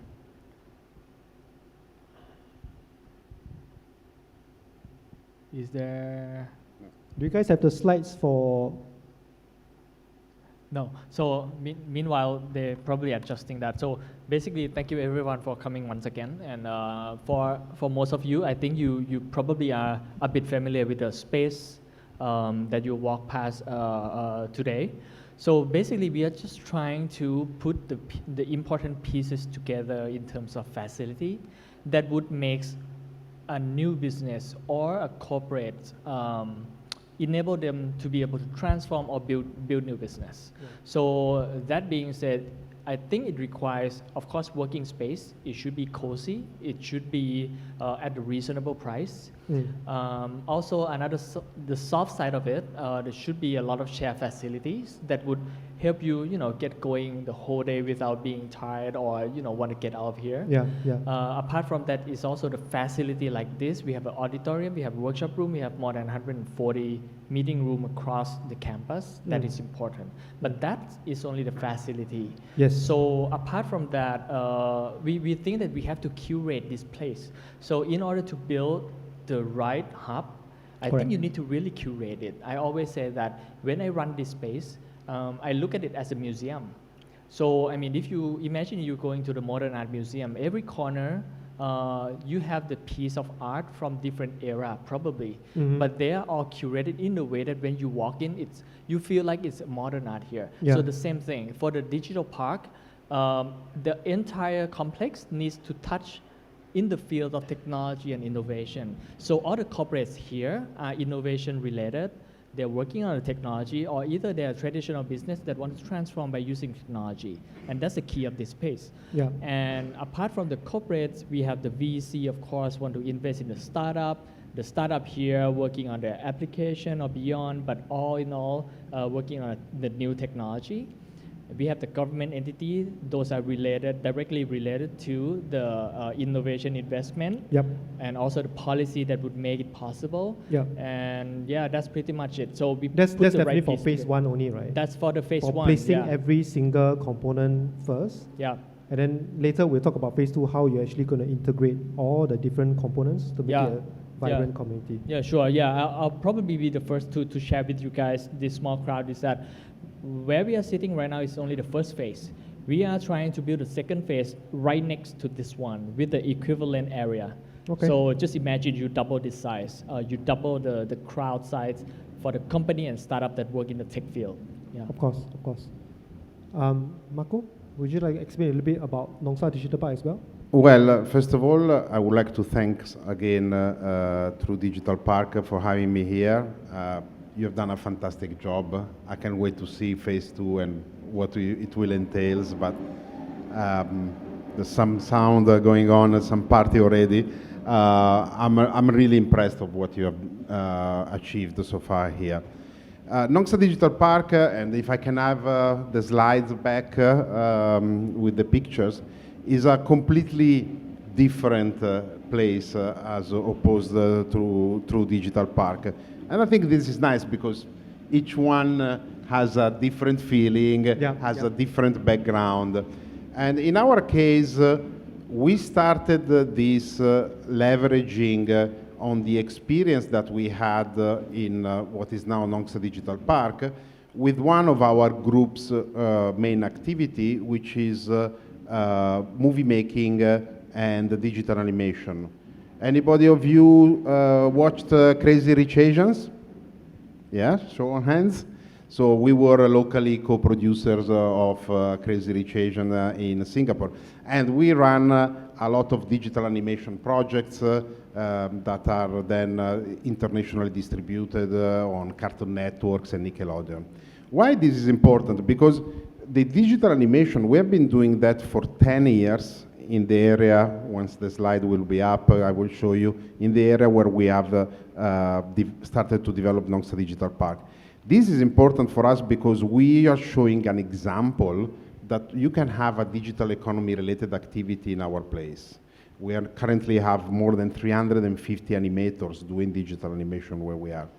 So the key factors are infrastructure and talent. So, well, first of all, as you can see, it's a bit of a different setting. We have beaches and the sea. But what is important is the geographical location overall. We are very close to Singapore, only 35 minutes by ferry. Batam has its own international airport that connects most domestic destinations in Indonesia, Malaysia. Now they're going to have direct flights with Garuda also to China. But what is key for us are those submarine fiber optic cables that for some reason they all have landing station only 2.5 kilometers from where we are. So we have a formidable infrastructure in terms of connectivity, which is very important. Like you guys, you enjoy tremendous connectivity here because of True Group and all the connectivity that is just landing a few kilometers from here on the beach here in Bangkok. So this was the first key element. And the second one, we aligned with the vision of the President Jokowi to create technopreneurs and to have more workforce skewed to the digital economy. There is a McKinsey study that came out last year that identifies that up to 2025, there will be something like a staggering number of 25 million jobs that will require digital skills. So we want to play our small little role. Indonesia is a big country, and in Nongsa Digital Park, we bring together the infrastructure together with the young talent, and we have initiated vocational education activities. This has attracted the interest of companies based in Singapore that are always looking at ways to cope with the request of increase the headcount, which is very difficult to obtain in Singapore. And that's why we have become a G2G project between Indonesia and Singapore, because there is a vested interest from the Indonesian government to have Nongsa Digital Park to grow, but also from the Singapore government because it gives opportunities to Singapore-based company, not only to have a first step into Indonesia, but also to have a work base that can work more in harmony with the headquarters in Singapore. This was recognized already 2 years ago by President Jokowi. As you can see, Indonesia is a large country. There will be many digital parks. There are already digital parks in the Java Island and in other parts of Indonesia. We will be just one of them. We hope to bring best practices that others can use. But because of our geographical location, our place is seen as a convergence from the other places and a revolving door, Indonesia and the rest of Southeast Asia. I conclude by saying that we started only 1 year ago, but already we have more than 800 people overall working in our digital park. We have completed a first set of 3 office buildings. We are now in joint venture with Sinarmas Land, who also oversees another important tech hub in Jakarta, BSD, fantastic place. We are now building a second phase of offices to accommodate, and we have implemented as our group Infinite Learning, which is a vocational education entity, and we have trained already hundreds of people in 1 year.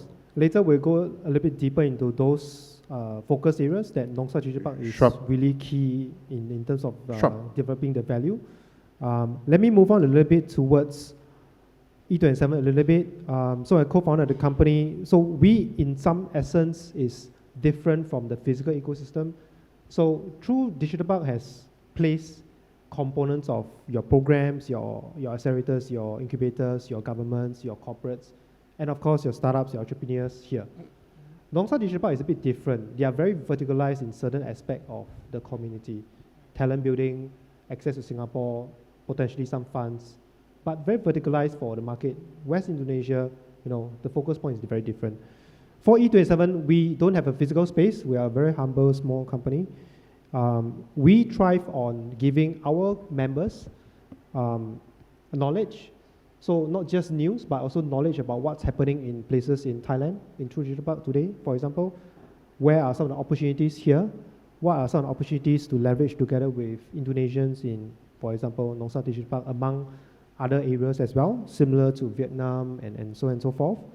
And we try to give access to founders here in Thailand, founders from Singapore, Indonesia, to come into a place like this, set up quickly in 1-2 weeks, get on the grind, start to work the market, right?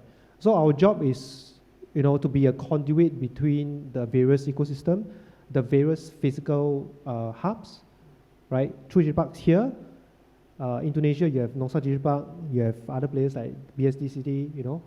Singapore, you have Block 71, you know. And we, as a small company, wants to help bridge movement of knowledge, movement of manpower around this ecosystem.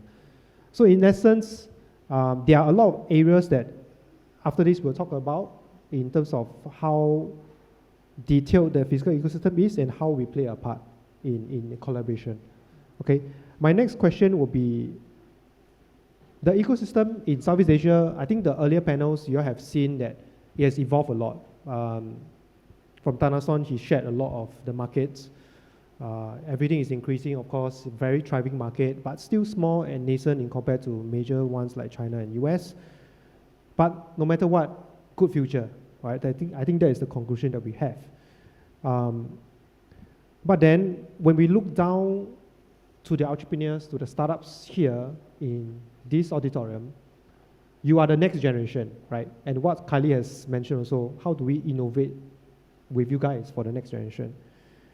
And to me, I see that the trend for the next generation entrepreneurs, right, it's very different in terms of what you expect as a startup. You will want co-working, flexible space, co-living. You want to have an impact in your startup, in what you do. You want to make sure that it's sustainable in terms of impact to the environment and things like that, right? So my question is then to both gentlemen, right? How do you all adapt to this kind of demand, this kind of changing thoughts from the startups, from the entrepreneurs? At the moment, we see facilities, sure, but let's talk a little bit about the programs, what you guys have to increase the lifestyle elements, for example, from True Digital Park. Nongsa, I mean, we saw the picture, it's a beach. Tell us more later. Sure.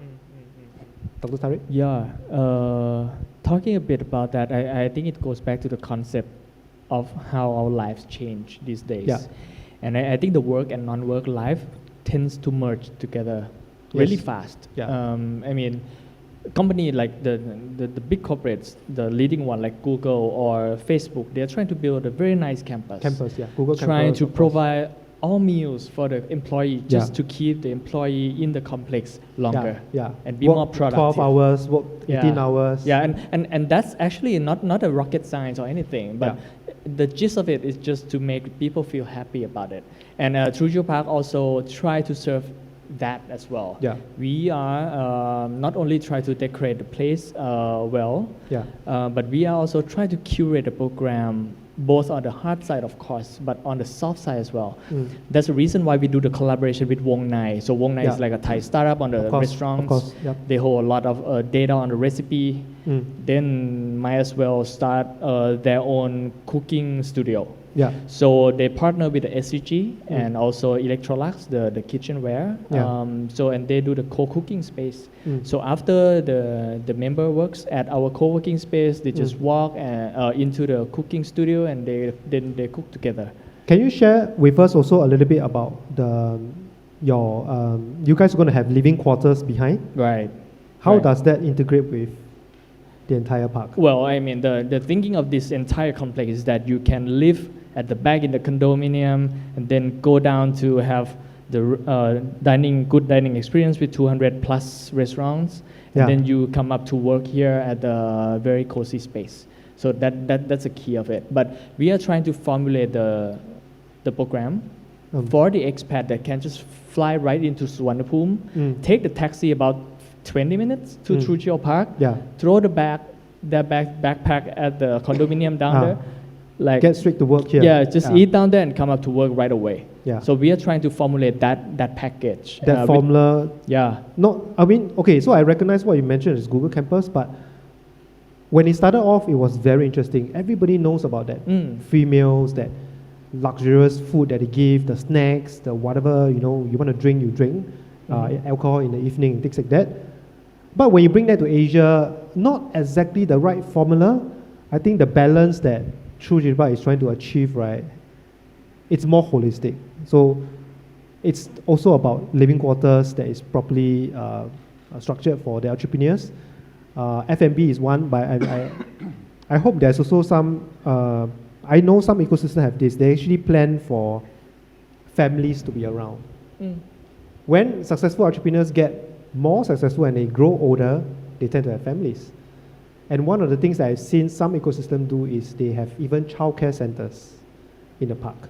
So I hope phase 2, we can have some elements of that. It's important in to phase 1, yes. people with family. Yeah. And once you root out you get the kids to be. We do have only the mother's room. So that's so all we phase have 2. right now. Yeah.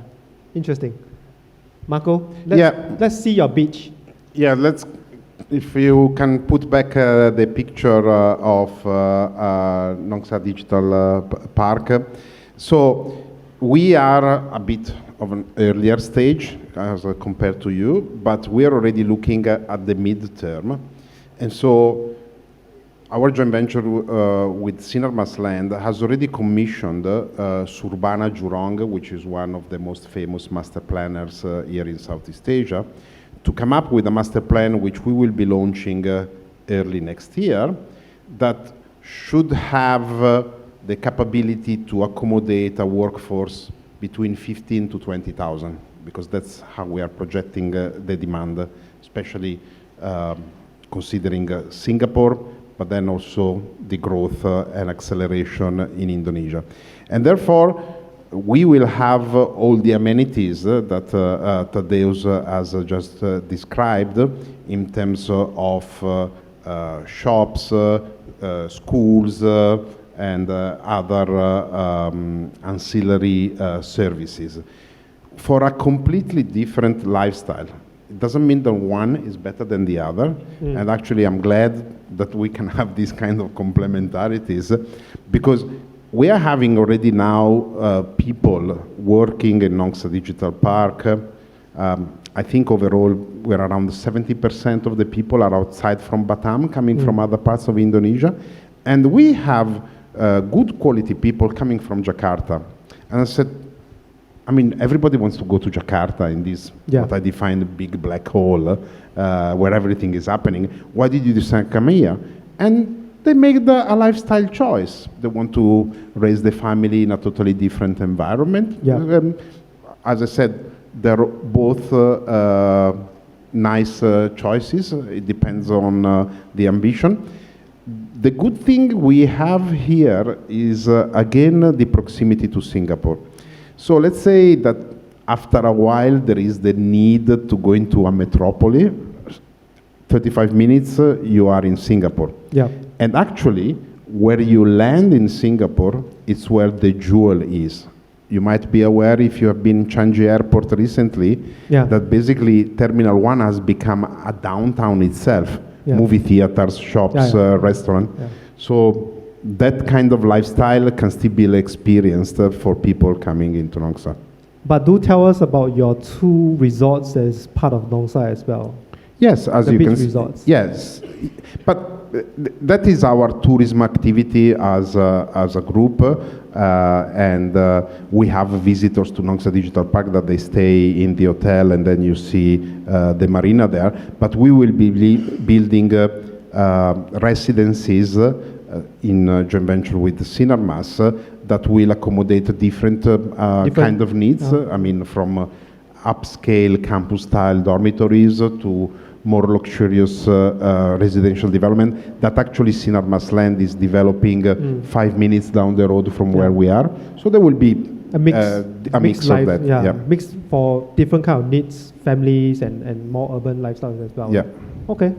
I just want to share some views on this. So as you can see, like through Digital Park and also Nongsa, we have a different unique characters, right? And what I can see in the market these days is that there are giant conglomerates in each country, which is good for specific things, specific areas. Like True Corporation, I mean, we are digital oriented, right?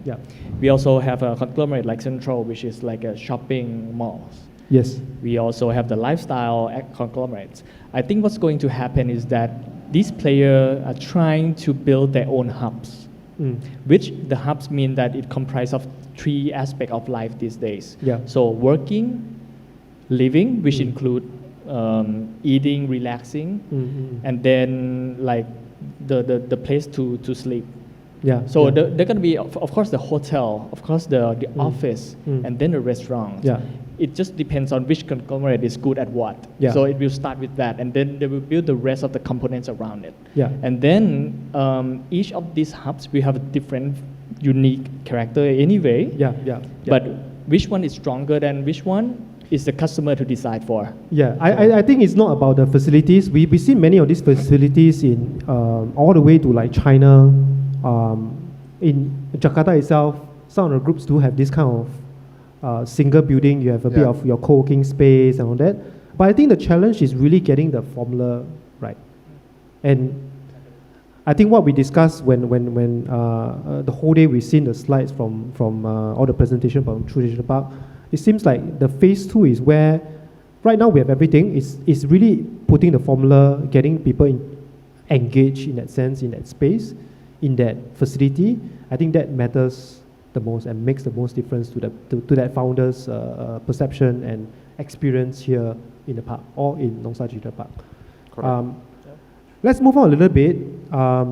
So as a startup, when you come into a new park, yes, you have all your amenities, the experience, but the core down to the essence is you need your startup to be successful, right? So let's go down a little bit into deeper touch points on programs, right? Let's start with Tree Park again. What are some of the key programs that caters to the changing needs of startups nowadays? Okay, before, so let's point to a few areas. I think one simple one would be, say, startups request on fundraising, for example, right? 2, and which I think is a more important element nowadays, especially in Bangkok, is corporates. How do you actually structure things to let the corporates work with the startups, right? So let's go with True Park, Dr. Tarik. Share with us some of your, describe a little bit in detail, some example programs that helps the startup in their business need as well when they are here in the park. So actually there are many ways to answer this question. But if you really go back to the dire needs of the startup these days, there are 3 things, I think. First is funding. Yeah. Second one is probably human capital, so the human resource of it, talents. Yeah. And then the connection, the network, right? Yeah, yeah. So at True Park, we are trying to answer these 3 questions at the same time.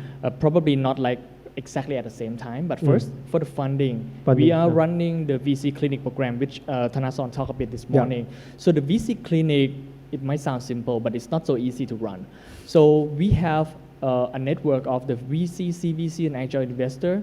Probably right now, if I count, around 19 players, and we are trying to keep adding from within Thailand and also abroad as well. We have these people, right? And we give them the space to sit here. They can come in any time, but I asked back the time that they would contribute back to the startups, probably an hour or half a day a month. And then I collect, so I shout out like, hey, startup out there, if you want to talk to the VC, the investor, you submit your deck, the pitching deck. And then when I get all of that, probably like 100 of decks, like when I shout out, we do the pre-screening. For the VCs? Yeah, we do have the team, the community team is doing a great job doing the screening. And then I send the list of these startups, send the deck to all of these participated VC. The VCs, And then they'll try to match, like which one are they, interested to talk to. And when it's matched, I set them up here, have a one-on-one sessions for them. So, it's going to be either they get the funding, or if they don't get the funding, they get the guidance.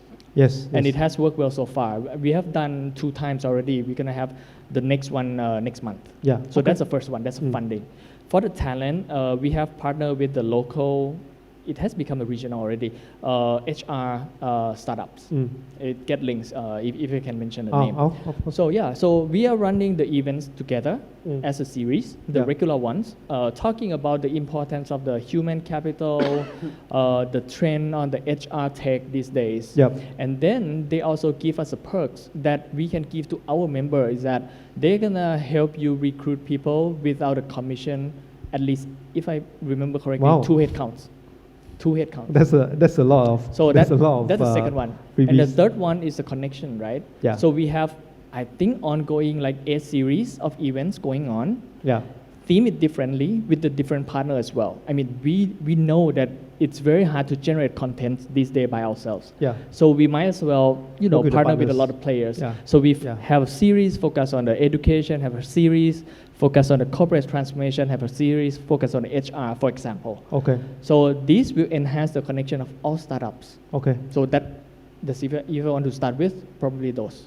And are you able to share a little bit on the corporate side? What are some of the opportunities also that you guys think? Because I think at today's session, we've seen the second photo session, all the corporates, the major guys that are standing on stage.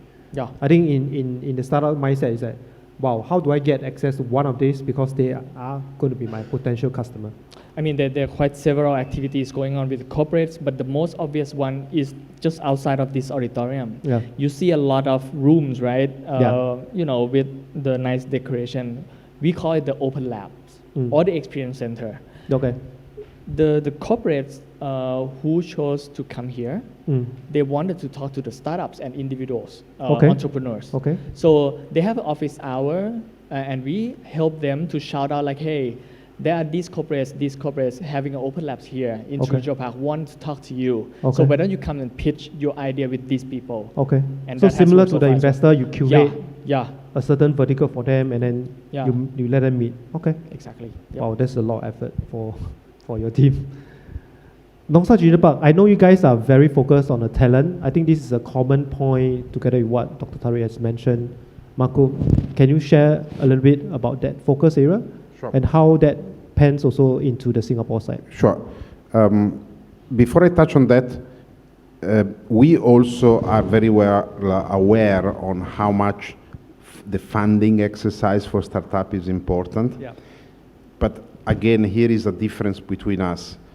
I don't need to have a VC/PE hub here in Nongsa, because almost for the same time it might take, if there is a bit of traffic, from one side of Bangkok to come here, I can have people in the CBD of Singapore to come here. So, and we have already experimented with you, E27, how easy it is for us to set up a pitching session, having people from Singapore to come here. Yeah. So I don't need to reinvent the wheel. I just leverage on the fact that I'm next to the largest financial center in Southeast Asia, and leverage on that proximity for that. Yeah. So that's why it's not a priority for me now to have in Nongsa Digital Park established VC presence, because I just have them next door. Yeah. So that allows me to focus more on the talent and what we have experienced so far with all the talent that has come to work in Nongsa Digital Park. They're enthusiasts, like all the young people here in Southeast Asia. They're willing to learn, but for some reason, the educational system does not create an output of talent that is immediately ready to work at a certain required level. So that's why we're filling in the gap with our vocational education initiatives that we took on board on ourselves with different partners. And this offers opportunities for startup to basically have a train and hire program in the same facility, delivered with certain focus on certain areas. Yeah. I know what you want me to say, but I cannot say a lot about that. I can only say public information because I have a tough NDA. So we have a Apple Developer Academy in Nongsa Digital Park. This is a cooperation between us as Infinite Learning, which is the educational division of our digital animation company, which is part of the same group where Nongsa Digital Park belongs. And basically we will train. We already started some short form program, people to be fully capable to develop a complete app, of course on iOS platform, and this directly with Apple. This will become more apparent when the full-scale program will start. We're already selecting students, okay? I have already the faculty in place. The full-scale program will start 1st of March next year. Then there will be more information that can be disclosed, and then it will become really apparent for a startup of what kind of benefit. And I expect also the output of this program to create new startups that can cooperate with the whole ecosystem. Let me put that in clearer from Singapore perspective, right? What Nongsa means to startups that is looking to go to Singapore first, or Singapore-based startups. The cost of a developer, if you're looking at the same skill set, assuming similar qualities, it will be a fifth or even more going through Dongstar Digital Park compared to hiring in Singapore. And in Singapore's perspective, we have the likes of from your Razors to your Facebook to your Google that is hiring the top talents at like twice, 3 times, 5 times the salary, whatever the startup can afford. Unless you're Grab, you can't compete on salary alone. So the advantage of what Nongsa has built is to be very, very focused on talent building, in especially the technical part, and attracting Singapore startups to be there just to offshore as a start, right? As a start, acquiring talent from Batam. I think that is the strongest, most compelling value for Singapore startups. One point of correction. We are not a sweatshop. Of course. Okay. We are also creating innovation. We were innovative by having our digital animation there. We contribute on that. We create knowledge. And let's not forget that is also an entry point to the largest market in Southeast Asia. Sure. I see that as phase 1. So no matter what businesses sees as cost reduction, compelling need, go. Second phase, that's where I believe personally, companies, when they are there, they can share with the local developers, the local startups. Wow, how do you build a startup for the region? That cross-sharing will happen naturally in the next phases, right? Which is kind of like my next point, right? So, True Digital is definitely more advanced. Yep. Nongsa is building up and very focused on the talent part. But what we also know, right, when you have different elements of the ecosystem together, that is not the end to the entire ecosystem building exercise. What do I mean by that, right? So when you have different programs, they work silo. Imagine if they are not here, they will still succeed on their own.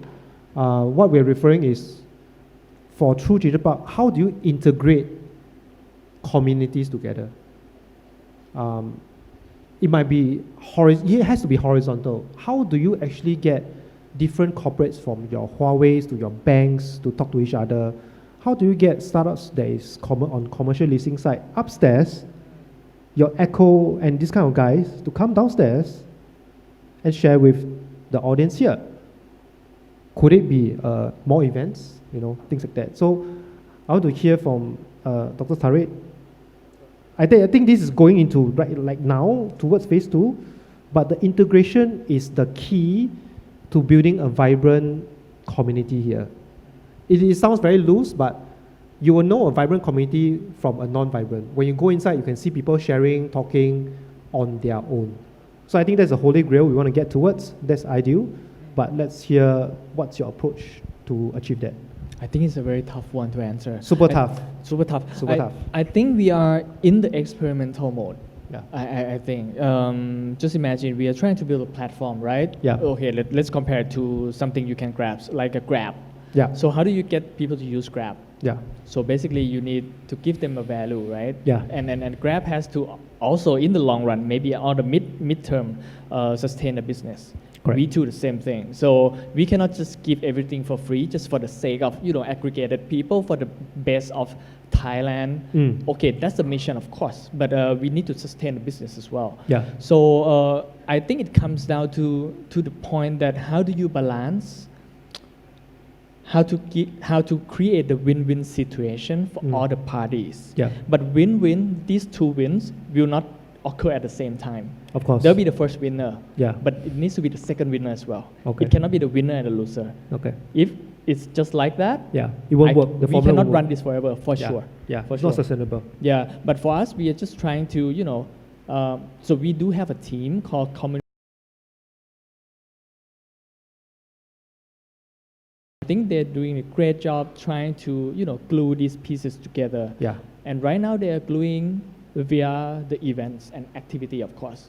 I Yes. mean, the event doesn't have to be the big one. It doesn't have to be complex, I agree. It doesn't have to be the complex one. It just like get people with the same persona to join the specific event that will keep them to come. Yeah. I even tell them that you should create a club for this park. Yeah. Different clubs, right? Yeah, different interest groups, yes. I mean, at the end of the day, this place is a campus. Yeah. So the definition of the campus is that there are different parts of it doing different things. Yeah. But when you combine them together, it goes towards one vision. Yeah. And that's us as well. Yeah. So we have a different club, have a different interest. Yes. But how can you make sure that all cater to the single goal? Yeah. Yeah, and I'm trying to do that via our community management team. Okay. So okay. let's see what's going to happen in a year. Yeah. So I totally agree with you. We are kind of like a platform, an events company as well. So we see value in creating cross-functional events. And when we say events, we're not talking about a conference like this. We're talking about, look, let's go for yoga. Let's go for a run. That's where you get to meet different stakeholders from different startups, from the co-working space all the way to your tenants. Things like this makes a big difference. It might sound very trivial, but a lot of thriving ecosystem work like this. And when you have a common interest, you start to talk, you start to converse, and then with the park giving you the facilities to do so, be it the fitness center, let's go for some yoga together. That creates that spark and collaboration, and hopefully more things happen from that. So, True G Park has the advantage of proximity, getting everybody into a single space, compact, controlling facilities, common facilities, letting them discuss. That is a good formula for phase 2, and I totally wish you guys all the best in achieving this, because getting that vibrant community is always the hardest. Let's hear from Marco. Very different type of arrangement in your estate. Yeah. Much flatter, spread across. How do you then bring people together? So we can have events, we can do yoga on the beach, and I think when we did the academy last year, you did that. So events are good, but we want to focus a lot, because it's already a group mission that we have been implementing for decades in Batam. We have our own charity program that does different initiatives, and we think that combined efforts towards CSR for the community, it's where you bring all the stakeholders cooperating hand in hand for something that makes them feel good and gives a good contribution to the community. Yeah, and that is very, very that's powerful. aligned with that's Indonesian powerful. as well. I think that is always in the Indonesian blood as well. Yeah. Because it can be educational programs for disadvantaged kids, to other kind of community programs. But then you can have, I already have overall more than 60 companies represented somehow with workers in my ecosystem, to bring them together to do something for the community. For the greater good. It's a way to make them know each other more, trust each other more.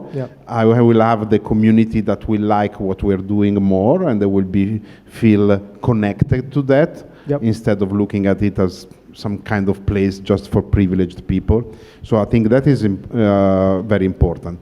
But then, and maybe I'm anticipating the final round, I think that after all the things that have been said today, each tech park cannot be an island on its own, although ours is on an island itself.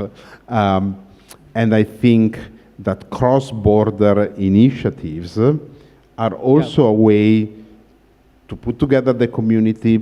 We're talking with this other community, and I think we might have some ideas on that. Yeah, so before we go into the last point, right, on cross-border, just allow me to share a little bit on E27 and our efforts here.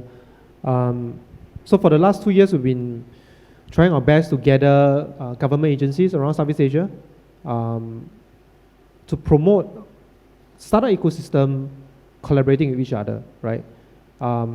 Very similar to what we have discussed, but instead of physical amenities, facilities or programs happening in one location, we want to have an increased movement of investors, corporates, startups especially, checking out different markets.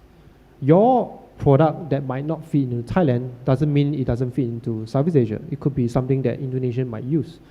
You can see from camera, the previous keynote, Camera 360, right? Their big market is Vietnam and Thailand, but it's created in China, right? So there is a lot of opportunity if you see beyond Thailand. You start, yes, with a park. You start with the resources here, but that is never the ending point. At some point in time, you need to look beyond where you are today. So we came together and discussed a little bit, how then would physical ecosystem be a entry point or exit point to access markets or resources, opportunities beyond your current status quo. And this is where, you know, we discuss, okay, how about, let's talk about some verticals, right? So I think Indonesia and Thailand, there's one thing that's very common, and this is something that we have discussed with both the Thailand governments here and also we're going to go talk to the Indonesian government, which is the sectors for agriculture and food, right, up and downstreams on the technology in that sense. And we feel that, you know, this is one area that startups are being created on both sides, maybe more towards the Thailand first. But Indonesia has a very thriving agriculture sector, especially West Indonesia. How then can we promote startups exchange? Okay. So Marco, what's your thoughts on this? How, when we talk about this, what does Nongsa Digital Park can offer to startups from Thailand, for example? Just some brief ideas. What can you give them some access to in Batam, West Indonesia? Well, I think that a successful startup here, after a certain point, will want to look outside of the domestic market of Thailand.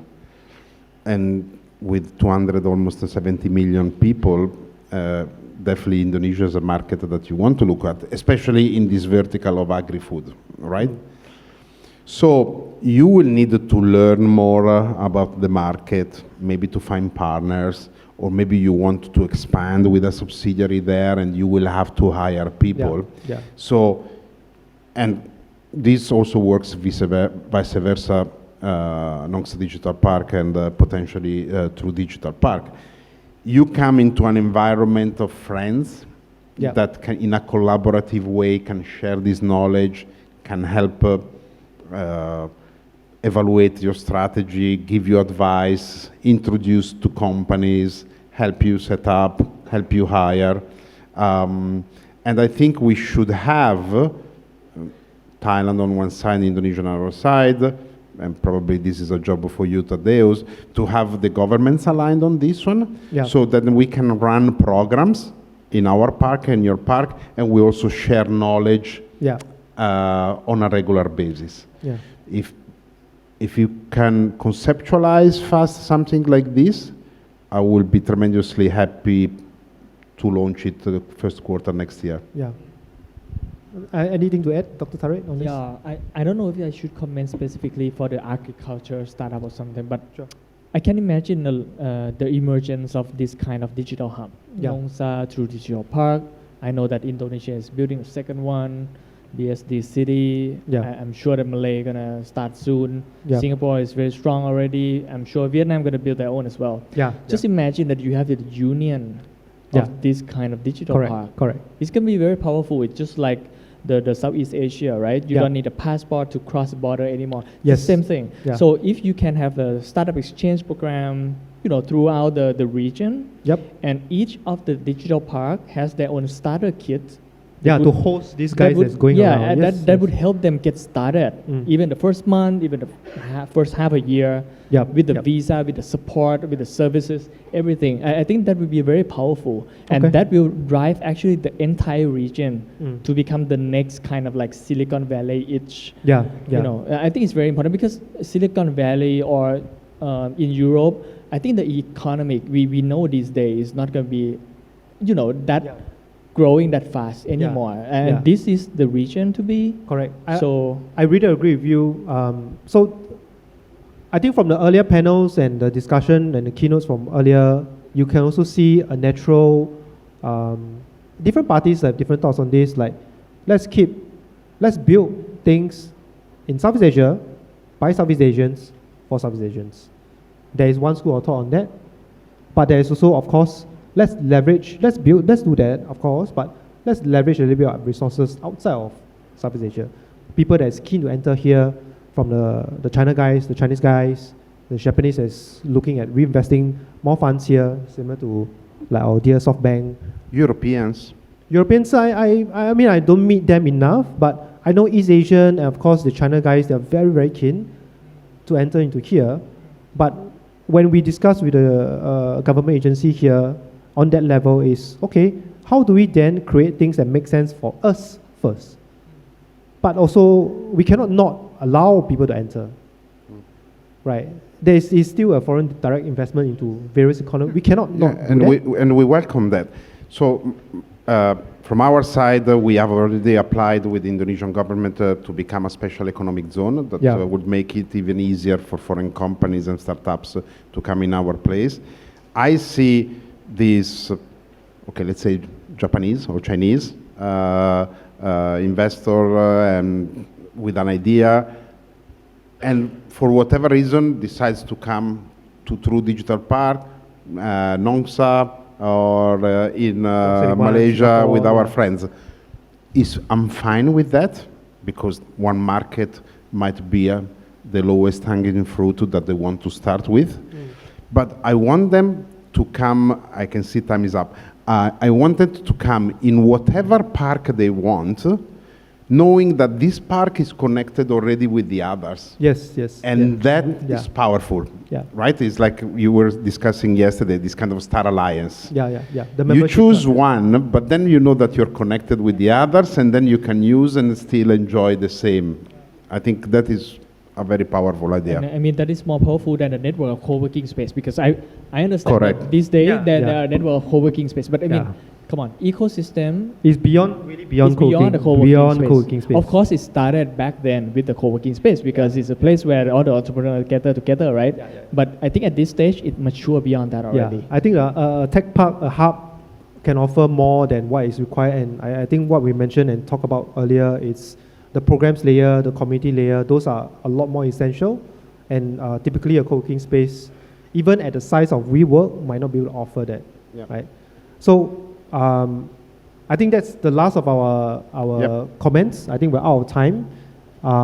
If you wish to talk to the panelists, if you have any questions that you might want to ask or any comments, do stay around. I think we will be around either at the site or outside. With that, please join hands and help me thank the panelists here as well. And let's do this. We work together. We work together, yep. Thank you. Thanks everyone. Thank you very much.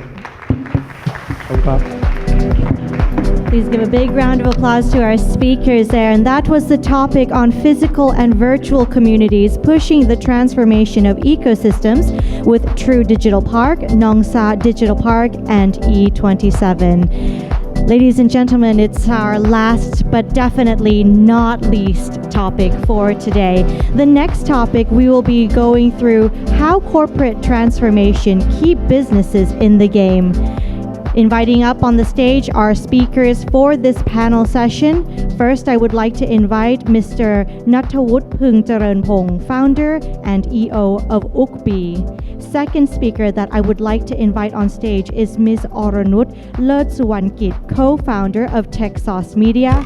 And third, last but not least, Mr. Thanapong Natranong, managing director of Beacon Venture Capital. Please give them all a big round of applause.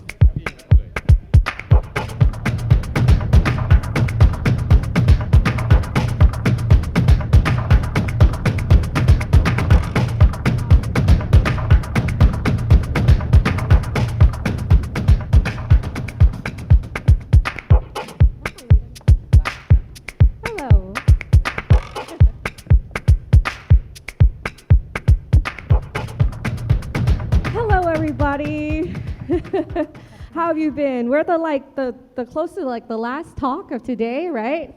Let's introduce ourselves first. My name is Chawarat Yongjira, known as Pupe. For those of you who are in Thailand and driving in the morning, you might recognize my voice. I read the news on Radio Thailand. I've been doing media for over 15 years. Yes, I'm quite old. And now I am the global editor of 𝐓.𝐻 Media. What is 𝐓.𝐻 Media? Well, this lady is the CEO and co-founder of 𝐓.𝐻 Media. That is Kun Mimi. She is in charge of a lot. If you don't know what's going on, you probably are needing to know that every year we organize a very big annual event called the 𝐓.𝐻 Global Summit in June, okay? And it's gotten so popular that people are really amazed, and this past year we had about, 15,000 participants, right? Next to her, I'm sure all the media people know already, are two gentlemen that have probably spoken to all of you, and that is Kun Natawut, the founder and CEO of 𝐓.𝐻. He is one of the pioneers in terms of the startup scene here in Thailand. And next to him is Kun Thanapong, the managing director of Beacon Venture Capital. Hello, everybody. We are going to be talking about corporate transformation. Now, corporate transformation can be a bit puzzling for some people because literally it's kind of like a buzzword, right? It's like the hit word. Are you going through corporate transformation right now? You're not? You better, And then people are like, how do I transform myself, right? Well, you've come to the right place. We have the pioneers of the Thai ecosystem, the Thai startup ecosystem here, from different perspectives. Kun Mimi from the media and, networking. And then we have Kun Natawut from the startup side, and then Kun Thanapong from the venture side. So first off, I'd like to ask each of you to give your own definition of what is corporate transformation. Kun Mimi. I think there are some of the misunderstanding between the corporate innovation and digital transformation. Some people think that, no, not a corporate transformation, it's a business transformation and digital transformation. Yes. Digital transformation, it seems like we're trying to use the digital to transform some of the existing process that we have internally or maybe external, that we have the touch point with the customer. But for the business transformation, it seems like we are trying to find out a way how to innovate and also like finding the new revenue stream, looking for the new S-curve. It's like a corporate innovation, trying to think about the another area to create a new revenue stream. So the difference is that it's not, if you talk about digital transformation, you're talking about using technology, honing in, leveraging technology. Corporate transformation it's really... Corporate innovation. Corporate innovation is trying to support that. Trying to find out the way, try to find out the new revenue stream, and also another way of find out the new S-curve, the new business model. For example, currently we have a lot of the existing operation, we have the cash cow, but it is possible that we will be disrupted by the competitors. So the key point is how can we find out another new business model that we can go to the next step. So this is the part that more related to corporate innovation. Kunata Wood, what do you think? Okay, so for me, probably I can add in terms of, if you talk about corporate transformation this day, I think for me, I want to add the people angle, right? So of course, when we look at all these corporates in Thailand, every bank is doing corporate transformation. Every energy company, even every property developers has gone through. Big property developer has gone through this corporate transformation. And I kind of think the most important thing is even the transformation is successful or not. At least the first step, but what these guys are doing is that they add new blood, they add new people who kind of like working differently from the existing team. So that's the key point. I think that's when you talk about corporate transformation, the things I think at least will benefit all these corporate will be culture, right? So we have a company where they work like with the old group of people for such a long period of time, and suddenly for the last 5-6 years there are such of things. They are like VC coming in. There are small company who try to disrupt them. So this corporate hire new people into their team. And I kind of think that in itself is already valuable. So all people in the company learn, even the top management guy, right? Look at True Digital Park, how involving they are in the ecosystem like that we have an event today.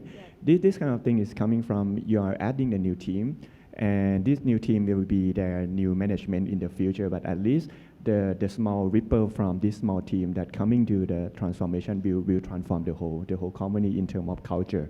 Okay, Yeah. so we've heard from Kumimi saying that it's to try and find new ways to find the S curve, and then we talked about how the new blood is needed. And I'm looking at the guy on the end here. You probably think of it because it is. I mean, you come from a corporate side. Okay, let's just admit it. And it is quite hard.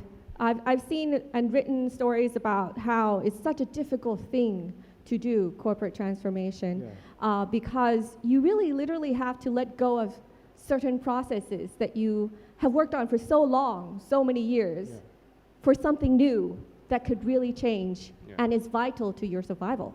Yeah, for the corporate, I think we have our own, like we call it the corporate syndrome. Yeah, when we have anything new from we have like an innovation team or the lab, R&D team. When we try to introduce some new thing, there will be some like model from the corporate side, like from the finance department. They said that it's not feasible to do this. For the marketing side, maybe it's the market is too small, it's too niche. Or maybe from the engineering team, maybe it's not our own technology. We don't support this, something like that. So in the past, the corporate are really hard to transform because of the way they work, the way they think. So the first thing that the corporate should be transformed is the mindset of them. Because right now we not think about the new product. We have to think that how we think the new product faster than the startup, or to compete with the speed, the same speed as the startup, the small company. That's the way we have to transform our mindset, the way we work. Definitely, and you probably have been, all of us must have been into a lot of activities talking about corporate transformation, talking about what are the key things that you should do, where should you start? Well, today, I think it's good for us to look back to the past, to the start of the Thai startup ecosystem, to learn what we have done. Has it been right, or has it been wrong? And how are we learning from that? I think that's a good way to actually figure out what is the next step for your own company. Kun Mimi, because you're one of the pioneers of the ecosystem, can you lay it out for us? What was it like back in the old days? How many years? I think that's ago? 7 years already. We have seen the real sector company, for example, like from the telco, they are the first wave who jump into the corporate transformation. All of the three mobile operators, they set up like, as we have seen, like CVC accelerator program. And the second wave is like bank. They, as we have known that currently most of the competitors are not come from the same industry, but they jump from the other industry, for example, like Grab. Currently, they can provide like a lending. But anyway, they partner with bank, but they have the consumer database. They have a lot of the user, so they can understand the consumer behavior better than the traditional business right now. So the second wave that we have seen is banking, SCB, K-Bank, 𝐓.𝐸, many Thai banks, they have already tried to transform their business.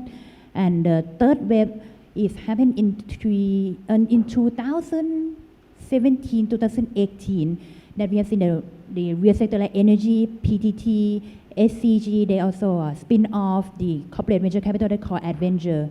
Another one is property.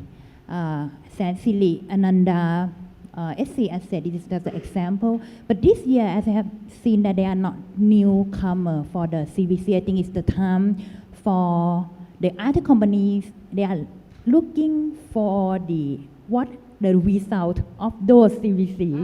So it's looking back to see, did we do the right thing? Yeah, and they're trying to learn and what we should do next after this year. Okay, so you see here we've had different waves, starting with the telecommunications, that's what you said. Then we had the banking wave, and then the energy, and then real estate. In the midst of all this, you're saying that right now, in 2019, we are looking back, right? So let's look back with 𝐓.𝐻 here. You know, you've been one of the first startups out there, and you talked about the importance of new blood into these corporate settings. What do you think right now about the Thai ecosystem looking back? Oh, I think the ecosystem itself have growing so fast. Like the question I always heard all the time when I talk with like news reporter or anyone who just want to talk about startup scene, right? They always ask like, hey, Pimu, when will Thai startup have one unicorn, right? That is always like it's so funny that everyone keep looking for that. Like it's have like one point that okay, if you have one unicorn, that's gonna prove that Thai startup ecosystem is successful, right? But of course for that question first, I think we're gonna have unicorn soon. So for example, in 500 tuk-tuks, we invest around 70 companies in the past 5 years. And out of these 70 companies, now today we have around 5 companies that their valuation is going to like $200 million, $300 million already. So if you give this company a few more years, definitely we will definitely have Thai unicorns, and it's discovery from our portfolio. So we will be there, right? But if you look back for the past 5-6 years, the more important thing is that how this big corporate they feel exciting what's going on in startup world, even the government, right? So we have a government where they keep changing the whatever. Yeah, but we have a government where they whatever they change, but they still keep supporting startup ecosystem. So they organize event, they organize stuff, and then suddenly everyone know about, hey, we have to do something with our company, even big or small. We have to change. So that in itself, I think, is the most valuable thing that happened to Thai ecosystem, big or small, during the past 5 years. That at least with this kind of newcomers coming in, everyone gets exciting and do something about bringing the company forward, bringing the new economy forward. Well, you know, that's very exciting what you're saying, that in a few years we should see a unicorn coming. Yeah, definitely. Quote that. He says in a few years. You can quote, right? Yeah, the news reporter here is like, you can quote it. In a few years. We have a unicorn soon, man. No, but heading to the corporate side, I have a realization that it's not just about, you know, getting that unicorn, right? It's about having a very strong foundation as well for the corporate side. And Kun Mimi says that we're right now trying to look back and to see if those CVCs and all those ventures have really worked. With you being in that forefront, do you think that it has worked? Or let's be honest. Can you repeat the question again? Do you think that the past projects, corporate ventures, CVCs, have they worked? Oh, definitely work, yeah. Keep my job. Keep your job. Yeah, but I think the Thai. But we can see both sides, right? I mean, you have to be realistic, right? Yeah, sure. Okay, the I good think and bad sides. the Thai ecosystem is very unique compared to the other countries in the Southeast Asia. In Thailand, the corporate are very strong and they compete together very hardly, very tough competition here in Thailand. So in the past, the way we compete together, the way they can engage the customer, they can serve the customer, how can give a big promotion to the customer. So the consumer are used to the way we treat by the corporate, like free services, something like that.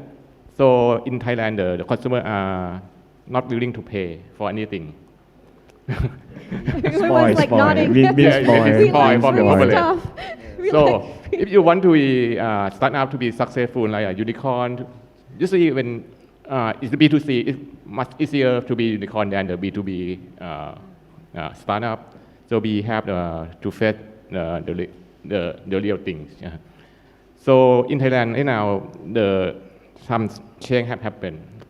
The startup not try to compete with the corporate. They try to complement, to work together with the corporate. Right? And corporate will help them go together. Because like you said, we cannot transform very well. We cannot do anything in the same speed with the startup. So we work with the startup to use their services or their new products to serve their customer, corporate customer. So I think in Thailand, we work together, we can both grow. But to be unicorn, I think it's not like Khun Mu said. We should not use to be unicorn as the success point or the indicative that the Thai startup is a success. I think we should together the corporate and the startup to create the digital platform for the Thai people by Thai people. Because right now in Thailand we have only few digital platforms that developed by Thai people. Like we have ebook and food recommendation. Yes. Our author is by foreigner overseas startup.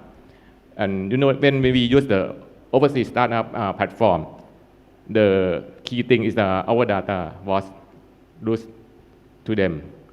If we don't have our own data and we cannot do development of the new digital platform in the future. So I think in the future we will be in a more trouble than this. Yeah. So just to add, right? Like when we talk about a unicorn, right? So actually, if you look at this unicorn, their market cap probably just equal to one big listed company in stock exchange, right? So the point that even you have a startup going to the unicorn, it doesn't tick the economy at all. It's just another listed company, right? So that's why I mentioned that. Okay, the much bigger impact, much more bigger impact is that this big corporate that's already listed working with startup, and together it's actually pushing the boundary of the economy.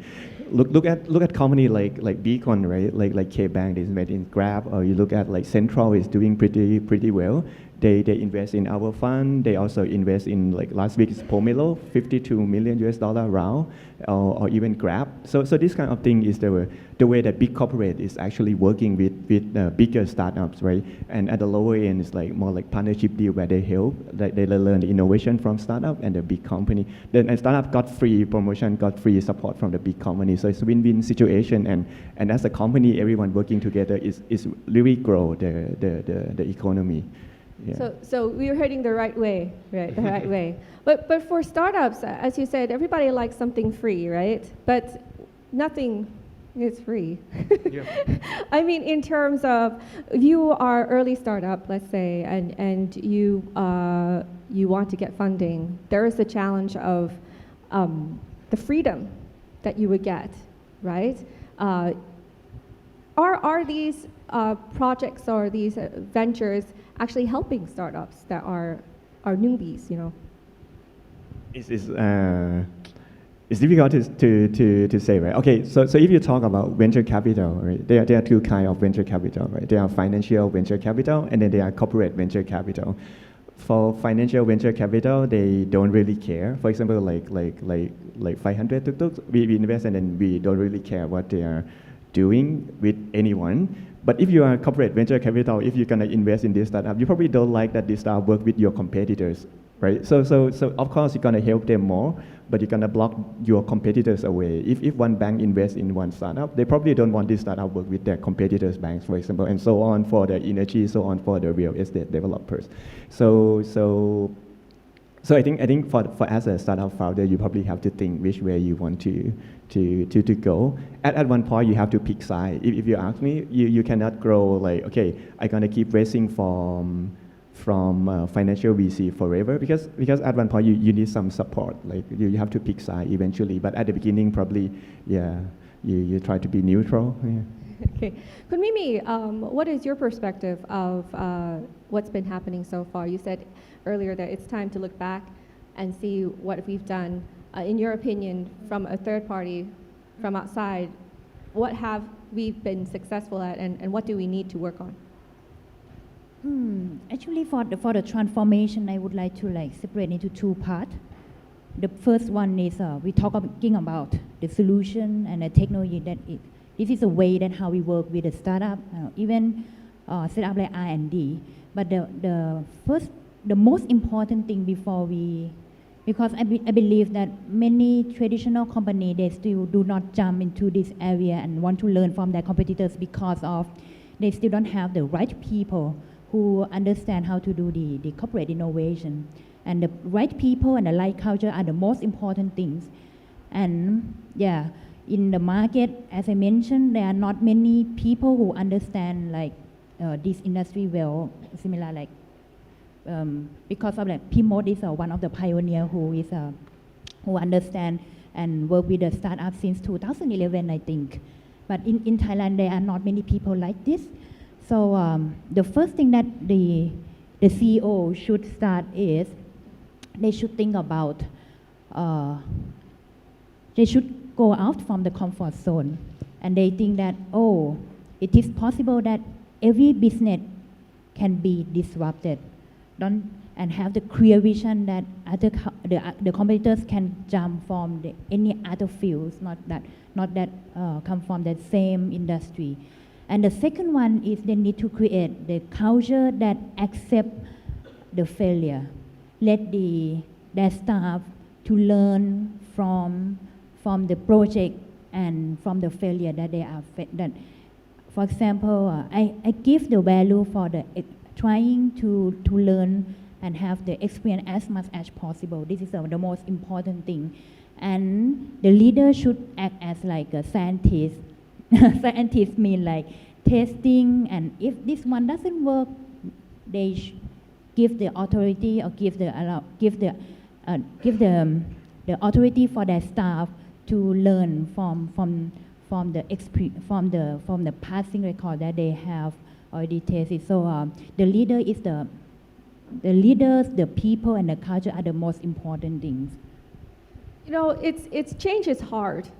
It hurts, right? Nobody likes change, but it has to happen.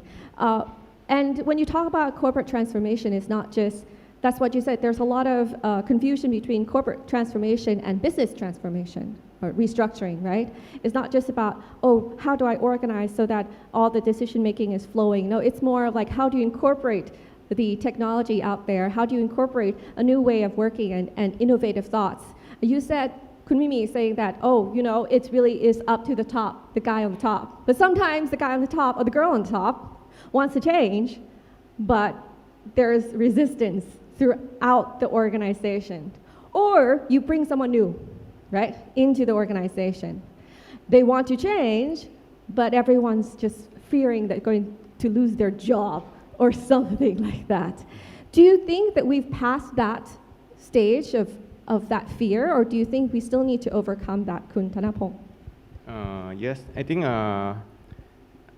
the corporate transformation or the business transformation, I think today is not just a buzzword or the fashionable for corporate to do. It's a common thing to do. I have been invited to be a speaker for what K-Bank do about the business transformation, digital transformation a lot. Many corporates invite K-Bank to speak about this. And all of them already have impressed the program about the corporate transformation. But the way they work, they should have a separated team, separated policy, and separate incentive scheme. The old-fashioned, the conventional business, they keep them ongoing as is. But for the new team, they have to bring in the new team and try to develop a new thing, and then it's but anyway, it's quite difficult anyway. If we have an internal team doing the new thing or bring in the strategy from startup, we still have some boundary between the old team and the new team anyway. But the CEO or the top management have to be really strong to combine together the two teams together. Is the tough work for the CEO to do this.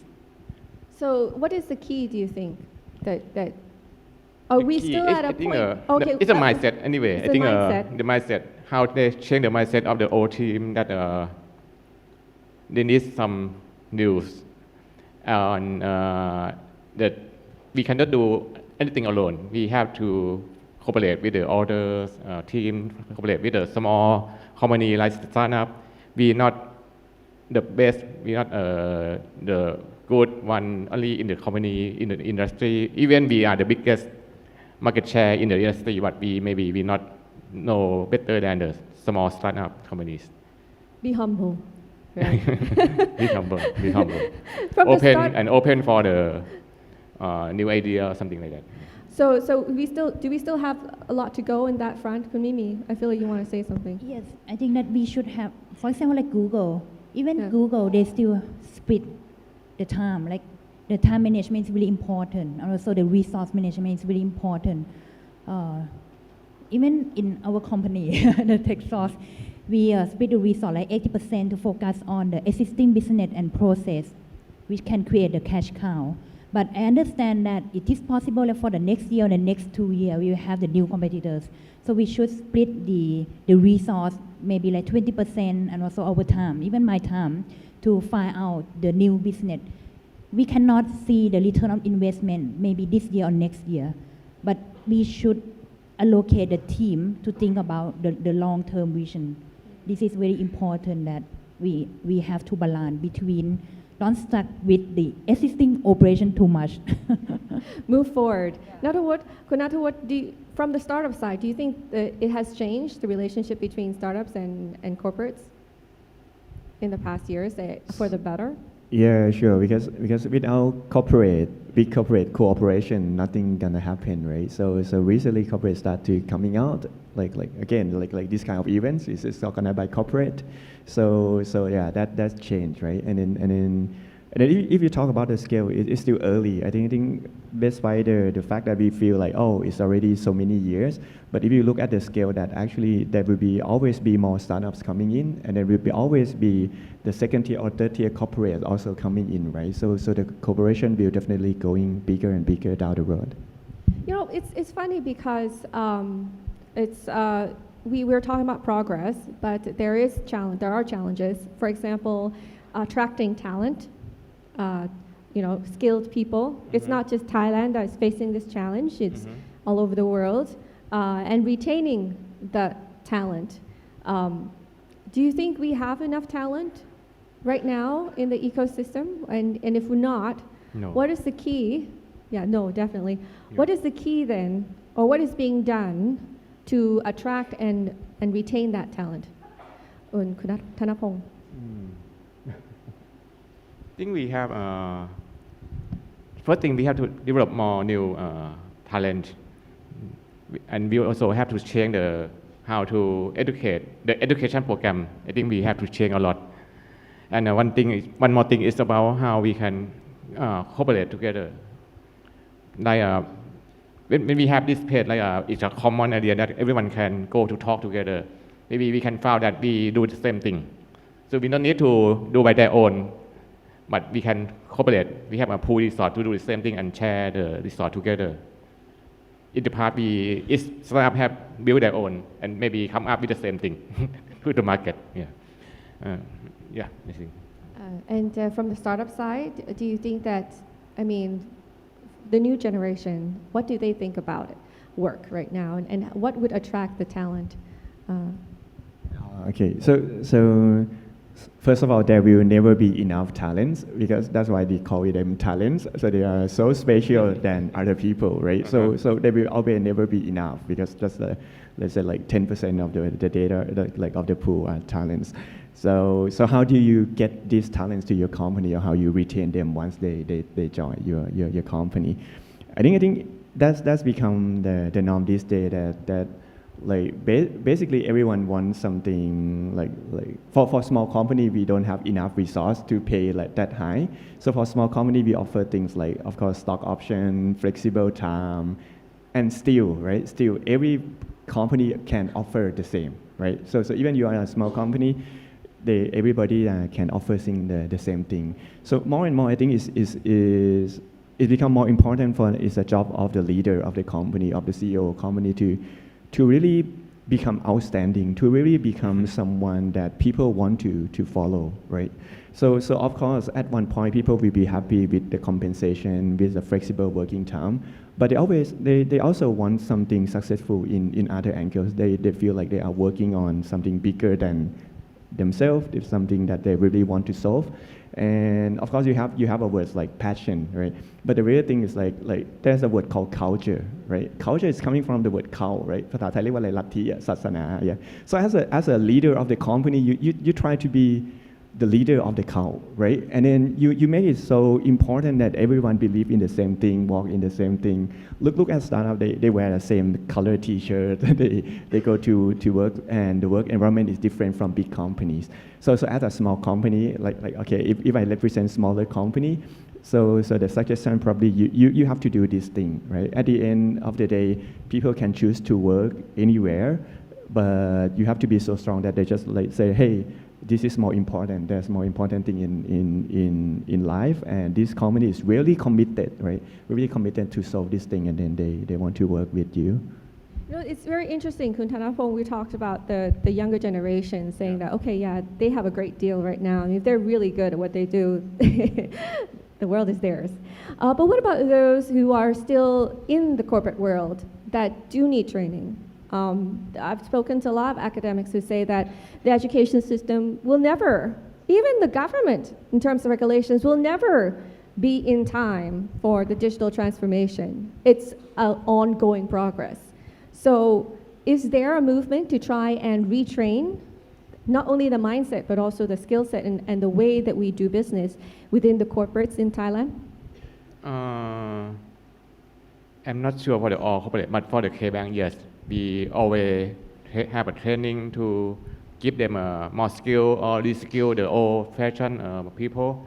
Like you heard in the news that the bank's branch always decrease the number of the branch, and the staff at the branch will be reskilled, can do anything else new in the banks. So we always take care the people. And for the new the talent, when we say the new talent, we like Gen Y, Gen Z. So we have to create a new culture for them too, not only for just recruit them, but we cannot retain them because the culture is not matched to their preference, something like that.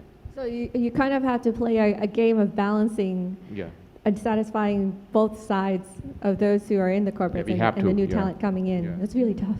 Really tough. It's really tough. Kumimi, have you heard other than the banking sector? Is there any change? Not just only banking, but actually there is a big two trend I have seen about the education. Number one is the big corporate trying to work directly with the top universities because of the professor in the university, sometimes they don't know what is the real pain point, what happened in the market. So the corporate trying to educate the student by maybe like set up the project and let the student, not just only in university, I mean even in high school, like because in China, like since time, the AI unicorn startup, they also trying to teach the student in high school to learn about the AI, and they teach not just only at the university, but they send their staff and write the textbook to support the high school student. Oh, so the textbooks are coming from the companies. The companies come from the company, but anyway. Brainwash. The brainwash. You said cult, didn't you? You said cult. That's but it is for Chinese case study. Yeah, that's China though. This is Thailand. Yeah, but for the second one, this is the one that I still didn't mention yet. Yes, good. I have seen that most of the corporate right now, they if they have the resource, but they set up like digital academy, like they also have their own academy to upskill and reskill their staff. Like K-Bank also have it, AIS also have it. So this is a part that I think that we can reskill and upskill their staff. But the key point is the trainer. So we should groom the trainer. I have a feeling though that there should be some sort of network or cooperation between these corporates, or else it's just a waste of time and money to work alone. right? I think earlier in that talk, in the talk before us, there was mentioned that you can't just be on yourself on an island. It's a whole network that you have to help each other and compete at the same time in a friendly manner. Well, we're almost towards the end of our talk. I just want to ask you a simple, well, maybe hard or simple question, depending on what you think. Okay, the question is, will Thailand transform in time? Yes. Anyone can start first. Anyone? Can Thailand's ecosystem as a whole, do you think, transform in time when compared to the region and the world? Oh, such a big question. I think okay, let me start, right? so yeah, definitely, yeah, again, so in Thailand we have so strong corporate, right? And then Thai economy is good, and I think corporate transformation, digital transformation, or digital disruption, at the end of the day, people will catch up to each other, right? And then the fact that we have big corporate working with the small startup is already proven that we have been doing such a good thing on that front. So for me, I believe that as a country, yeah, we will be okay. Yeah. So for me, it's actually to grow the ecosystem together is not just the responsibility by, the government or corporate or the startup, but the key point is the collaboration. So how can we reduce the barrier, which I call it silo management? This is the most important thing, and after that, For those who may not be familiar, for those the younger people, silo is like the storing of grain or something. So if you have each and every company, or even within your company, working by yourself, it really is counteractive because you can do so much more if you work together, right? Yes, correct. Okay. Okay. It's quite sad to say this, but I think we are transformed good as a user. We adopt really well the transformation, the new technology from the overseas, but I don't know why we not support the Thai platform, the Thai startup, or the Thai innovation that happen in Thailand. When they are new thing from the overseas, we are really well adopt and use the platform really well. But I'm not sure why we not support the Thai startup, Thai any new development from the Thai invent in Thailand. Yeah. Yeah. So I mean, there is a bit of a comfort that I have a sense from, both of your answers saying that we have progressed, but there's still so much more to be done. Yeah. There needs to be friendly competition between the corporates so that you can work together as a country and make that unicorn that you've been talking about in a few years. And you said as well that, and also believe in ourselves as well, right? As you said, that it's just not about looking what others have, but we have as well. Yeah, I have one thing to tell about when I have a lot of complaint about the startup when they work with the corporate, and they said the corporate always ask for the exclusivity, like Khun Wu said. But you know that when we invest or work with the startup, we not just give them the money, we give them a lot of things like non-cash, we give them the customer base that very huge. When we bring the startup, use their services for our customer base, like we have 10 million customer in the K+ application. That's very huge, and that's when we open the door for you to list our database, maybe have some kind to get that we have some synergy or strategic alignment together, that we don't need you to do the same thing. We have some market strategy, anything that should be exclusively for our customer base. So that's why we not maybe at a certain time that allow you to work with the competitor, because we give you a lot of things when we work together anyway. Yeah. All right. Thank you so much to all our speakers today. Thank you for listening to us. Please give them a hand. Thank you so much. If you have any Thank questions, you very much can to all of our ask them later. speakers. Thank you very much to all of our speakers. And that, of course, was how corporate transformation keep businesses in the game. Now, ladies and gentlemen, we have come to the end of all of these 7 discussion panels of today. It's considered a very rare occasion that we have the opportunity to listen to all these businesses and startups and professionals being able to give insights on entrepreneurship, innovation, and how to strengthen the startup ecosystem. And this, of course, wraps up the 2019 Top Togetherness of Possibilities Conference. I hope that everyone had a wonderful session today, and I would like to thank all of our guests for joining us today.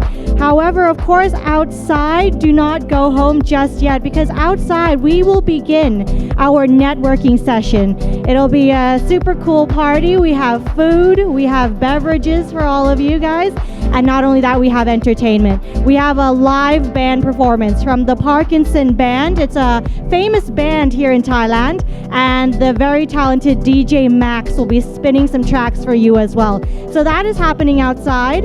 So stay with us, mingle a bit, chit chat, enjoy some food and drinks, and don't go home just yet. As for now, of course, I'm Alisa Sitiwong. Thank you guys for joining, and I'll see you guys very soon. Sawadee ka. Due to some violent content, parental discretion is advised.